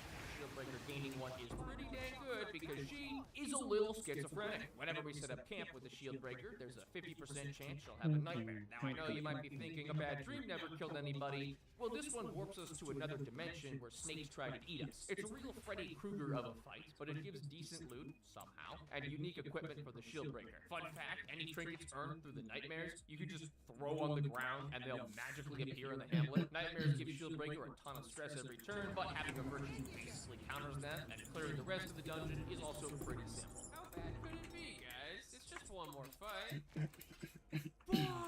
Nobody died, everyone leveled, and our grave robber now has a new Week 3 stagecoach has delivered a heaping pile of pieces to my doorstep. A terrible antiquarian roll and 3 duplicate heroes I can't recruit. All the while, the trinket vendor is selling a $10,000 pair of fuzzy dice for the jester I don't have. The only positive thing is that the guild and blacksmith are open. The blacksmith lets us upgrade weapons and armor, which means increasing base stats like damage, health, dodge, and speed. The guild allows us to unlock and upgrade abilities, meaning I don't have to deal with random starting abilities and can just buy the ones I want. Renown Stress Heal and Holy Lance, Neil's AoE heal, and only decent damaging attack, plus Dismas' Duelist's Advance and Point Blank Shot. For the buildings in the Hamlet, our upgrade priorities are as follows. Number 1 is the Guild Hall and Blacksmith. If you can't level these up fast enough, your team might be level 6, entering a champion dungeon with level 2 gear. That's like entering a maximum security prison full of Hannibal Lecters, armed with your charge of stealing from a Wendy's. You will probably die. Priority number 2 is the Granary. This thing is like CIA crack. It gives free food and increases healing from food. Priority number 3 is the Sanitarium, which we use to cure diseases and remove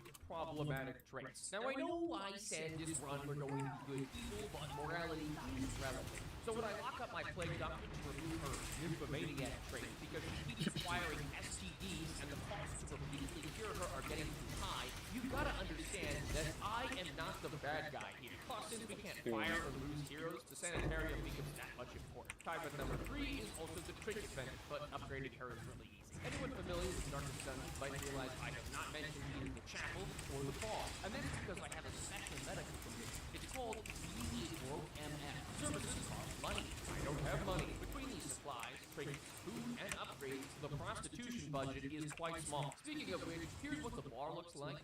Okay, got a good look at it? Because I will never click on this screen again. Visiting the bar in any activity has a chance for losing money, gaining a disease, or losing a trinket. Hey boss, I know how you killed that eldritch monster and almost died to get that eldritch level trinket. I gambled it for $6. And before someone tries to refute this and is confidently wrong, you can lose any rarity of trinket from any activity in the bar. Not just gambling. If we need stress healing in the hamlet, I will either use the chapel or the passive -10 stress every week for idle heroes. The worst the chapel can do is traumatize our heroes, but that's nothing a little week-long stay in the sanitarium can't fix. Post recording, it's called the Abbey. I don't know why I keep calling it the chapel, but I'm too lazy to change it at this point, so you're gonna deal with it. Thanks. We still don't have our man-at-arms, so my week 3 team is the A team plus the Aquarian. She has almost no health, no damage, some utility, and her best move is to force someone else to guard her. But I hope you did your homework and read the entire wiki, because she has a unique ability that is mentioned nowhere in the game. Winning fights, What the hell? interacting with things using the antiquarian generates either minor antiques or rare antiques. These are worth a shitload of money. This is, of course, assuming you actually remember to use her. Real gamers bring in the antiquarian, forget about her until the end, then go into a deep depression because they missed out on $10,000. Starting the dungeon with a 3-room scout is insanely powerful. Scouting reveals the icons on the map, can reveal secret rooms, and most importantly, removes the chance for your party to get surprised. Getting surprised shuffles the team, and because most abilities can only be used in certain positions, getting a bad shuffle means your team is completely out of action on turn 1. Some heroes, like Vestal, can't heal from the front. Leper is literally playing Darkest Dungeon on his laptop in the back line, and Arbalest/Musketeer are worse than useless in the front. On the other hand, surprising the enemy allows all your heroes to take their turns before the enemy. And rule 1 of Darkest Dungeon, the greatest form of stun, is just killing the other guy. I do like how you can stand directly in front of a hallway fight and still not know what it is. Guys, I see an enemy ahead. Really? What's their team?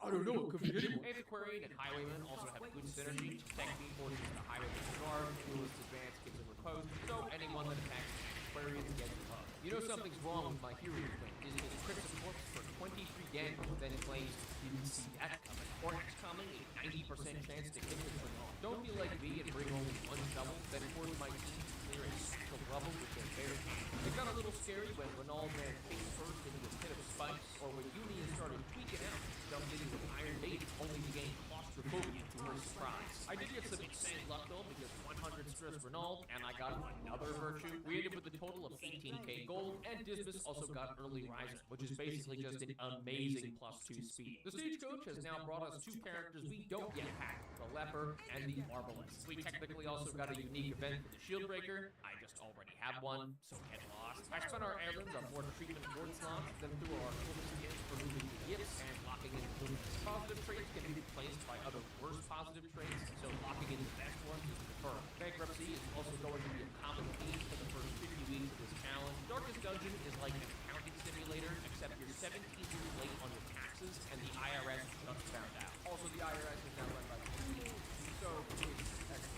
I'm already calling off trinkets just to afford food for the next expedition. With enough expeditions into the ruin done, we can now fight its first boss. Expedition. Here is one of the most important lessons in getting good trinkets. Don't fight the boss. In the bottom left, you can see the rewards for killing it. Don't fight the boss. And a very rare trinket. Every week, this trinket will re-randomize, but it will always be very rare. So instead of rushing off the boss, it's better we do other expeditions until it rolls an item we actually want. Because this one is trash. Alright, so far we've been visiting the ruins. Basically the easiest area in the game, populated by toner bros and insane people. Now, welcome to the Warrens. I hate this place, and you will too. If you thought skeletons were a little unnerving, what about human pig mutants? Swine are one of the worst enemy types in the game. They've got high speed, high dodge, high damage, and oh boy, this guy just spat on me, now I have syphilis. Sometimes I'll come here just to relax and study to the great background ambiance. Yet all of this is nothing when compared to a single champion-level enemy that appears in this dungeon. I would rather fight the final boss of the game than one of him. I am dead serious. He only appears in the champion Warrens, so you'll be hearing about him much later. Even an apprentice, though, by the end of the fight, I already wanted to leave. In all fairness, this is a horrible team for the Warrens because swine have high blight resistance. Plus, these four may or may not be sharing a single torch because of recent budget cuts. So please, I need one more torch. Another 10,000 vehicles instead of the same time. Yeah, we gotta get through 3 battles with 2 torches. This is even worse than the last team. I think it's time for me to introduce you to the single most important ability in the entire run, the retreat button. Oh, God. Assess the situation and go. Sometimes things just don't go exactly as planned, and in a run where losing a single hero means restarting, it's better to leave and come back later. Abandoning an expedition causes stress, doesn't progress the boss meter, and getting no completion reward, but we still get to keep anything we had before we left. It does cost us weak and also gives no hero experience, but for us, the hero XP part is actually a good thing. At least week 5 fires a scripted event that gives us Flagellant, while with the stagecoach, we meet the Bounty Hunter. And still no man-at-arms. Instead of doing any defensive actions whatsoever, Bounty Hunter has a different system. See that unfathomable eldritch beast attempting to devour you and the team? Uppercut. Bounty Hunter is the ultimate order-farmer. He's not stunning you with his fist or flashbang. He's trading for 1 billion damage, standing over your lifeless corpse, and reciting your employment status.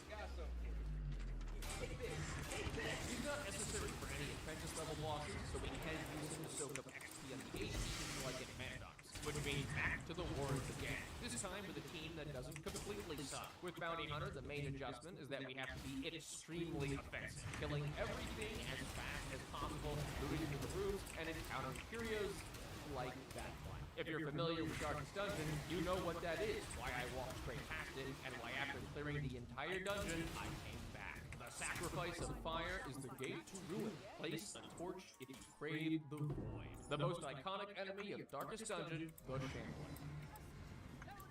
Okay. And already we're off to a good start. Oh! No! I think we're getting very close to the retreat. The Shambler is a special kind of boss. At the start of combat, your entire party is shuffled, your torch life is reduced to 0, and you're faced with a void creature that hits your entire party every turn. It also summons 2 tentacles every turn that hit like trucks, and every time they do hit you, they gain a massive buff to their accuracy, crit, speed, damage, and protection. Also that buff stacks. Yeah, it's pretty bad. So bad that I had to retreat even after getting in the low account. This is one of those fights where you really hope you don't fail the retreat.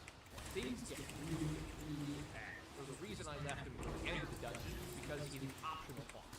Most of the time. If your torch is completely dark, every hallway fight you encounter has a chance to be replaced with him. And if you have to retreat, don't even think about staying in the dungeon, because he follows you. With an optional boss this insane, you'd imagine the loot is equally insane. And it is, most of the time. Garbage tier trinket, very good trinket. Literal best trinket in the game, you should bring this 100% of the time. Very good, garbage. To put it like this, the worst part of Ancestors map is that you can't get 2 of it. And the best part of Ancestors Bottle is that you can't get 2 of it. We may not have beat the Shambler this time, but we did complete the quest. And at the stagecoach, Jester and the Hellion. Yes, she is carrying the fridge. No, I will not elaborate. That means the only 3 heroes we're missing are the Man-at-Arms, Houndmaster, and Musketeer. The 18th is slightly completely insane, so Dismas is now meditating, Renault is praying, and the Bounty Hunter is getting treated with a flame. I will admit, Counter Morale is not good, probably because we pulled half the new roster from a Pornhub ad. My Arbalist is entering the dungeon with 100 stress, and my experienced heroes are busy firebombing the chapel. Arbalist doesn't go insane immediately because the check happens after getting stressed, so we do have an opportunity to stress heal her with our Jester. Jester is a hero that has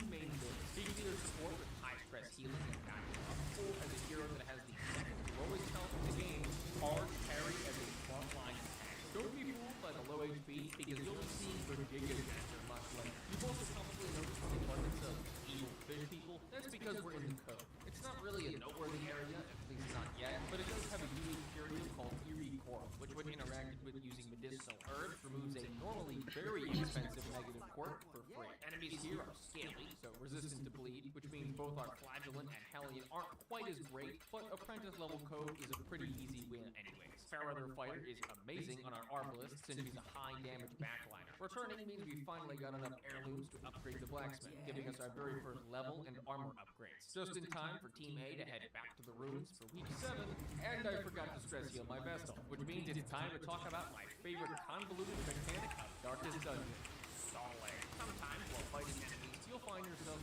not wanting to end the fight, which continually means you can keep healing the stress and damage of your team with combat abilities like Renault's Inspiring Crime. Does this mean you can just ignore the enemy and heal through? Not quite. Ignoring 2 or less enemies for 3 consecutive rounds will cause them to first stress your entire team, then begin summoning reinforcements. Some enemies will lower this timer to 2 turns, like the Bone Arbalist. To get around this, you need to attack with damaging abilities 2 times in a single turn every 3 turns. Your attacks do not have to actually hit, and you can attack corpses. This means it's useful to have at least 2 abilities slotted that deal low damage so you can stall for as long as possible. And so the Bounty Hunter happened to have 2 amazing moves for this using Uppercut and Dazzling Light. Bro, I was very noob, so I never did that, bro.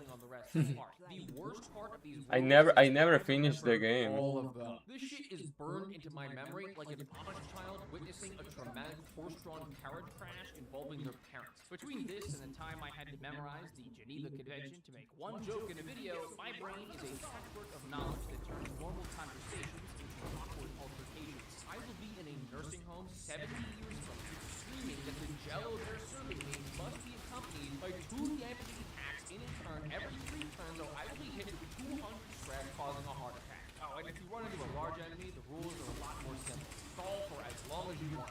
If you perform like me, have your best to crank a virtue like a single-man talk on Valentine's Day and kill everyone. I have never hated a video game enemy quite as viscerally as this basic-ass man in a straitjacket. We've reached the end of the dungeon, completely full on loot, so you know what that means. Let's give that Shambler fellow one more try. Alright, let's start killing Clapperclaws. Oh, come on! Do not despair. I don't know, man. This is a pretty good time to despair. I can keep killing the Shambler tentacles every turn. Meanwhile, Dismas's riposte can slowly kill the Shambler itself. Then I got crit for 101 total stress. Sometimes a Shambler fight simply says no. And this is not one of those fights. Oh my god! Come on, he's so close. You gotta kill him. No! Okay, I have to kill the Clapperclaw. That's the problem. With Dismas finishing the Shambler and Bounty Hunter locking in by uppercutting a Chthonian tentacle, we earned our first Shambler trinket, which is actually pretty decent. Ancestor Scroll is 25% more healing and 25% better stress skills. It's not as good as the map, but at least it's not the bomb. It's like rolling between the mega jackpot and getting kicked in the teeth, and you win $50. I prefer to win the lottery, but at least I've got all my teeth. We did get lucky to find a steady bracer in the shop. Chance to hit is calculated as your accuracy minus their dodge plus a hidden 5%. If you ever see a hit chance of 95%, that actually means 100% and the game is lying. That's right, even the game's UI is conspiring against you. A 5% chance to miss. I would never make that mistake. Well struck. Week 8 and the apprentice necromancer is still alive because he has mastered the art of standing still and offering terrible loot. That means we're back to the Warrens again, and this time my main support is the Flagellant. He actually does really good damage to himself. Now I know it might sound strange that our main healer is a half-naked man with SARS and tramp stamp on his back that says "Roots for Jesus," but you must understand that he's actually a good healer. It's like having that one off-putting coworker who's really good at their job. I don't care how many people you harass at the cash register, you're getting ratings. His basic attack is a solid bleed over time. Rain of Sorrow is incredible anti-back line, but it's Reclaim and Redeem that are our bread and butter. Reclaim heals a target over time and bleeds the Flagellant. Flagellant taking damage is a good thing because of Redeem, killing both Flagellant and another hero for up to 50% of their max HP, requiring Flagellant to be at low health to use. Also, you might notice I don't use Exsanguinate. That's because if you miss this attack, all the HP gain, you just don't get it, meaning Flagellant dies immediately. We entered with a 100 stress leper and left with a nearly 0 stress entire team, plus returning to see the Man-at-Arms at the stagecoach. He is off guard and tuckered out, which is probably because he has no skin, but undeath is temporary. Going back to the Warrens is forever. Specifically because I need a move amulet from the mission, and that is because the courtyard is open for business. The town is abuzz, an event that reduces our stress healing, will trigger every day until we clear this mission in the courtyard. The courtyard comes from the Crimson Court DLC, and let me tell you, this area is something else. Picture your average vampire, except instead of it being crossed with a person, it is a man-eating mosquito that is aggressively sassy. The 3 bosses here add a layer of complexity to an already complicated attempt at killing every boss, and if that wasn't bad enough, I'm not getting that move amulet for the bosses. I need it for a mini-boss. Fortunately, the Warrens aren't that bad with a now upgraded team. The ability to go first, stun the backline, bleed the backline, stress heal easily, and have Leopard just sort of stand there menacingly is actually really good. The Warrens also has lots of food, and by food I mean human remains. As a wise man once said, cannibalism, schmannibalism, they'll give you a disease. Medium and long dungeons also have a 50% chance to spawn a secret room, which you can scout. This allows you to enter a special room with a box. Using a key will let you indulge biblical levels of greed with puzzling trapezohedron, I said that wrong, that sell for 3,500 gold each. My economy is a machine that turns cool rocks into crawling out of bankruptcy. Those shiny rocks also allow us to enter our very first boss. His dungeon rolled a really good grave robber trinket, so I assembled our team, grabbed the 2 abilities we need, and set off for boss number 1, the Swine Prince. My first attempt at summoning was crude, and the results disappointing. The great thing I had managed to bring through was brutish and stupid. Moreover, it required to sustain itself. But this was only a trifling concern. After all, I had a village full of it. The Swine Prince's dungeon is always this rectangular layout. Fortunately, we always know where bosses are due to Darkest Dungeon's map generation rules. The boss room is always the furthest away, the furthest down, or the furthest right, in that order. Try guessing where the boss is on our current map. If you guessed here, you'd be right. Every boss has some kind of gimmick, and Swine Prince's is a little pig named Wilbur. Wilbur hides behind the prince and marks targets for him, causing Swine Prince to deal insane damage with a move aptly named Obliterate Mass. Okay, easy, just kill Wilbur, say most players on their first playthrough. Yeah, you can't do that. Hitting Wilbur causes Swine Prince to use Enraged Destruction, damaging and stunning your entire team. Kill Wilbur, and he'll do it every turn. If only there was some way to remove the marks that Wilbur puts on your team. Yeah, so apparently Arbalest has exactly that. Arbalest is a character that does huge damage to marked enemies, has a decent heal ability, and has Rallying Flare. It's a tiny stress heal, clears stuns, stealth, and marks from everyone else. Because Arbalest is so slow, usually Wilbur goes first marking your heroes, then Arbalest goes clearing those marks, and then Swine King takes his turn. To account for Arbalest getting marked, we have Shieldbreaker. One of our camp skills prevents a teammate from getting marked, which I obviously use on Arbalest to make her immune. I may or may not have also gotten ambushed again by Schizo Dream Snakes. It's a 50-50 every time you camp with Shieldbreaker to get a nightmare, but she'll at least warn you beforehand. Right after you eat, if she says a voice line, it means you're having a nightmare. It also means you don't need to use any skills that prevent nighttime ambushes, because you can't get a nighttime ambush and a nightmare. Otherwise, it would be a pretty goofy situation to wake up from a nightmare and see that. For anyone unfamiliar, camping heals and stress heals your heroes and lets you use a limited number of buffing skills each hero has. She didn't say anything, did she? I wasn't paying attention. No, you die! Yeah. So now we have an insane Shieldbreaker, but don't worry, it only gets worse. Sometimes Darkest Dungeon just decides, screw you, bozo, with the double crit from these pigs, and now my bounty hunter is selfish. As long as he can use Rallying Flare over and over and over again. Wait, no way! I fought enough battles where the can't be marked wore off. Oh no. It is a travesty. A blundering mountain of hatred and rage. Yes! Thank you! So that cleared the Rallying Flare, so now he just uses Wild Flailing. I should be marking them, which I'm okay with. That wasn't in my contract! Pass! What do you mean, pass?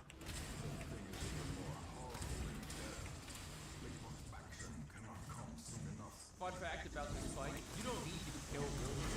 If you retreat or wipe, as long as Swine Prince is dead, the quest completes. Of course, my bounty hunter had other plans. For passing his turn 30% of the time and only acting to kill Wilbur, I renamed him Wilbur. Apprentice Swine Prince is dead, giving us an excellent grave robber trinket and marking him off our caretaker list. Just in time, too, for the Necromancer. I entertained a delegation of experts from overseas, eager to plumb the depths of their knowledge and share with them certain techniques and alchemical processes I had found to yield wondrous and terrifying results. Having learned all I could from my visiting guests, I murdered them as they slept.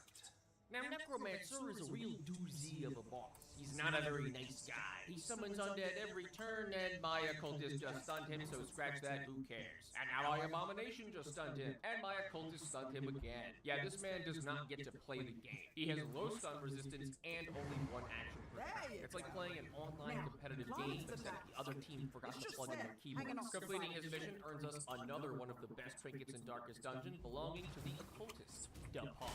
Let me explain what a cultist does. Okay, that's it. That's all you need to know. Immediately, it's one of his core abilities. It stuns any enemy in the front 3 ranks at the cost of some fortune. High accuracy, high chance on a hero with multiple trinkets like our pot that give even more stun chance. If you stun an enemy, they get plus 50% stun resistance until their next action turn. Getting stunned twice in a row gives 100%, then plus 50, and so on. He also has Gear Reconstruction, an ability that heals for a random amount between a very high number and 0, with a chance to bleed your own hero.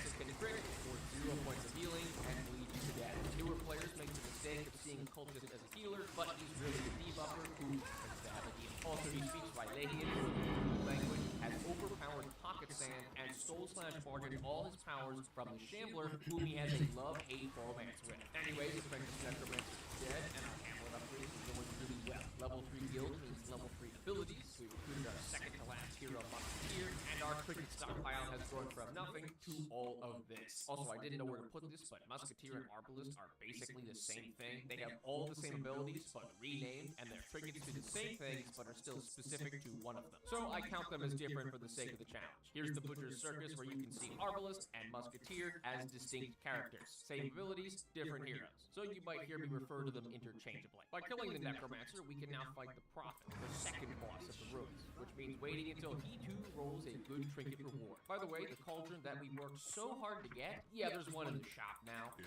is a travesty.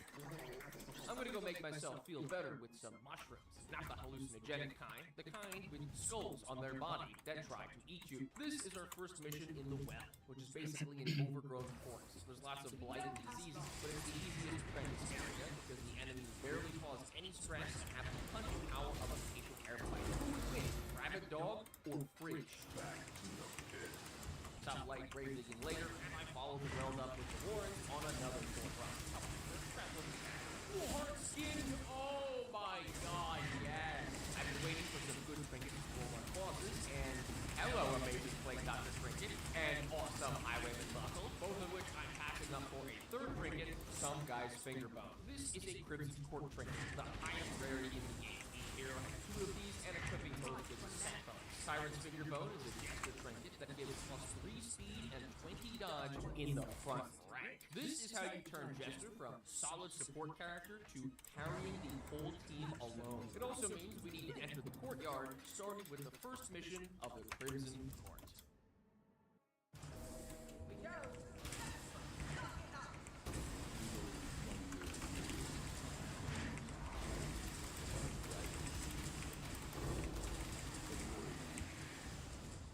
Eyes are up here, buddy.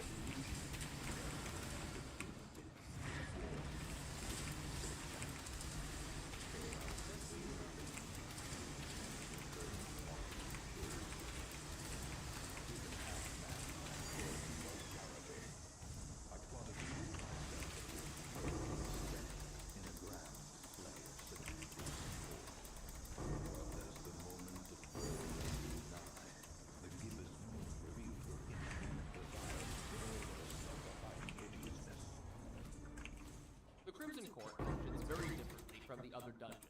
First, there is no torchlight. Lighting a torch only gives you a tiny accuracy bonus for the next 5 seconds. The map is not revealed to you, but this first mission and all the bosses have predetermined map layouts. Here's this first mission, which looks pretty tame. We just need to burn 3 hives, and congratulations, the Crimson Court is gone for good.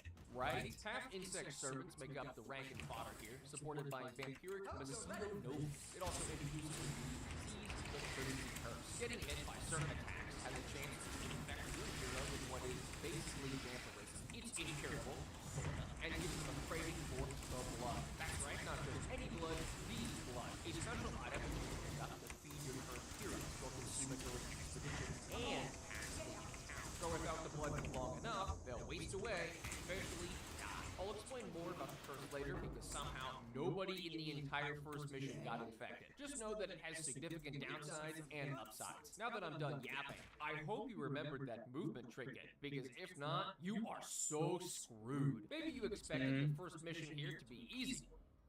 You could not be more wrong. The Crimson Curse isn't just for humans. Apparently crocodiles can have it too. But hey, he's just a little guy. How bad can he be? Yeah, he can kill you in one hit. Actually, he can kill multiple characters in one hit. This is the Crocodilian. He has an AoE stress damage attack, a single target T-break, and Apex Predator. The entire fight revolves around trying to not get hit by Apex Predator. First, Croc will use Submerge, then hit up to 3 targets with Apex the following turn. So how do you dodge it? Hex the neat part. You don't. The best way to dodge Apex Predator is to make sure you never use it. Croc will only use Submerge in rank 2 and 3, so your best bet is to pull him closer into rank 1 or push him into rank 4. And that is why we have the movement trinket on the bounty hunter. Come hither, pulls the Croc, flashbang, stuns, shuffles him, and then there's bounty hunter's signature move, Wilbur, uppercut his ass. By continuously uppercutting and throwing flashbangs to Croc, we can make sure he never uses Submerge or Apex Predator, while Dismas just still uses bullets. The move guarantees bounty hunter breaking through Croc's move resistance, unless he just misses. Flashbang is really putting in a serious... Oh no! He's taking from your face! Little does he know. I'm the luckiest man alive. Killing Croc is a guarantee for the support trinket, and this Man-at-Arms one is incredibly good. We can now find the last time, burn it, and leave the Crimson Court forever. Oh, never mind. Everything just got worse. All those Crimson Court enemies we fought, now they appear in every area of the map. On the left here is an infestation level that goes up over time. The higher it is, the more Crimson Court enemies you'll find in other areas. You can only reduce it by killing the courtyard boss, and the first is the Baron, requiring invitation to find the time. And why we might need to enter the boss multiple times, you will find out later. For the time being, our focus is on using the 18 to level up Baron's area, especially with Coke.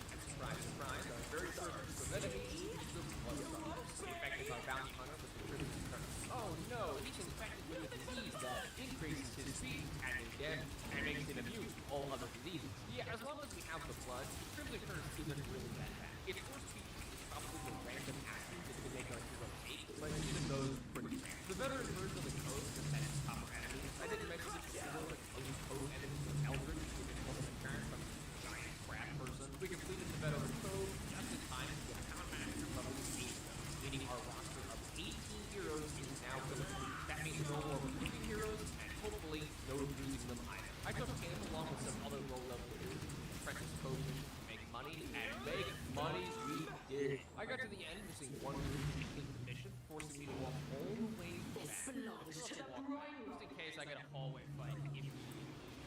Run for your life if you know what's good for you. And he's a god game. It's the fucking collector. If I have 1,000 haters, the collector is one of them. If I have 1 hater, it is the collector. And if I have no haters, the collector is dead. Similar to the Chandler, his chance to win any hallway fight, his chance that goes up depending on the dungeon difficulty. Unlike the Chandler, he will show up no matter the torch level, so expect to fight him very often. He'll always start summoning collected eggs to push himself into a bag, and he'll use some of them as they die. The trick is to target the collected highwayman while also damaging the collector. Fortunately, our 2 unique weapons of Dog and Frizz are quite effective, killing the collector pretty fast. It's important to note that bosses like the Chandler and the collector get stronger and better in the champion dungeons, so they don't just get completely outspanned. One extra fight containing a hysterically blind sea snail, and we're on our way out, unlocking our next boss with Silent in the process. Meanwhile, in the room, the Prophet's Trinket controls a focus ring, one of the most widely used trinkets completely broken.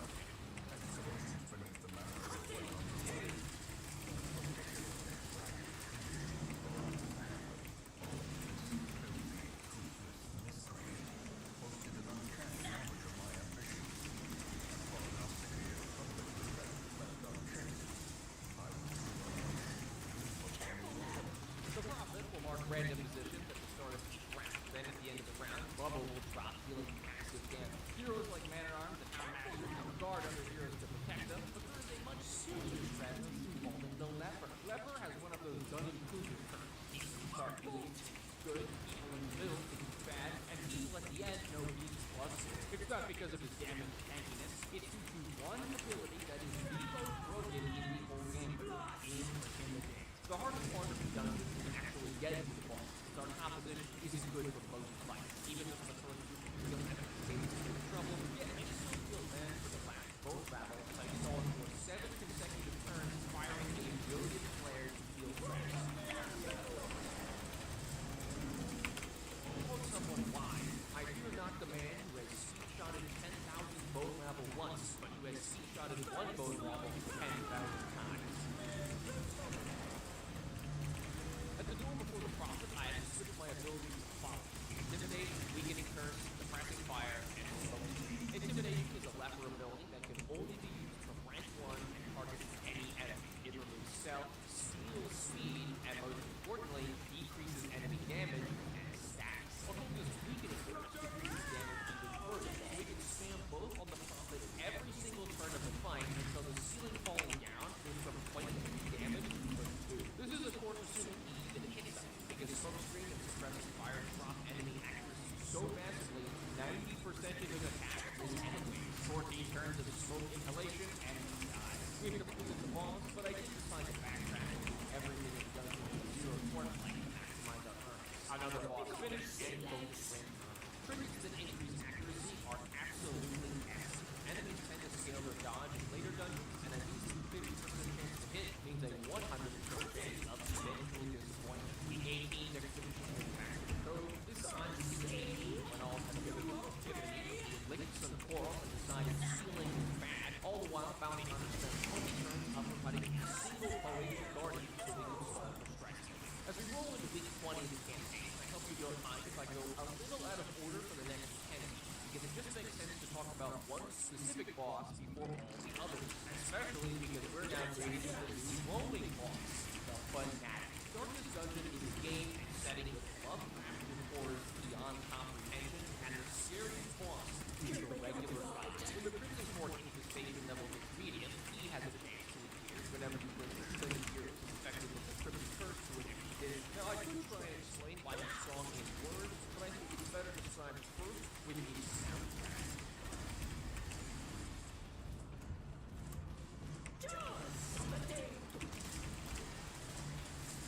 The Fanatic surprises your party, ties one of your heroes to fire, takes 3 actions per round, and the best piece of advice for fighting him is simply one word: don't. Getting rid of him requires resetting the infestation that is only achievable by killing a courtyard boss, which means it's our 18 versus the Crimson Court's very own Aaron. This is an average short dungeon map. This is a medium dungeon map, and this is a long dungeon map. Now throw all of those out the window because this is a Crimson Court boss map. If you thought some normal expedition took a long time, this is the entire map of our very first Crimson Court boss, the Baron. The catch is that this map is so large you can leave and re-enter with multiple attempts and different teams, saving your progress each time. Here's the thing, to save time and money, my goal is to complete it all in one expedition. How many supplies do we bring? Yes. My dear A-team, good luck. Fight number 1, Bloodsucker's dead, and I'm already dumping useless gold on the ground. The dungeon is just too big to take everything because I do in fact need 8 shovels. Crimson Court boss maps are predetermined lengths, which is why I have a map of the whole thing. But wait a second, you're using a map, you're depriving yourself of the true Darkest Dungeon experience, you absolute fool. I've already blind played the game twice, and every into the dungeon like 5 times, so I'm using the map. And in fight number 2 is our very first Chevalier. Out of all the Crimson Court basic enemies, these are the ones to be concerned about. They do massive damage, have tons of health, and often sit in the background. Their only real counter is close dungeons, meaning our Vestal and Bounty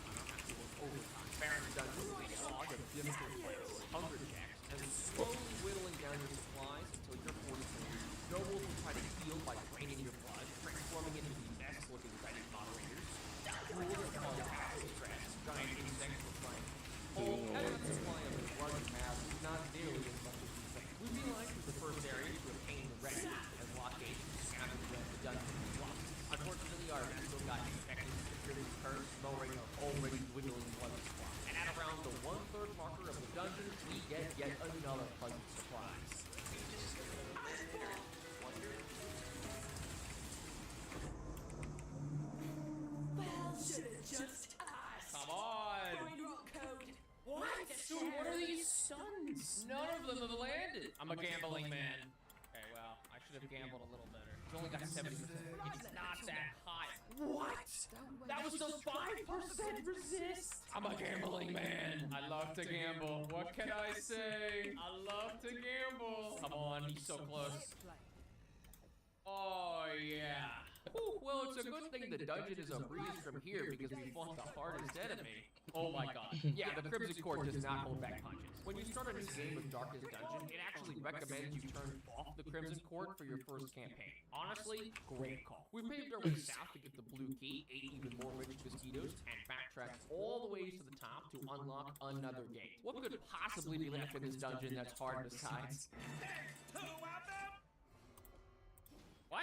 I can't give her the blood right now. What's going on? What is going on? So apparently I kind of cooked myself. There's a cooldown on giving Crimson Curse heroes blood, and I may or may not have overfed Unia. Retreating will save our progress, but honestly, I am so sick of fighting Croc that I am taking no chances. This is truly coughing baby versus nuclear bomb. This team is not even remotely fair for Croc. Shieldbreaker can pull him into the front line every turn, Occultist and Plague Doctor stun him every turn, and Houndmaster does most of our damage. Unfortunately, this team can't fight Baron, so I had to retreat and come back again with our A team, where they cruised for the rest of the dungeon straight to the boss. Another quirk of the Crimson Court is wine crates. Using a shovel on them generates a campfire, allowing us to camp before the boss, use all of our camp buffs, and confront the Baron directly. And to beat Baron's ass. Baron is split into 3 phases, where he hides among 4 eggs and disables healing abilities until all eggs are gone. Each egg has a random enemy or Baron. With this repeating each time, he loses a third of his health. Because Baron uses AoE attacks, our game plan is for Dismas' Repose to do most of the work. Should go into the second act pretty soon. Okay.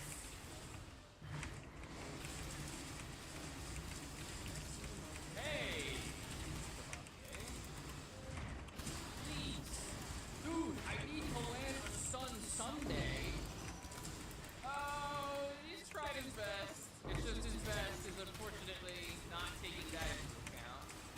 Hell no! Alright. The final sand! Land the stuns! Please! I am begging you with everything in my body to land the stuns. Land the stuns! Oh, thank you for the dodge. Land the stuns! Please, please, please!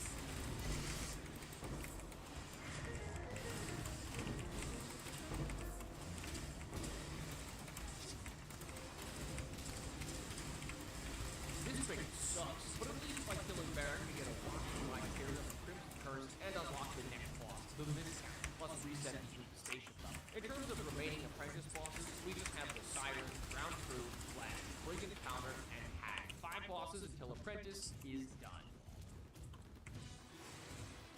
So let's start our boss rush off with everybody's favorite, the Siren. Siren will try to temporarily steal Archer, but the best way to beat Siren is marking into the code, beating every fish that moves to death, and doing exactly what's in the story. We learn the ancestors sacrifice the fish eating for money, clamping down the manacle, and pushing her into the water, which means we're going to give her some dead weight, and that dead weight's name is the Antiquarian. Our team comp is actually pretty simple. Remember that Tyrant's finger bow that gives dodge with Jester as rank 1? Well, on the first turn, we can use Solo, rocketing him and gaining a billion dodge. Antiquarian uses Protect Me to mark Jester, and lo and behold, he becomes an unkillable tank, dodging every single attack that comes his way. Our Apprentice hero at the start of the game has 10 dodge. Apprentice Jester at the start of combat has 78. With Apprentice level enemy accuracy, that is roughly a 95% chance to dodge. And when we're done, we use Finale. Finale gains damage for each ability the Jester uses, stacking up to basically one-shot any non-boss enemy. We enter the fight, and I immediately DM my editor, telling him to censor her tits to get YouTube of the monetized. Antiquarian is convinced to switch sides, and her first move is to use Protect Me and mark the Siren, giving my Musketeer a damage buff. He quickly snaps out of it, is seduced back to the Siren again, and passes. She's done nothing. This This is the most useful antiquarian has ever been in combat, and it's because she's on the other team. The girl bossing Siren is no more, and we even got a lucky collector fight, dropping us an amazing piece of loot, Unia's head. Getting head is pretty awesome, especially when it gives you plus 30% healing. There are 3 head trinkets dropped by the collector, and in the room, Unia's increases healing, Faristan increases protection, and Businesses increases damage. It might be a little unorthodox, but bloody head in a sack is in fact the ideal healing trinket, which is why our Vestal will be carrying her own head in every expedition going forward. I said there are 8 as well to clear out the way for fighting the freaking counters and tank bosses. My favorite part was encountering the collector and surprising him. I wonder if there's a McDonald's. Christ the Redeemer.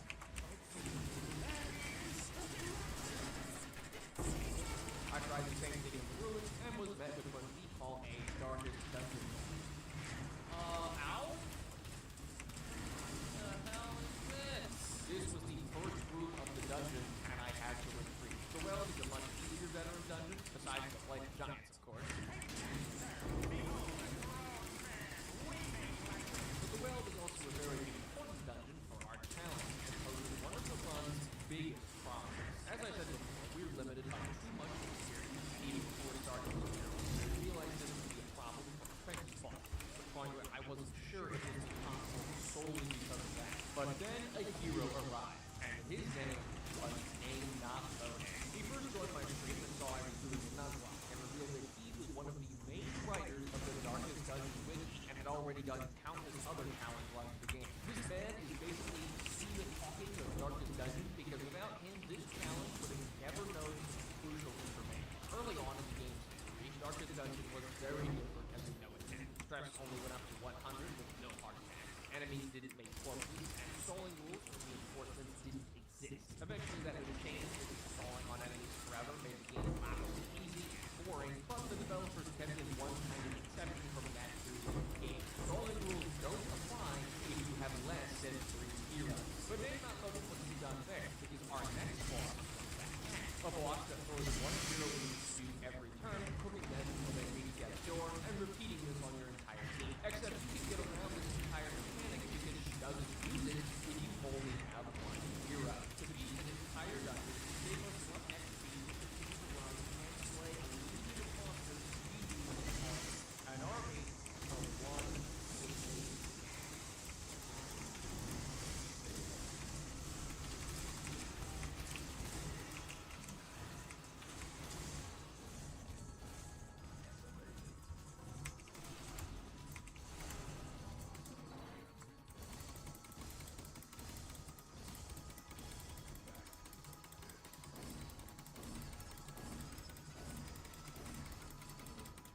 Whoever said that the Hag was the boss of this dungeon is wrong. Heavy Boots gives Leopard 20% protection, Faristan Head gives another 25, and Leopard's withstandability gives another 25, rendering him nearly unkillable to damage. Because stalling rules don't apply, Leopard can infinitely use his self-heal in any combat. I sat fighting this dog for 90 rounds, passing his turn over and over to Virtue Farm. Virtue Farming is basically passing until you get 100 strength, and you roll for Affliction or Virtue.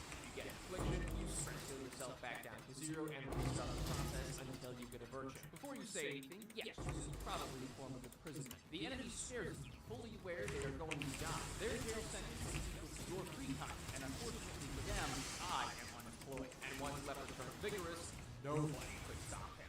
Least of all the Hag. Leopard's only attack that reaches the Hag is intimidating. Meaning this fight is Hag desperately trying to deal a single point of damage while Leopard scares her to death. Ironically, this gives us the Lone Survivor achievement, but let's be honest, that's not what happened. Leopard saving us XP allows us to open the farm stand, another new area from the Colors of Madness DLC. Upon entering, we're immediately thrown into combat, meeting the colorful wave leader at the top by killing enemies. The farmstead is entirely combat. No walking around the dungeon, just fighting hundreds of enemies. The 2 bosses here are the Miller and the Sea, both of which we'll need to kill later. I then swapped out that occultist for a plague doctor, so we can hit our 3rd to last apprentice boss, Flesh. Flesh is an AoE damage, making up 4 segments that transform every turn into a random combination of parts, eggs, bones, and flesh. They all share a health pool, and because most segments have high protection, both bleed and flight are extremely powerful, which is why all of our heroes have abilities to apply them. We did get lucky killing a bad man during the dungeon and acquiring an overture buff, a unique relic with a 4% drop rate. but honestly, that's just an average day in the morning. When we actually got the plan, we ended with an insanely lucky set of transformations, getting only one head to be done and applying so much damage that we won in just 3 turns. I did end up coming back to Warren to sign the veteran dungeon. Its new addition is the Swine Hole. It'll try to AoE our entire team with the charge of sitting back, but otherwise it's not too scary. Just try to avoid it. We can at least get on to the secret room this time, with Giz's head finishing our collection of 3 head builds. We're in the clear with no more surprises. Because we're trying to avoid XP, some normally positive countervents are actually horrible, like this malicious training, which we give our mana bonds full, meaning I have to take it to find our next boss, those rounds first. Honestly though, we're gonna be and flex. That would have been fun. You might notice this team has a tiny prop, and it's called healing upgrade. Self-heal, and Antiquarian has this, the equivalent of kissing a boo-boo, except it's actually on this. Instead, what we're relying on is food. With the granary constructed, food heals 15% more, but because that 15% rounds up, it's often more like 50%. I would really prefer no nighttime ambush. The second thing we have is dodge. Given a 0 torch-like ambush, Man-at-Arms has a single use ability called Bolster, giving our entire team more dodge and less stress for the whole fight. He also has a camp skill that gives us another 10 dodge, and when we get to round 2 itself, Antiquarian can use Invigorated Vapors to add even more dodge. So we'll summon an Anchorman every turn and try to pull one of the heroes at random to the front rank. The Anchorman will then try to anchor your front hero, immobilizing them and causing stress every turn. The goal is to either stun, kill, or dodge the Anchorman because the tool itself doesn't do much damage. I mean, one of their dedicated attacks is just to get close. The Drowned True story was that they worked for the ancestors, smuggling artifacts until they made the large large mistake of asking for a raise. So, like any city manager, the ancestors cursed them and their anger so they would drown for all eternity. But if you think that's bad, our next to last defending boss is the Brigand Pounder. The Brigands use it to pound you. Yes, it's just a giant cannon. On its own, the Pounder just summons more Brigands every turn, almost summoning at least one Matchman. The Matchmen have -10 speed, so they always go last. But if they do get to take their turn successfully, you are very dead. You can get lucky and have the cannon misfire, but at that point, you're literally playing roulette with the cannon. Because the cannon has so much health and damage resist, plus you're killing or stunning a Matchman every single turn, it's also usually the longest boss fight of Darkest Dungeon. Of course, not for this run, because I spent 30 minutes intimidating an old lady with cardiac arrest, but it's still pretty long, so I'm gonna let the ancestor take it from here. Simple folk are by their nature loquacious, and the denizens of the hamlet were no exception. It was not long before rumors of my morbid genius and secretive excavations began to fuel local legend. The wild whispers of heresy roused the rabble to violent action. Such was the general air of rebellion that even my generous offer of gold to the local constabulary was rebuffed. To reassert my rule, I sought out unscrupulous men skilled in the application of force. Tight-lipped and terrifying, these mercenaries brought with them a war machine of terrible implication. Say it with me, folks. The ancestor did nothing wrong whatsoever. Now that the apprentice cannon is scrap metal, we've beaten all the apprentice bosses, which means we get the privilege of doing it all over again. Welcome to Veteran. Just when you thought everything was going so well, Veteran Dungeons are there to pick you up and hit you with a tree. We now have to fight all the main area bosses again. A new boss shows up in the form of the Miller, each of the fort areas gain new enemies, and existing ones get stronger. Fortunately, the main boss will stay the same, so I won't be talking about a ton of them as we keep going forward. Which is why I took this pretty familiar team to fight the Veteran Swine King, and it's where we also get to meet the Ghoul. See how Baristan has noticeably low stress and isn't currently stunned? Don't worry, the Ghoul can fix that. Today we're speedrunning 100 stress on all our heroes. At least we can camp all this stress away. You know, I would prefer if my team was not insane, and unfortunately, I have an idea, because that is an Adler. It does low damage, has low stun resist, a self-heal, and I have a stress healing ability. Am I really going to spend 15 minutes stalling and using Rallying Flare? No. It took 30. I've come to believe this is not the Shieldbreaker's dream, but the Adler's nightmare. We were able to walk into the Swine Prince with our stress mostly clear. Veteran Swine King gives Wilbur another action per turn and uses his stun hero. I was impressed that plays dodging a tower, but that doesn't actually do it. Another silly oversight is that I gave Man-at-Arms so much move and stun chance with his trinket combo that he can physically push the Swine King behind Wilbur, causing Wilbur to use his AoE stun. How this old guy can move a 2,000 count behemoth is beyond me, but clearing the boss was otherwise pretty simple. With everything said and done on Apprentice, our AD is now level 5, meaning they can only do champion dungeons. Fortunately, those dungeons have the best trinket rewards in the game, like the Dazzling Mirror. A medium-length mission in the well is now our first champion expedition of the entire run. And champion sucks. Story time. Back in 2017, Red Hook released an update for Darkest Dungeon called the Radiant Update. Its main focus was on reworking Radiant as the easiest difficulty in the game to be more fun. However, in the same update that was trying to make the game easier for new players, they added 4 new enemies. One for each of the 4 areas, and all of them exclusively for champions. The Bone Bearer revives fallen undead. The Squiffy Gas can cause over 100 stress in your entire team on one attack. The Hateful Virago spawns mushrooms that disable healing, and the Swine Skeever, he's just terrible. It's no point. I once had a dungeon where my objective was scouting 90% of the room, and on the last room I entered, saw a Swine Skeever, marked the room as scouted, and just left. Also, fun fact about the Squiffy Gas, if you have a Jester, it will exclusively target him. It's not a bug, they just straight up engage them immediately. Each enemy completely changes the pace of the game. Except in the well, the Hysteria and the Hateful Virago is the corrupted giant, the champion version of the blighted giant.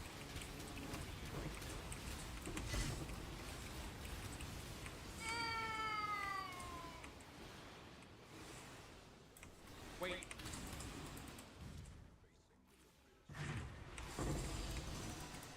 You shouldn't die. That was the very first time a hero hit death's door in 18 and a half hours of this run. If we failed that retreat, it's very likely the game would have been over and I would have had to restart from scratch. Death's door is when a hero's health is reduced to 0. It doesn't kill them, but taking another instance of damage on death's door will. Well, technically there's death blow resistance, but let's be honest, that crap never went good.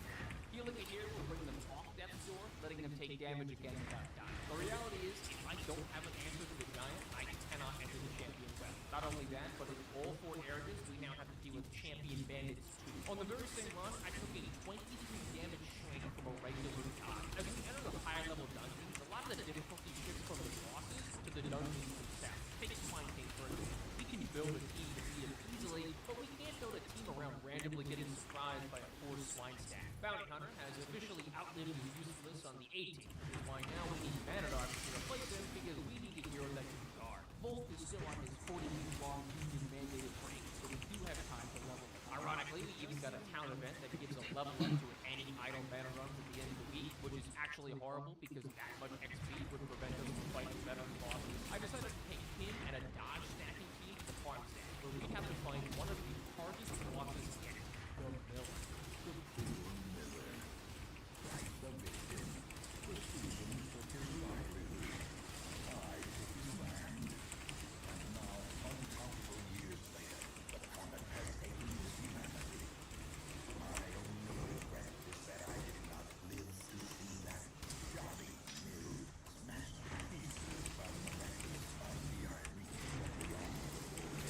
The farmstead begins with combat, always combat. It is a constant flow of enemies of both the farmstead variety, and when you reach checkpoints, it can change to mirror other areas. We need to fill up a bar at top rank by slaying dozens and dozens and dozens of monsters until we can finally even face the Miller. And we've got body. This team is like a half-baked cake. It could be great, but right now, it sucks. Lack of dodge trinkets is the biggest problem. Our goal is to dodge everything using an Antiquarian and Antiquarian can spam invigorating vapors every turn of the fight, essentially giving us 27 dodge for all of our heroes. So a few weeks later, I came back to the farmstead, this time prepared. My god, he stunned the guy who's like not supposed to be stunnable. Yeah, this might be literally the best possible comp. Oh, yes! Okay, we have cleared off all the stress of our team. Good friend, good ass friend. Oh, man. This is the last checkpoint before the Miller. What does he actually do? Got a big sight. Uses it often. Every round, multiple times per round. The Miller will use the Reaping as his main attack, dealing damage to the entire party. He'll also summon and freeze farm garden from damage. So what's our strategy? Space cocaine. Yes, you heard me right. Space cocaine. At the provision screen, you might have seen this item. Costs us to buy, and it increases our speed, damage, stress, decreases virtue chance, and refreshes using 20 abilities. Some abilities in the game have limited uses every fight. One of those is from the mana called Bolster, increasing dodge and decreasing stress for the whole battle. You can only use it once, unless you have charge dodge. Just sort that shit and bolster away until you're dodging with enough crackhead energy to rival the Flash. Cocaine Barristan can then slowly attack the Miller through his guard by riposting the reaping every turn. We are fighting a decrepit old man with a drug-infused decrepit old man. It's like a Pokemon tournament, except I gave my Pokemon 30 kilos of Columbia's finest. We will either A, annihilate the competition, or B, enter cardiac arrest. The Miller's reaping arm gave out before Barristan's car, checking off another boss from the caretaker's list. We'll actually have to fight the Miller again later, but that relates to a different Farmstead boss. Speaking of bosses, we paid the Necromancer another visit. The hardest fight in the dungeon does not belong to the veteran Necromancer, but actually to these three clubs that Amber's needed. I'm convinced the scroll is holding isn't magic. It's just a list of all the big kitty mods on the Darkest Dungeon Workshop. And looking at the length of it, that list is very incomplete. Right now, we're just held back by dungeon level, meaning we just need to start to clear the way for each of the veteran bosses with our 8. And what better place is there to start than with a load of champion dungeons? Don't worry, guys. The money is going to come in right after I complete the dungeon. Oh! Me and the Warrens, we go hand in hand. It's Skeever! Oh my god, the whole front line I can't touch. Skeever's a fast lad. We gotta kill him. Oh my god. I need you to die to this attack right now. It's another Skeever! I don't want to play anymore, guys. It's another Skeever! Why? I didn't surprise you. Alright, this is our last room. Scout 90%. This is our last. Thank you, God. Let me out of this horror. My whole team is gonna get cryptic. God, yes. Oh my God! No. What? No, I just continue crying at the fact that I have no back.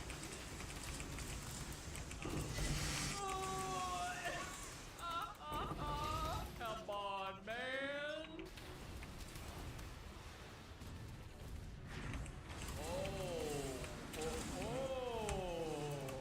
Alright, boys, it's time for Chandler.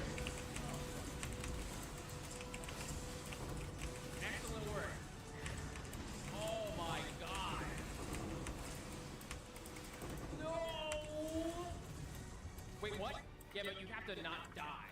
Nah, I don't. What the fuck? I have to go back in? Alright, rematch.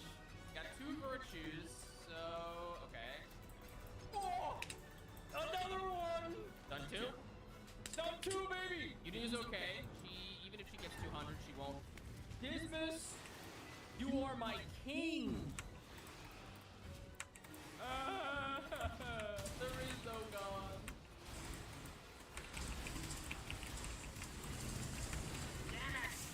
Okay, well, we can't gamble on Fnatic anymore, because it's just gonna be Fnatic from this point forward. The Crimson Curse is not something that happens during battle. You go on missions, and you're infected now and then, and before you know it, half your roster now has an incurable addiction to Vampire Blood. And the game's gentle way of reminding you is this guy. Normally, the way to avoid it is pretty simple. Just leave. If you retreat in the first room of the dungeon, it causes stress, but doesn't progress to weak time or a reset in mission, allowing you to enter again, hopefully without the Fnatic. The problem is that his chance to appear scales with the number of Crimson Curse heroes you have in your expedition, and our entire A-team is infected. That means he will show up on every single expedition. We can try to kill him, but even if we do, he'll just come back for the next one. Instead, our only real option is the next Crimson Curse boss to visit with his own monsters in an acid dungeon that is the second hardest and most complicated of the Crimson Fort dungeons. Fortunately, the dungeon has no possibility of not true camp. Unfortunately, I had to retreat my first attempt because I foolishly entered with a super high stress on all my heroes. We've also finally gotten Gunslinger Boss, basically a trinket that switches Dismas' nationality from British to American. Combining his Toxitron ability with Kratos, his turn 1 is just deleting the front 3 ranks. We even got a random dazzling mirror drop making up for that failed champion dungeon early. And with all these rare new trinkets, I've decided to drop a stack of food to carry them, because I assumed there'd be more later. And when I got some rubies and emeralds, of course I dropped all my anti-venom and a stack of holy water, and a stack of bandages for a sapphire, and another stack of food for a campfire. Although the discounts dungeon has some very interesting compositions, the real threat is looking at my inventory now, then again a few rooms from the boss. How do we beat the discount when we search through supplies? A little difficult. The discount is not a hard boss. I'm not gonna lie to you, this guy straight up eats poop, genuinely in his lore. Whoever wrote the wiki page did not have to do this man so dirty. Not a huge threat, miserable HP, does very little, his damage is utterly unimpressive. Viscount has 3 actions per turn, which would be scary if he didn't spend them munching on the 3 bodies in the fight. 2 of those bodies give him a debuff. Viscount genuinely goes the boss designed for veterans that accidentally plays the champ. The last Crimson Court boss, the Countess, now she was designed with the intention of making you uninstall the game. Now that we've unlocked her dungeon, we'll get to her later. In the meantime, we have to deal with the hag again as a veteran. Leper won't be able to solo her dungeon now, which means we need a real strategy. The risk is that she'll throw someone into the pot, they'll come out on death's door, then we get unlucky and she kills them instantly. People who play the game the first time might think you should slowly attack the pot and hag to free your hero before they reach death's door. But there is actually a better strategy. We're just gonna kill him. Abomination has 2 forms. Human form is good at stunning and healing, and the transformed Abomination has some of the highest damage in the entire game. The downside is a ton of stress, but who cares considering I killed the hag on the first move of round 3. Houndmaster is level 5, meaning now him, Crusader, Highwayman, Man-at-Arm, and Bounty Hunter are champion exclusive. As I mentioned about 1 hour ago, we need to get every hero to level 6, but when they actually get to level 6, it completes the Caretaker goal, meaning if they die after that, the run isn't completely over. Just don't lose your level 5 heroes before they get to level 6. One by one, the other veteran bosses went down similarly. The Siren, the Prophet, the Collector, the Crew, the Collector, the Cannon, the Collector, the Collector, the Collector, the Collector, and of course, the Collector. This is the second tile of the dungeon, by the way. I swear, I fought the Collector so many times that if we didn't make one of our death maps specifically beat after him and the Shambler, he would have ambushed me in my closet. As the bosses kept passing, so too did the weeks, and as each ticked by, it meant we were getting closer and closer, not just to week 100, but our inevitable encounter with the hardest boss in the game, Wolf.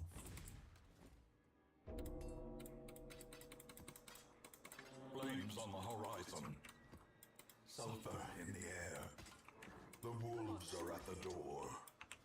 Wolves at the Door is a special quest because it doesn't take place in any of the normal areas in the map. This quest is in the hamlet. Following week 40, there's a small chance any town event is replaced by Wolves at the Door, causing Brigand Wolf and his bandits to raid the hamlet directly. But there's another catch. This mission is a Darkest level mission, similar to the Darkest Dungeon itself.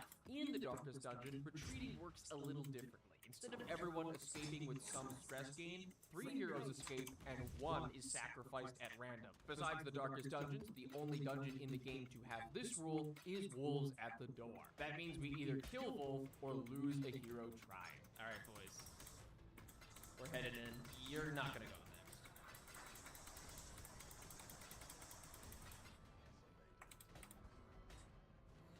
next. Hey, that's what I was gonna do! I gotta shuffle you into the right spot. Nice. What? Oh, come on. What is this? Thank you. Yeah. Yeah. Now that we've actually reached him, what does Wolf do? Every turn, he'll throw a bomb on a random rank similar to the Prophet, detonating for up to 47 damage. For reference, that's more damage than Tree Branch Smackdown or Prophet's Rubble of Ruin. Unlike Rubble of Ruin, it can crit for 68 damage, which is more max HP than any hero in the game. To stop the attack, you can destroy his barrel of bombs, except he resummons it every turn, along with more bandits, and the barrel has a riposte, 30 health, and is immune to all statuses, meaning your actual best bet is to use Man-at-Arms to guard the bomb heroes and pray that he can tank. Alright, that one's blocked. Dodge. Okay, there's both of our things. We're gonna have to hurt a lot of people. So you can see he only takes 8 damage, but that was 80% reduced. So he would have taken 36 damage if that actually happened. Uh-oh.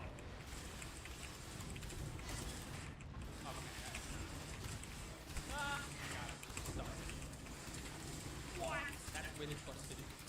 Ah, you need to stop rolling, man. You need to do something in your life. What? It crit for 41? When he had that much rot? And you heal for 1? He died by a cultist. A cultist. The hero with the best sun, best marks, and one of our only healing abilities. Guys holding off the bandits for the other 3 heroes to the save. He was level 6 when he died, so we've already completed the caretaker goal that he needed, but we'll have to go the rest of the run without an occultist. And that's a problem. For later, I'll revisit this when we get to Judge Dungeon. Failing Wolf's door means Wolf will be back eventually, and we do need to kill him as per the caretaker's list. If you were watching closely during that fight, you might have seen why we lost. First of all, and secondly, the Crimson Curse. Baristan is already addicted to crystal crack, so I'm not keen on his random outbursts demanding blood like a Hollywood cult. We've slain the Baron, Javistown, and now I've got to assemble a team to fight the Countess. If you thought the other 2 dungeons were large, then you haven't seen anything like the dungeon of the Countess. This is a champion level dungeon, meaning I can bring pretty much the best possible composition without worrying about XP. I would have brought a cultist, but, you know. So, our team is the Flagellant, Abomination, Houndmaster, and Plague Doctor. Flagellant as our main healer, Abomination and Plague Doctor as utility stuns, and Houndmaster for his stress heal and high damage. Our inventory is completely full of supplies, which means in a dungeon with more loot than any other location in the game, we're tossing all of it to get to the end. Chow down, boys. Let's go.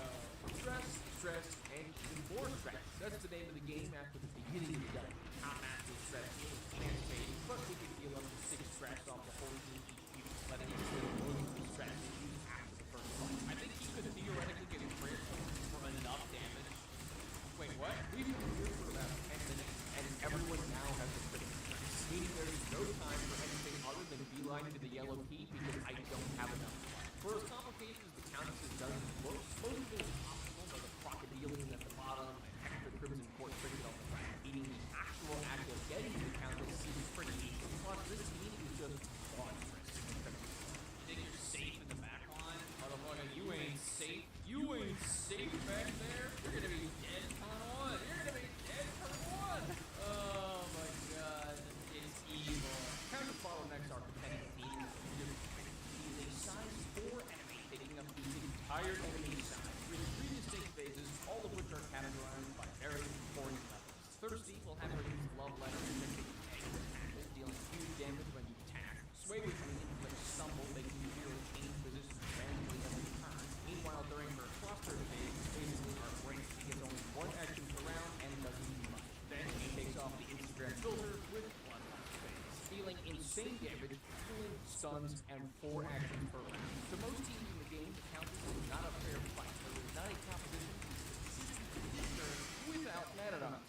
Space Toad, and Antiquarian. I think you can see where this is going. Upon re-entering the courtyard, we can find a wine crate to camp, use tactics for plus 10 dodge, make our way to Countess, and watch as Red Hook's most difficult boss fight on the game. Space Toad, bolster number 2. Space Toad number 2, hit him with bolster number 3. Keep popping this. Space Toad number 3, bolster number 4. Alright, everybody's got $100 now. Ronaldo's 110, 95, 100, 130. So now it's time for the team to attempt to dodge every attack, while Ronald puts in the work and just smacks her. Hit her. Keep hitting her, Ronald. Hit her. Look at the debuffs of Baristan, by the way. This man is not having it. That's just Hogan. See, that lad is in a world of trouble. Keep up in that crit. Keep up with that crit. Smack her. Hit her, Ronald. Dude, what does crit chance? It's 40%.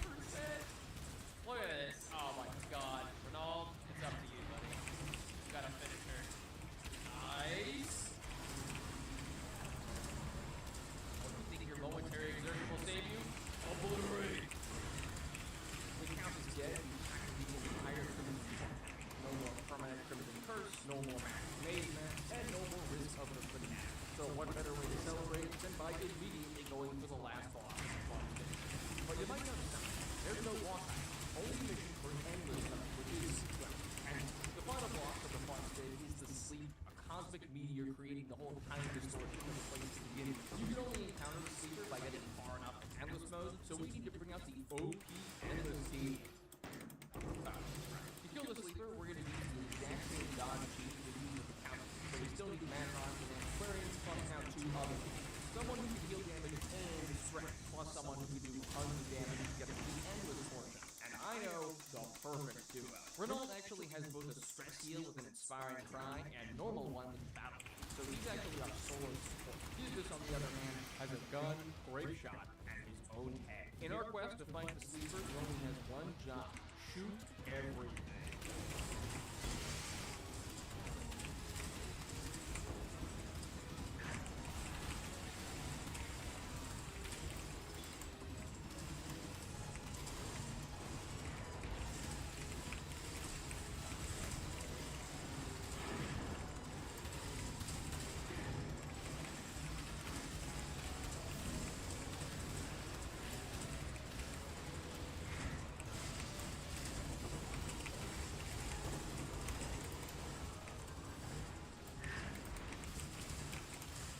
Notice that responsibility. Endless mode will throw him and other random bosses from any area in the game. Fortunately, Sleeper is the next boss, and he has 2 phases. Phase 1 will have to spawn crystals that explode when the king is left. Because this phase is so slow, instead of using the dragon shot and Paragon 7 lines of code, then dodge the crystals explode before damaging the Sleeper. So you guys know, though, this isn't the last phase. That is. Phase 2 is actually really simple. The Sleeper hits you hard. He has 1 action per turn, hitting the whole team for damage and stress, so you better have a way to dodge or stun. Fortunately, we have both, which kind of trivializes the fight. This is added results, so even after killing the sleeper, we can go in and collect more crystals. Or we can immediately run into the swine steamer, so I ran away like a lifeless Goomba. Using heroes in Endless isn't permanent, they can come back with a retracted affliction, but you do use triggers to party wipes, which I prefer to do. In terms of bosses, we finished the Crypto Court, we finished the Farmstead, and beaten every veteran boss except one in the war. I'll just take my veteran team to every single hero is now level 6. We can't enter the last veteran boss.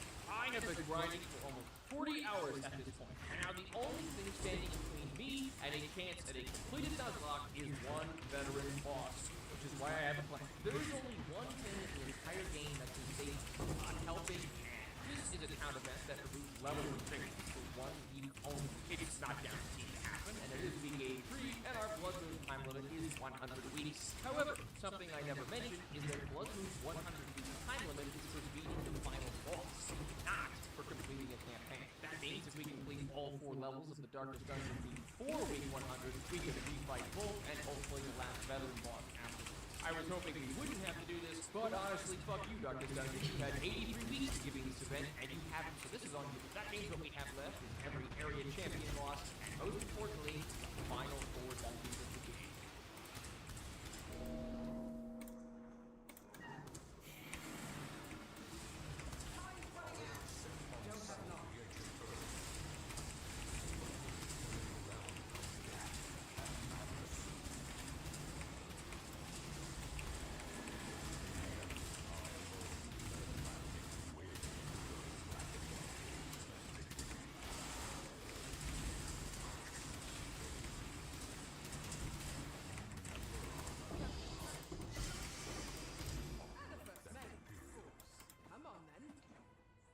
It is a festering abomination. I beg you, return home, claim your birthright, and deliver our family from the ravenous, clutching shadows Say it plain. of the darkest dungeon. When I was doing the planning for this challenge, there was another bottleneck besides hero XP, the Darkest Dungeon. This is the final area of the game, with 4 completely distinct levels challenging a different aspect each. When heroes complete a level on the Darkest Dungeon, they trigger its most important mechanic: never again. In Radiant mode, heroes that enter the Darkest Dungeon more than once gain massive stress and have a 99% chance of affliction. But on Blood Moon, they don't gain stress, because they refuse. These heroes will not re-enter the Darkest Dungeon, forcing us to take a different team comp to every level. If we lost any more than 2 heroes throughout the entire campaign, we'd be taking incomplete teams into the hardest levels of the game. Enemies drop no loot here, the map is dark and predetermined, and each area is specialized to a specific playstyle. So our team comps are the following: Jester, Flagellant, Grave Robber, and Shieldbreaker for Team 1, Vestal, Houndmaster, and Abomination and Man-at-Arms for Team 2, Arbalest, Plague Doctor, Bounty Hunter, and Hellion for Team 3, Antiquarian, Highwayman, Crusader, and Templar for the final mission as Team 4. Musketeer will be sitting this one out, so you're welcome. And Occultist is a busy man with a busy schedule. As for everyone else, here's the card for my licensed therapists. The first mission of the Darkest Dungeon, Wayne June, take it away. Once again, the stars are right, and the manor sits at the very epicenter of cosmic unrest. Cultists rally to their twisted idols, and great gongs sound in anticipation of the coming sacrifices. Far below, life-laden shadows pulse to the unrelenting rhythm of a beating heart. As soon as we enter, retreat is not an option. We either win or die. That is why I am going to completely break this dungeon. You didn't think I was going to play fair. After 50 hours of grinding, because the first group of enemies in the Darkest Dungeon do literally nothing.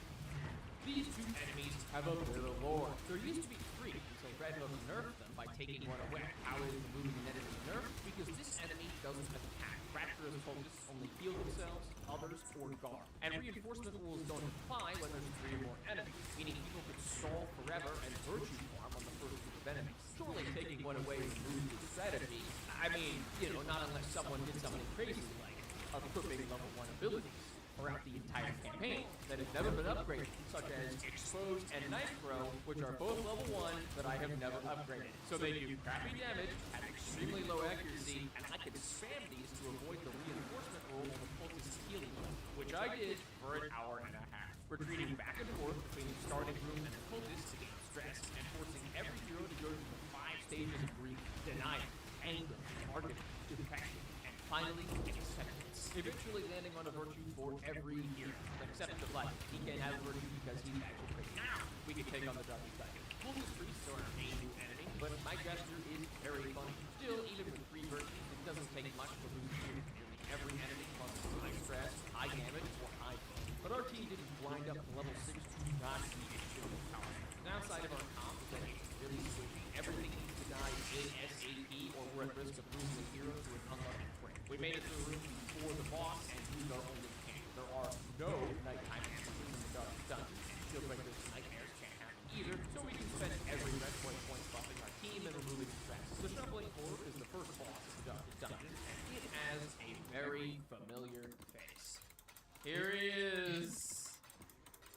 So this is the Shuffle. Shieldbreaker in the back rank is actually kind of a bad. We can hit him pretty hard in the finale, but we can save that. Flagellant has become, like, incredibly tanky because he is immune to the bleeds. That's the concern if they focus him, though, because he's the only one without good healing. Excellent. None of the finale. Well, now I am not going to finale. The trick to fighting the Shuffling Horde is to not go freeze from the back. It'll cause the Horde to use echoing disassembly to just summon him. Our heroes are now basically immune to damage over time because virtue is for resistance. Plus, Flagelant's insane healing and our team's ability to hit from every rank completely nullifies the Horde stuff. Our reward for winning is the finale. Finally, Ancestors Max. That's pretty good in the game, and auto-include for almost every dungeon. I even backtracked to getting the optional trinket here, getting the Ancestors Mustache trinket, and you know that stuff works. The quest reward for the first Darkest Dungeon is twofold. First, 3 Talismans of the Flame, a unique trinket we can use for the next Darkest Dungeon. Second, now that we've glimpsed the machinations of the abyss, we see the world for what it truly is now. Hero portraits amalgamated into flash shades of dungeons revealing their true nature, and even the merchants do twisted form. The second quest is Light the Way, the hardest dungeon in the game. Now I know I've said multiple times, certain things were really difficult, Countess, Sleeper, only for us to completely dungeon them. The second Darkest Dungeon is very different. This is the layout for the dungeon. Start in the middle, and need to get to 3 different rooms with objectives. The catch, each room is guarded by one of these: Templar Warlord and Templar Impaler. To give an idea of their damage, Stinger Sound from the Warlord does up to 50 damage, including the Blight, and a crit would do 8. Meanwhile, Doomsday from an Impaler can spread just as much damage across your entire team without a crit. Both will also use another ability every turn called Revelation, doing absurd damage and stress, but they're blocked by equipping those talismans of flame. With only 3 talismans, someone's going invulnerable, and the other 2 heroes also lose a valuable trinket slot. This is why our team is Vestal, Houndmaster, Abomination, and Man-at-Arms. Both Houndmaster and Man-at-Arms can guard, Vestal will max healing non-stop, and Abomination is tanky enough that he'll be the odd man out without a power. I stocked up on supplies, including Shard Dust with the intent to bolster the tank, raise the team, set off for Darkest Dungeon number 2, and made a horrible mistake. Alright, we're gonna kill these guys, and then we can begin the assault. Boys, Operation Solve. Get Barristan really stressed out. Refracted. Oh, look at that. He just used the dust? He's so crack addicted. He just used it for my inventory. Dude, that's minus virtue chance. That's sitting even more longer. He just took another one. Dude, he's gonna snort all my code. God. Oh my god. You know how much a bad idea to sit around and pour one alcoholic vodka and tequila, or to put an ex-smoker in a room full of Newports? Well, it turns out that the hero gets the very rare affliction called refracted. They will snort the space code from your inventory directly. The first hit is pretty good, the second isn't too bad, and the third onward stacks ungodly amounts of stress and debuffs, giving Barristan more time to snort the rest of my inventory before I can remove the affliction. I think I'm genuinely gonna have to grill through all of his space coke. And he just took another one. I was concerned to hit 200 stress and die, but fortunately he ran out of Shard Dust. Unfortunately, he wasn't out of things to snort. It's just gonna be a compilation of Barristan going. What? He's using my holy water? You know what the worst part is? I forgot you can't even use Shard Dust when you have a virtue, so there was literally no reason to go through that whole thing. Now I could either A, retreat and lose a random party member, B, go into the fight without virtues and with debuffs, risking 50 hours of gameplay with historical factors, or C, you can be an absolute stubborn psychopath and do what I did.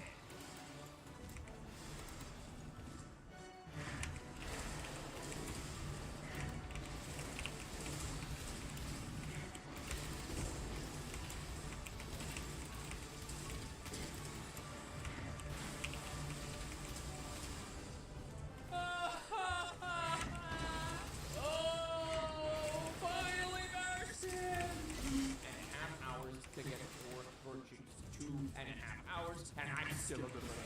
When it comes to fighting the Templars, if you camp at just the right interval, you can make sure our camp slash for every fight in the dungeon. Our first Templar is the in-camp. Fortunately, the Polyps go down pretty easily. Solo Templar is much fun. Templar number 2 is the Warlord, much harder of the 2 we get out of Tuesday, because we got fucking dodge. Okay, wow, that is so hard, right? Well, objective number 3 is the real problem. Because it's fun. Now it's time for us to vomit on these guys. Oh, dude, he resisted both. Okay. Revelations are the easy ones. It's the Doomsday, that's the hard one. Body slam. Stresses me out. Keep vomiting on him. We're in here for a rather long fight. Our team does not have good damage. Damage is not what this team does. Vomiting is what. Alright, Barristan, time for you to repose. Like nobody ever has. God, Doomsday hurts so much. Oh! That was a crit on a 107 dodge count. Okay. I want you to keep in mind that I farmed for 2.5 hours to get virtues, and we still almost died. Without the virtues, we wouldn't have resisted the Templar flank, and more than likely lost blood to heroes if we even won at all. The third Darkest Dungeon is a far more mixed bag. It is incredibly difficult until you play it once. This is the map layout. Now remember that in game you don't see the whole map, so it's really a big name. But when you play it 7 times, you know you can just go. And I haven't written this on the script, by the way. I am remembering this from like 8 months ago. You go to the right 2 rooms, down 1 room, right 1 room, down 2 rooms, and you're at the objective. The very end, am I right? Stepping into the dungeons, we can just follow the easiest path, preemptively camp for our own camp buffs, beat the first group of enemies, and encounter the main gimmick of the dungeon. Its attacks aren't really important, but rather the little guy it summons behind. Every round, that light Hellstalk gains a higher chance to use teleport, which teleports our team to a random outer tile in the dungeon, forcing us to potentially fight even more maps. To prevent this, we have to kill it every other turn because the mammoth will re-summon it and it doesn't use the ability on its turn.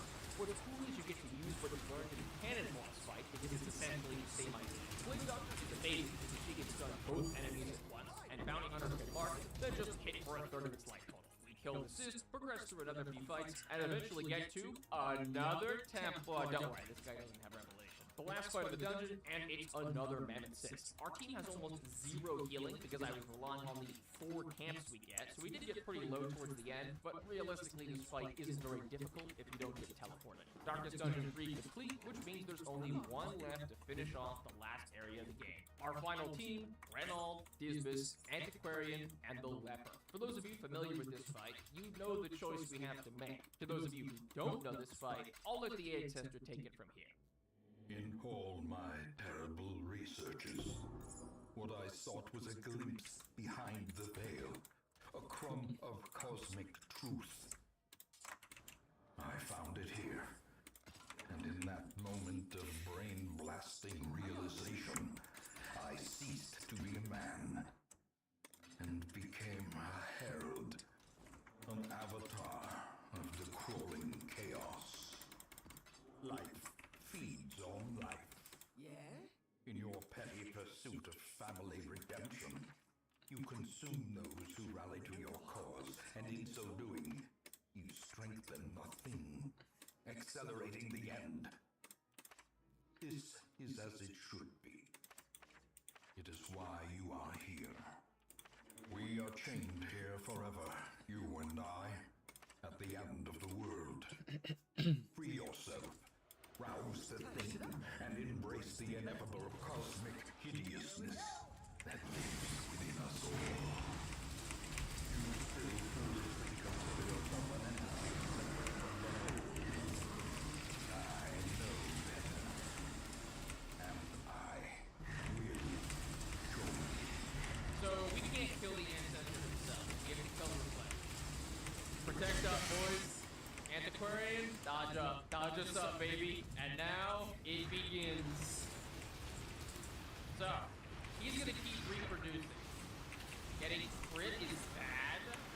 Fortunately, Leopard does a lot of damage. The stress gain is the big problem. I need Leopard to like lock in because he's not really dodging. Alright. There we go. I was looking. Yeah, take that. Oh, Leper, you beautiful, beautiful creature. Leper sliced through them like a hot knife through butter. I don't like that. I really don't like that. So, the whole thing of this fight is that we are trying to kill the imperfect reflexes. They deal damage to him. Alright, he's at half health.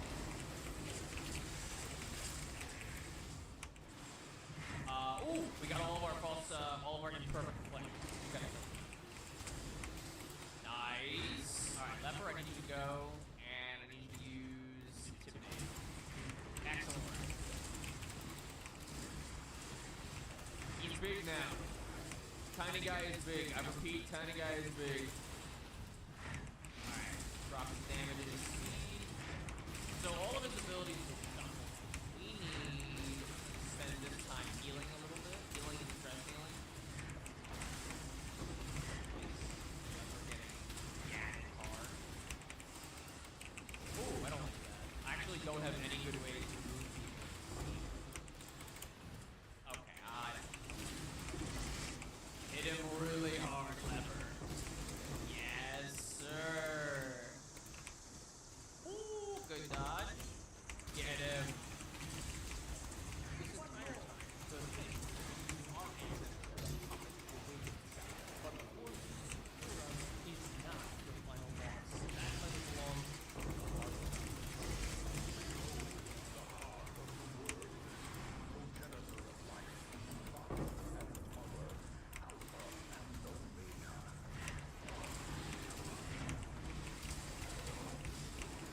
The Heart of Darkness is the final boss of Darkest Battle, and it is not very strong. But what it lacks in damage, it gains at 2/3 health. When you come to your base, forcing you to pick one of the 4 heroes. Instead of doing it, stress, it kills them instantly. Antiquarian carries the Countess Boss, Endless Mode, Sleeper, and single-handedly held up our opponents. Her final words, though I am the final ending. Nothing around left. Sorry, Antiquarian, you've been a sacrifice from the start. The only thing more dangerous than the heart is coming to your maker is that the heart will be wrong. We now have to choose between Renault the Crusader, who's willing to take down the unholy abomination with him, Dismas the Highwayman, who sees no other way out, or Baldwin the Leper, whose final words immediately told me. There are the others. I am ready. You soloed the hag.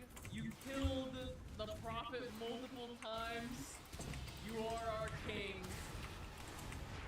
Get it. Finish it off. Guy with gun, use your gun.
Completely hopeless match. Cannot kill the heart of darkness, only setting back. The destruction of the world is inevitable. That sounds obvious and pretty bleak, but personally I find another, maybe unintentional message. That for as long as someone like you and your heroes are still willing to risk their lives for billions of strangers you've never met, just to buy humanity a little more time, the world might live. For every cycle of the Heart's rise, someone brave enough will also rise. Like heroes killed during the Heart fight show up in the cemetery, and message regarding the death. Antiquarian and lepers sacrificed themselves so that we could stave off the heart. The same way our cultures died for bandits attacking Hamlet. Except for him, we still have revenge to get. Revenge that would come on week 106, with Wolf and his bandits returning yet again. I brought our original full 18 with Julia and Maristan, plus Reynolds and Disney, have definitely seen much worse than Wolf by this point. We cruised through the dungeon, confronted Wolf, Maristan charged, healed, did all the damage, and Reynolds was so strong he could tank the bomb level. We slayed Wolf, leaving only a handful of champion bosses I quickly completed. And this is where the video could end. We did it, congratulations.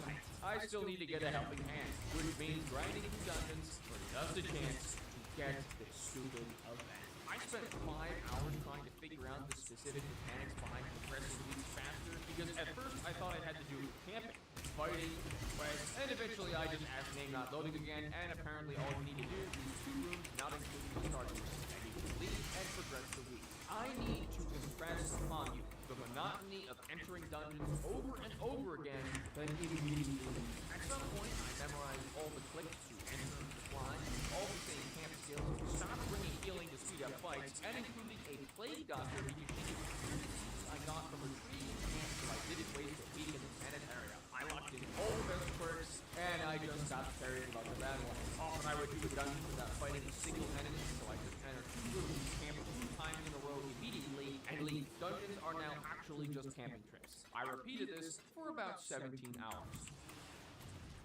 Oh my god! Yes! Yes! Yes! Finally! Oh! My god! It has taken. It has taken. How many weeks? It is week 221. And I have finally gotten this event. way, I also built a bank when I started this that gives 5% interest on my money every week, and that's why I have 8.2 million gold. That means I'm making about 400,000 gold every week. With a helping hand, I immediately grabbed my team, rushed to the veteran warrants, killed the veteran flesh, killed the now unlocked champion Swine King, and entered the last goal on the caretaker's list, beating the champion flesh. With a team juiced from over 200 weeks of experience and loot specifically tailored to fight this boss, 2 of my heroes still almost dynasty. Oh.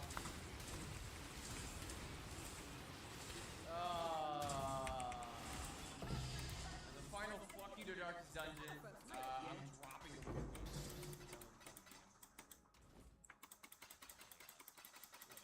Let me out. Kill all bosses. Ass! It's done. The final one. 59 goals, 39 bosses, and 18 heroes all gotten to max level on Blood Moon in this godforsaken Nuzlocke. I'm kind of impressed that I took 0 death's door checks throughout the entire campaign. Also, if you notice that the gameplay was sped up, it's because I was using a speed up mod for the gameplay animations. My one gripe with Darkest Dungeon is that they are so slow in base game. If you at home want to do a more fair version of this challenge, try it yourself. Just limit yourself to one of each hero on the roster, and if they die, I'm a little disappointed I couldn't do it all within the 100-week time limit. I had to rely on the one helping hand event, but I'm gonna be real. There ain't no chance I'm doing this again. I mean, seriously, what the fuck?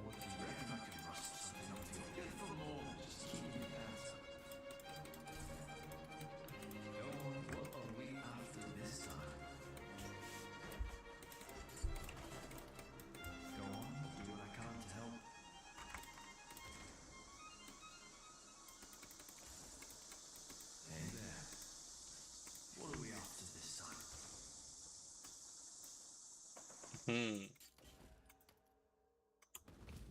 think I don't have that one. We do?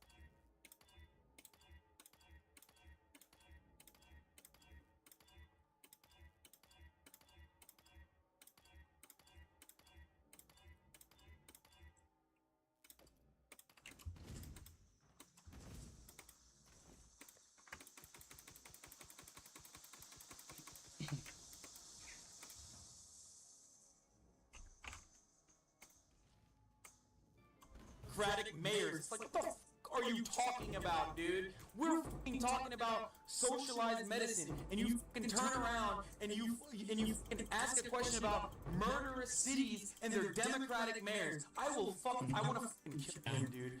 I want to kill Yeah. And he'll say, oh, well, Hassan is not joking. Yes, I am. I want to f***ing kill him, dude. I want to kill Well, it's actually Crick, like... What a fucking idiot. Really, like, it's just so embarrassing. And he has Destiny. Whoa. Destiny had the shock collar back then, not Hassan. I meant just not in a video game setting. I wanna own him in a video game setting. Yeah. Oh Jesus, just fuck. in a video game. Yeah. Fuck. In a debate, I wanna kill him in a debate in Minecraft. Yeah. So, what about? That's crazy, huh? And this is the person that's like virtue signaling. This is it. This dude's so lame. I know, what a loser. So this is and this is the person that egged on somebody to kill Charlie Kirk. This is it. Like, there's no clips, by the way, of me saying that I want to kill other influencers, right? I'm not going around saying this. This isn't a both sides type situation. This is an exclusive, and even with left-wing people, most left-wing people don't even do this. He's really special. He is. He's a very special person because he's the kind of person that literally advocates to kill people, and nothing happens. Nothing happens, even when the people that he advocates to kill get killed. Wow, what a surprise! So this is it. And full circle moment, Destiny is saving Hassan from getting banned on Twitch, and now Hassan is working to keep Destiny banned. Dude, you know what? There's something about that just rubs you the wrong way, doesn't it? It just rubs you the wrong. It's like, you know what, man? Like, how could you do that? Don't you have any sense of loyalty? Don't you have any sense of brotherhood? Like, this dude helped you out, and you can't even go and try to throw him a bone. You're gonna try to work in the back channel to keep him off. What a weasel, dude! Oh my God! One more time, because of just how embarrassing this is. Yeah. And he'll say, oh, well, Hassan is not joking. Yes, I am. The fuck do you mean? Like Mayor, I want to fucking kill him, dude. I want to Oh, wow. Wow. It looks like, by the way, it looks like you did actually. Oh, here we go. That's right. Oh, this is it. Is now claiming the broader wave of negative news is now intended to get someone activated enough to kill him. Really? And what is reading the terrorist manifesto and having your entire chat doing? Right? I wonder what that's doing. The whole point is they're trying to get someone activated enough to come and kill me.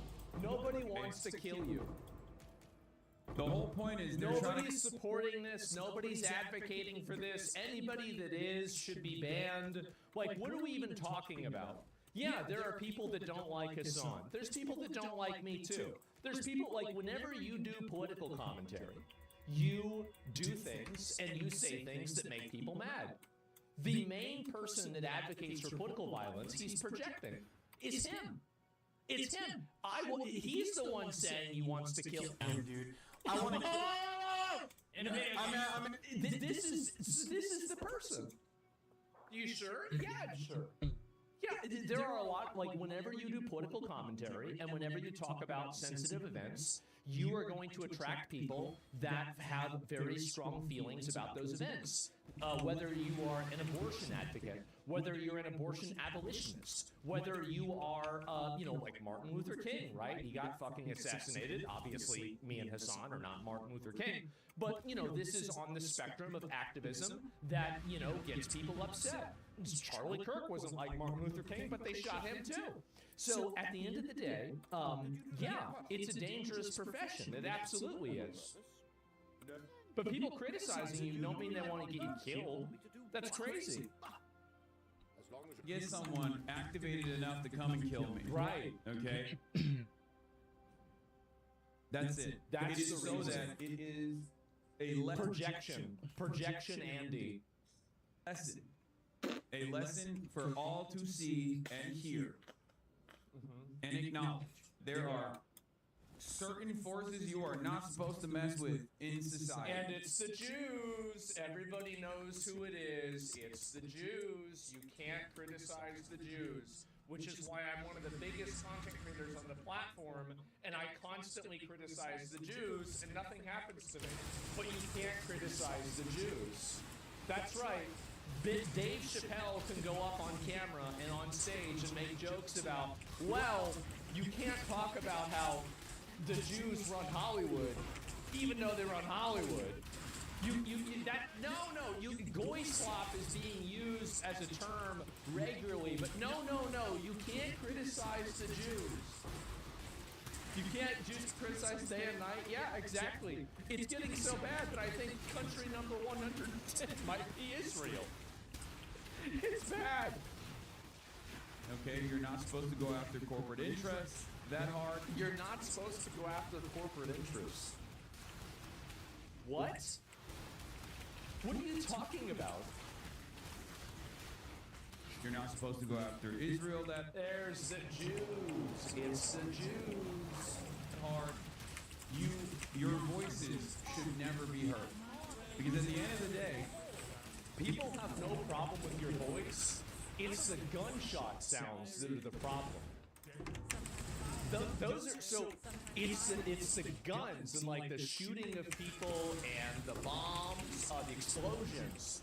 Those are the big issue. Like we have a huge problem with this. We have a problem with Israel explosions too. But doesn't mean that you're not doing something.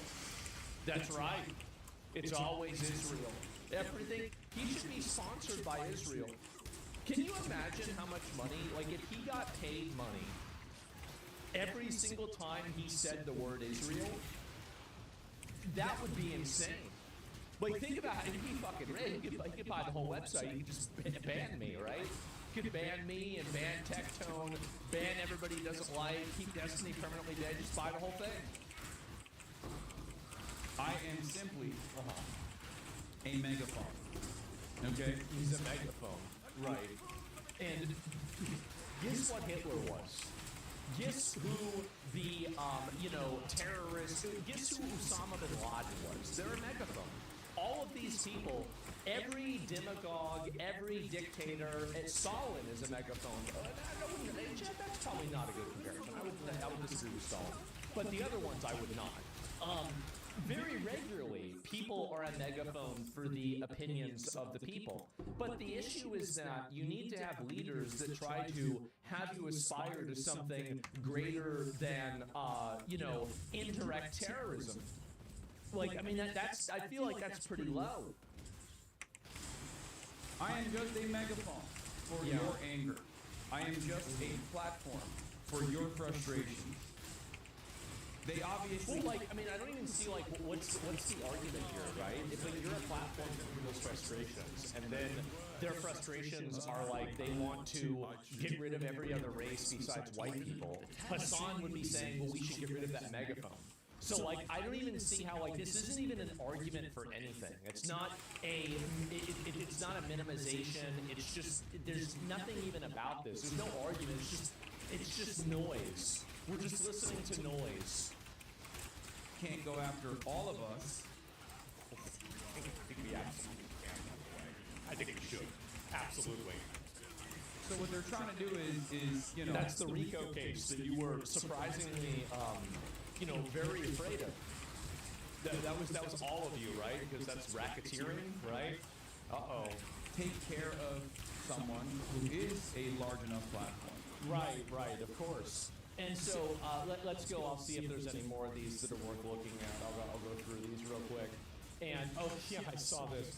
So Hassan Piker fans boo him after he says Piker does not deserve 9/11.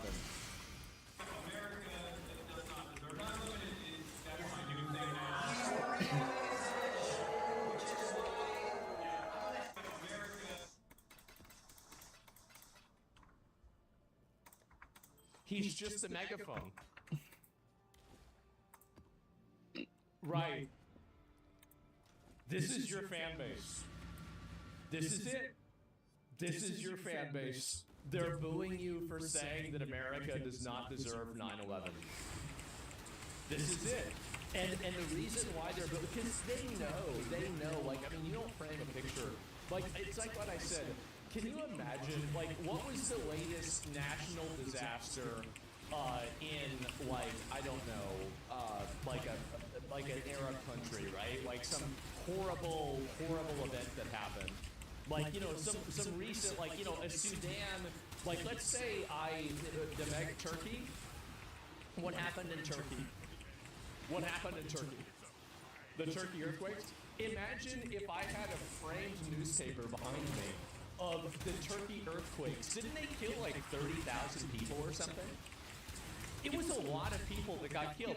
And I guarantee you, if I had a newspaper article of that, 50? That's a lot. That's a tragedy. Imagine if I had a newspaper article of that framed behind me. Imagine. I wonder what these people think. Everybody knows what you're doing. Everybody knows what you're saying. So, this whole thing is total bullshit. Pictures of Palestine's rubble? Yeah, exactly.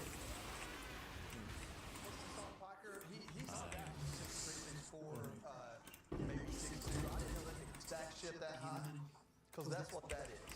You don't have to honor Charlie Kirk. You can still debate his ideas and go to task for what you believe in. God forbid, if I'm ever in a place where I feel like I celebrate the death of someone I disagree with because they had the audacity to be passionate about something, try to live that as an example, and influence young people to think and care about more than social media and credit cards. And that's what Charlie Kirk did. He said, listen, you don't have to go in debt to be successful. You don't It's have not to be even, the wealthy. thing is that it's not even about what Charlie Kirk said or did. It's that we have a society, okay? We live in a society. And in our society, we can't have people going around shooting everybody the moment they hear something that makes them mad. We can't have this. Like, this would completely fuck up. Excuse me. It would fuck up everything.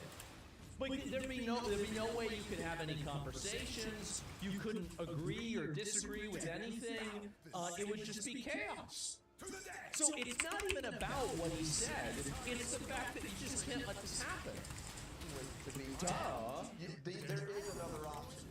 Maybe I don't agree with everything Charlie Kirk put out there, but Lord help to be the kind of person that would go on stage and mock him today after he was killed. Not mocking. They're celebrating. They're celebrating that he was murdered. They're celebrating it. It's not making a joke out of it. I like to, whenever I drink soda sometimes or any sort of liquid, sometimes I like to, breathe it, and that usually doesn't go very well for me. Excuse me, this happens about once every 3 days. In front of people that way, in such a horrible water. way. It ain't about Hassan Fakim. We can talk about him all day. It's the politicians that are running for office and are elected that are pandering to him, that invite him, that platform him, that say he speaks for them, at least in some way. Those are the ones that need to be held accountable. This you. Exactly. And I heard the POV where they're just making fun of the song of Charlie Kirk.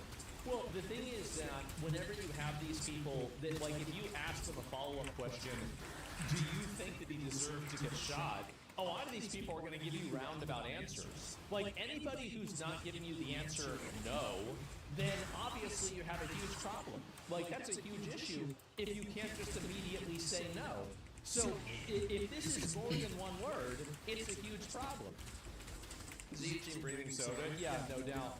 I mean, again, he advocates for fucking terrorism. It's insane. And so this is another person. Hillary, is this the person who I think it is? He had a name for her, didn't he? No, it's another one. I was thinking of another politician as a similar name to this. So has issued a statement condemning Hassan. So I'm guessing that she is a Democratic Party. So as you can see, this says Democratic Party, not jihadist, Islamic, fascist, communist party, right? This is a little bit different. And so obviously this would mean that she's not aligned with Hassan, which is a good thing, right? I mean, this is obviously a good thing. So these are two other people that have come out condemning him. Today, Congresswoman Hillary Schwanken issued the... Is he the one that called her... Is he the one that called her Hillary Slotkin? Was that her? I think it was somebody else, though. I do. Because I remember it started with an S, and it was something like that, and it came out with like a new name for one of these politicians, right? It seems to happen. I know. So, yeah, anyway, Alyssa Slotkin. Okay, very close. I mean, Schlotskin, like, I don't know, what are these fucking German names, okay? We need to get some American names in here, all right? Like, I don't know.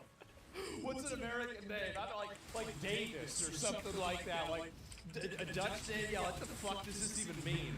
So, it's confusing me now. Anyway, following statement from Twitch streamer Hassan Piker said that American Jews who support Israel are inviting violence. In his stream, Piker directly discussed and targeted Michigan State Senator Jeremy Moss. Is Jeremy Moss a Jew? Just...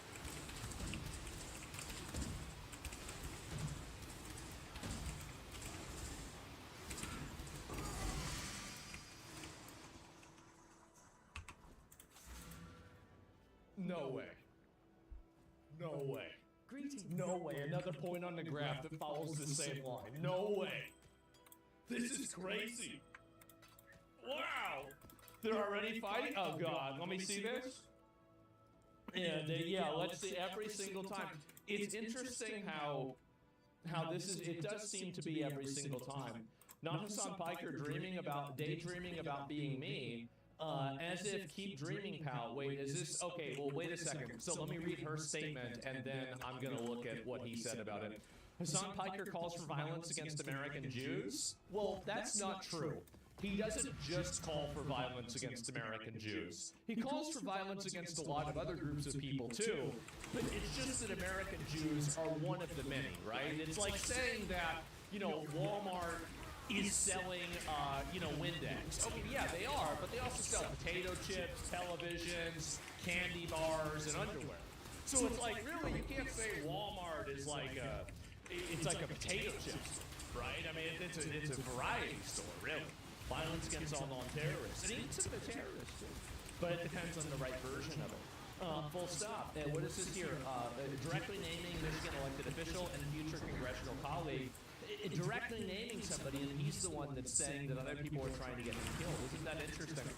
Jeremy Moss is unacceptable, full stop. Piker is a hack who thrives on hate, shock, and awe because he lacks substance. It's dangerous for everyone. We should all be calling out this disgusting rhetoric so it loses its grip on our politics once and for all. It has no place in Michigan, and there's no place in our country. So I think this is amusing, but it's also like the Democratic Party's self-cannibalism. The self-cannibalism of the Democratic Party is very funny. Because if I were to ever probably suggest to this woman that, okay, let's look at everybody that's like Hassan, all these foreigners that are in America, that hate America, that love terrorism, and let's just systematically report every single one of them. She'd probably say, well, we can't do that. Okay, well then that's why we have this problem. Because you don't actually want to solve the problem.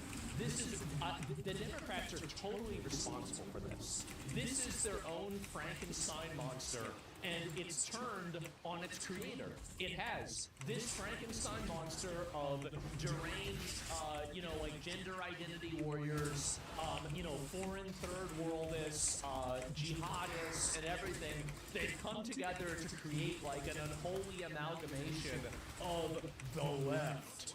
And what they do is they just tyrannicalize everything. They tyrannize social media, they tyrannize their own spaces, they tyrannize public spaces when they can. They're just tyrannical psychopaths. Anywhere they go, anything they do turns into a third world tyrannical dictatorship. That's the way it is, because that's what they are. So really, and I'm the person, I'm the one, and there are some people like me that want to stop this. I want to stop this. I want to put the gender warriors, the ones that are really crazy and talking about shooting people for misgendering them, I want to 5150 them and put them in a fucking facility. The ones that are talking about bombing people and killing people, I want to put them in jail. The ones that are talking about and scamming and funneling money, I want to put them back in their own country. You're going to go back to Africa today. You're going on there. There's a boat. There's a plane. I don't care how it happens. You're going back. It's a rocket ship. We'll have SpaceX do it, okay? Didn't they say you could go around the whole world in 48? We could have this done in an hour. We have it done in an hour. I'm over there in an hour. Be done. So what are we even thinking about here? About Canada? Well, I'm not a violent guy. I don't like to be a violent guy. We don't need to do that. There's no reason to do that. So, yeah, she calls this out, and I think it's true. And obviously Hassan, of course, has to protect his reputation and defend himself. If I was an Israel First Congresswoman... What? What? does this have to do with Israel? This dude talks about Israel more than the KKK talks about black people. Really? Like, I feel like he talks, like, this is insane. Like, he talks about Israel more than Nick Fuentes. Holy shit, man. It's really everything. Like, it's DR. Just stop. I feel like at a certain point, Israel's got to be paying him. Like, I mean, he's like, he's making a...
Oh, howdy all, grab yourself a drink. It is time for some Path of Exile 1 and 2 discussion.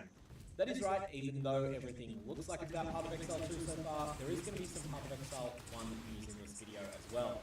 Firstly, let's start with the biggest news of the day, which is that Path of Exile 2's full release is coming, and we have a date for it now. So this is going to be the 11th of December.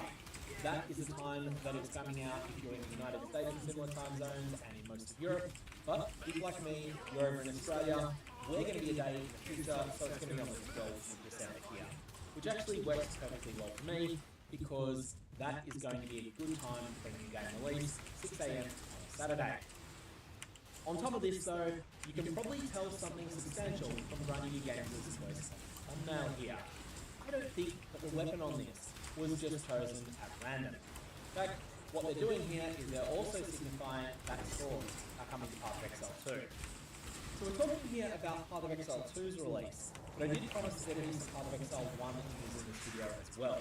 So, firstly, those of you that are speedrunners of Path of Exile 1, you may already know this, but there are going to be ExileCon qualifiers beginning next week. These are going to be the highest profile races for Path of Exile 1 pretty much ever, and these are taking place at times that you can check by jumping over to Path of Exile 1 official forums, linked down in the description below. There's some important information if you're interested in participating seriously in this that you want to have a look at, but for everyone else, there's also going to be a lot of really interesting viewing related to this. And of course, all of this is leading up to ExileCon itself, where there is going to be a final, a race final, where the 4 winners of these races are going to be racing live on stage, and also there'll be something very similar for Path of Exile 2. So that's the minor news, but the major Path of Exile 1 news is that Grinding Games have doubled down that yes, patch 3.30 is releasing this year. This is going to be a tough one to fit in, because a lot of us were speculating, oh yeah, it looks like 4.5, 5 months after the last release, it's going to be when they're going to drop 3.30, and that's going to be right about the time of ExileCon, or it's going to be right about the time they're looking to release patch 1.0. What this means is that patch 3.30 is going to be coming out at a time that clashes somewhat with either ExileCon or Path of Exile 2. So, let's go through the plausible weeks that could come out. I think firstly we can pretty much dismiss December 4th. I think that is too close to Path of Exile 2's release. But it could come out November 27, November 20, November 13. November 6 is an actual full-on clash with ExileCon, so that's going to be out of the question. And obviously all of Grinding Games' staff will be unavailable with ExileCon. Or it could come out in the end of October, either in the last week or the second last weekend of October. I do think that the last week of October is quite unlikely as well, and that's because whilst it's not a direct clash with ExileCon, if it turns out that Path of Exile 1's 3.30 release is pretty rocky, then Grinding Games is going to end up in this spot where they're splitting their staff between the ExileCon preparations and also putting out fires on Path of Exile 1. And I don't think they want to get themselves in a spot where that becomes a clash. So I think that the most likely things are going to either be the second last weekend of October, or alternately 1 week after XLCon, maybe 2 weeks after XLCon. So that means that either we're going to see 3:30 pulled quite a bit forward, which would be my preference because I know I'm going to be very, very busy late in November, or alternately it's going to be coming out in November and there's going to be a significant clash with Path of Exile 2. Ultimately, there's no perfect time for grinding your games to pick, and I don't envy the decision as to exactly when they're going to drop it, but I think they are going to want to center Path of Exile 2's release, which means that I feel like decreasing the scope of 3.30 and bringing it out 2 weeks before XLCon or even 3 weeks before XLCon is probably what I would lean towards being most likely at the moment. That said, this is speculation, and one of the things with speculation is you often get things wrong, so don't treat me as an authority. You can book time off work for December 11, but do not book time off work for any speculated dates that 3.30 could be, because who knows when it will be. But of course, Strategy Games did more than just put out a thumbnail today. They also put out a video that's worth breaking down and having a bit of a look at. I'm not going to do a super in-depth on this, I'm just going to look at a few particularly cool moments in it, and we'll have a look and watch it through together now.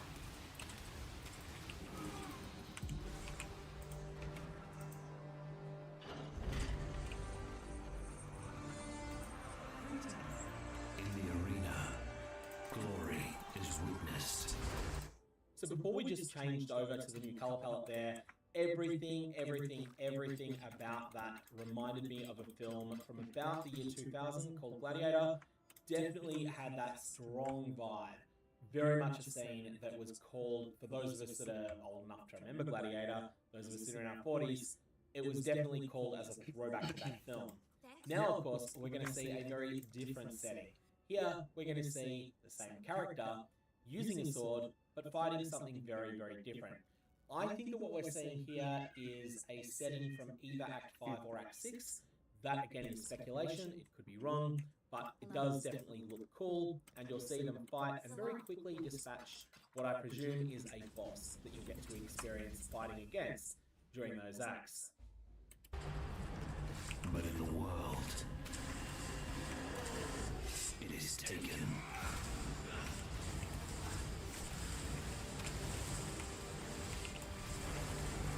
And from here on, you're going to see a montage of various sword skills being used.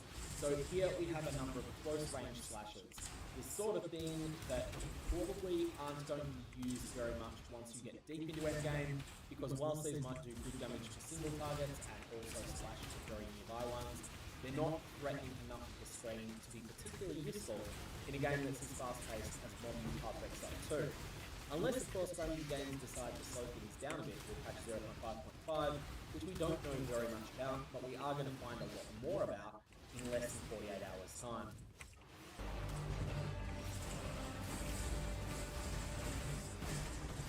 I want to pause it here, not so much for this shot, which could be physical, could be fire, could be a mixture of both, but also for the one before it, which was very clearly a lightning shot. So it's clear that there is going to be support for elemental-based sword skills as well as the raw physical skills as well. Exactly how that plays out is something that will undoubtedly get teased close to the release date. But it has definitely been a long-term thing of Path of Exile 1 and 2 both, that if you're attacking with a weapon, you can deal physical damage with it, or you can deal elemental damage with it, and that sort of variety is definitely going to continue with swords. However, we're going to get to some pretty exciting skills now, as we're going to start seeing cyclones, we're going to start seeing things that affect more of the screen. So why don't we just watch that without any further interruptions? Pay attention also for Count Geonor's ability, as it looks like that is going to become a player skill too.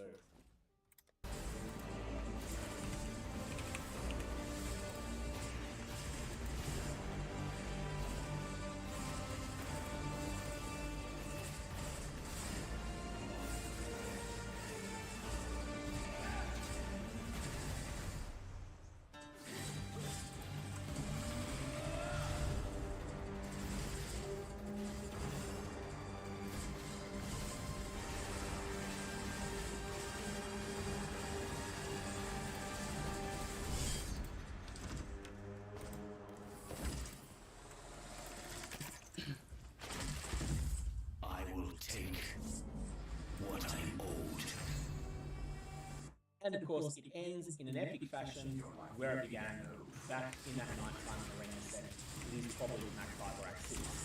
Anyways, that is the Path of Exile 1 and 2 news for today. December 11, full release date, Path of Exile 2. Stores are coming. We don't know about the flail, we don't know about the trap, we don't know about the axe yet, whether they're going to make it into Path of Exile 2's full release or whether they're going to be delayed.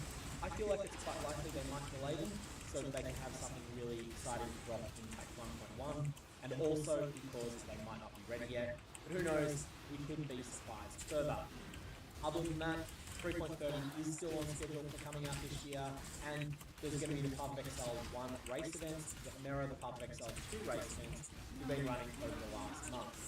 Lots to unpack there, but I'm going to leave it there. May your Valor's have interesting results, whether you play Path of Exile 1, Path of Exile 2, or both games. Valve is one of the most successful game companies on Earth, so when it revealed artifacts in Arena of its own biggest fans, the overwhelmingly negative reaction from the crowd made no sense. And years later, Valve itself put in writing that Artifact was the biggest miss in its history. August 2017, Seattle the International, the World Championship of Dota 2, and the biggest night on Valve's calendar. Tens of thousands of the most devoted fans the company has on its planet, all in one building, and between matches a teaser rolls across the big screens. A new game. An actual brand new game. From the studio that had seemingly stopped making it. For a moment the arena holds its breath. Then the words, card game, hit the screen, and Valve's own crowd boos Valve, out loud, on stream, at Valve's own event, and calling anything Valve's biggest failure takes some nerve, because Valve has failed before. There was Ricochet, a strange little dueling shooter from the year 2000 that nobody remembers, without looking it up. Dota Underlords is the most recent example. An auto-battler whose updates one day simply stopped. But look at what those failures have in common. They were allowed to fail. A shooter nobody counted. A free game whose newsfeed went dark without a revive. When Valve fails, the company's tradition is to never speak of it again. Artifact is the exception. Valve shipped it, charged money for it, and then publicly announced it was done with it. The question is, how will one company with functionally unlimited money, unlimited time and no shareholders to answer to, fail this hard at a card game? And the answer starts with the room Artifact was born into. By that night in Seattle, Half-Life 3 had gone from something anticipated to an industry need. Outside of a VR experiment, Valve had not shipped a new game in more than 5 years, and an entire generation of fans had made peace with the idea that the greatest studio of its era had turned into just an online video game store. Whatever Valve announced on that stage was going to be measured against 5 years of waiting, and against the shooter people were still begging for.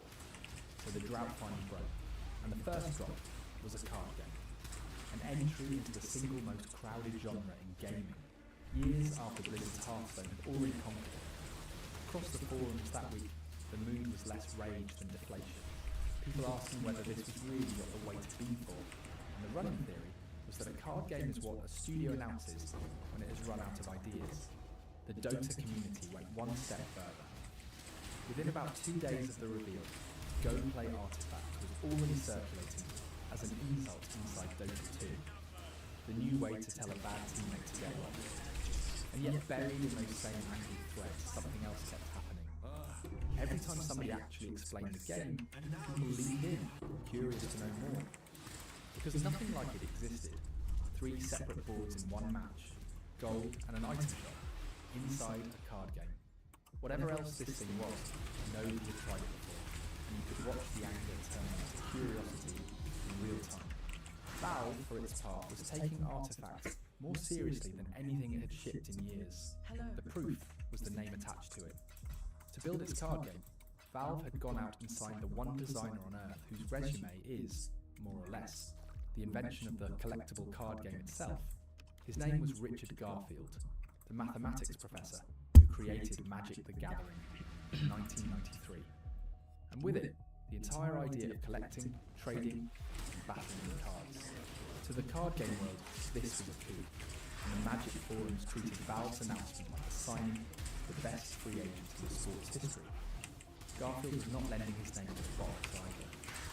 He and his longtime design partner, Scaff Elias, had been building Artifact's mechanics from the ground up for years, hired as outside contractors to make Valve's game for real.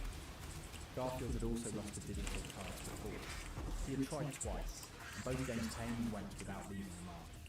Digital was the one version of his own invention he had never made work, and Valve was the one partner on Earth with the money, the platform, and the patience to finally change that. So in March 2018, Valve did something it almost never does. It held a press event, and Gabe Newell himself stood up to introduce the game. Valve's president does not show up for side projects, and everybody watching understood exactly what his presence was meant to say. About an hour after the reveal, one of Valve's own community leads put a number on the ambition, tweeting that Artifact will have its own $1 million tournament in 2019. That is the Dota playbook. The International's prize pools have made Dota the richest esport on the planet, and Valve was signalling that Artifact would be plugged into the same machine. The other number arrived the same month, and it split the audience into two camps. Artifact would cost $20 upfront, card packs on top would run $2 each, and the competitive prize modes would charge admission, event tickets at about $1 a piece, burned with every attempt. Your $20 bought 2 starter decks, 10 packs, and 5 of those tickets. After that, everything cost money. What happened next depended entirely on where you were standing. To Magic players, the model looked normal, even generous.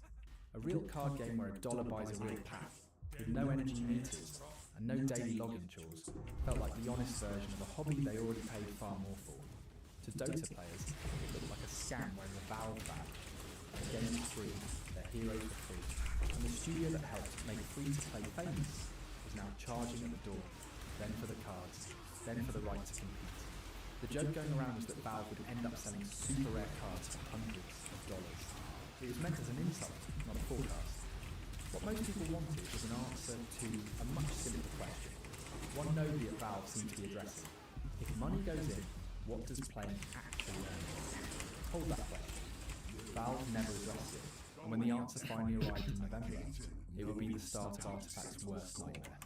But the price sheet, for all the noise it made, was never the strangest thing about Artifact. The strangest thing was the game underneath, because the thing Richard Garfield had actually built was arguably the most ambitious card game design since Magic itself. Artifact was not Hearthstone with a Dota coat of paint.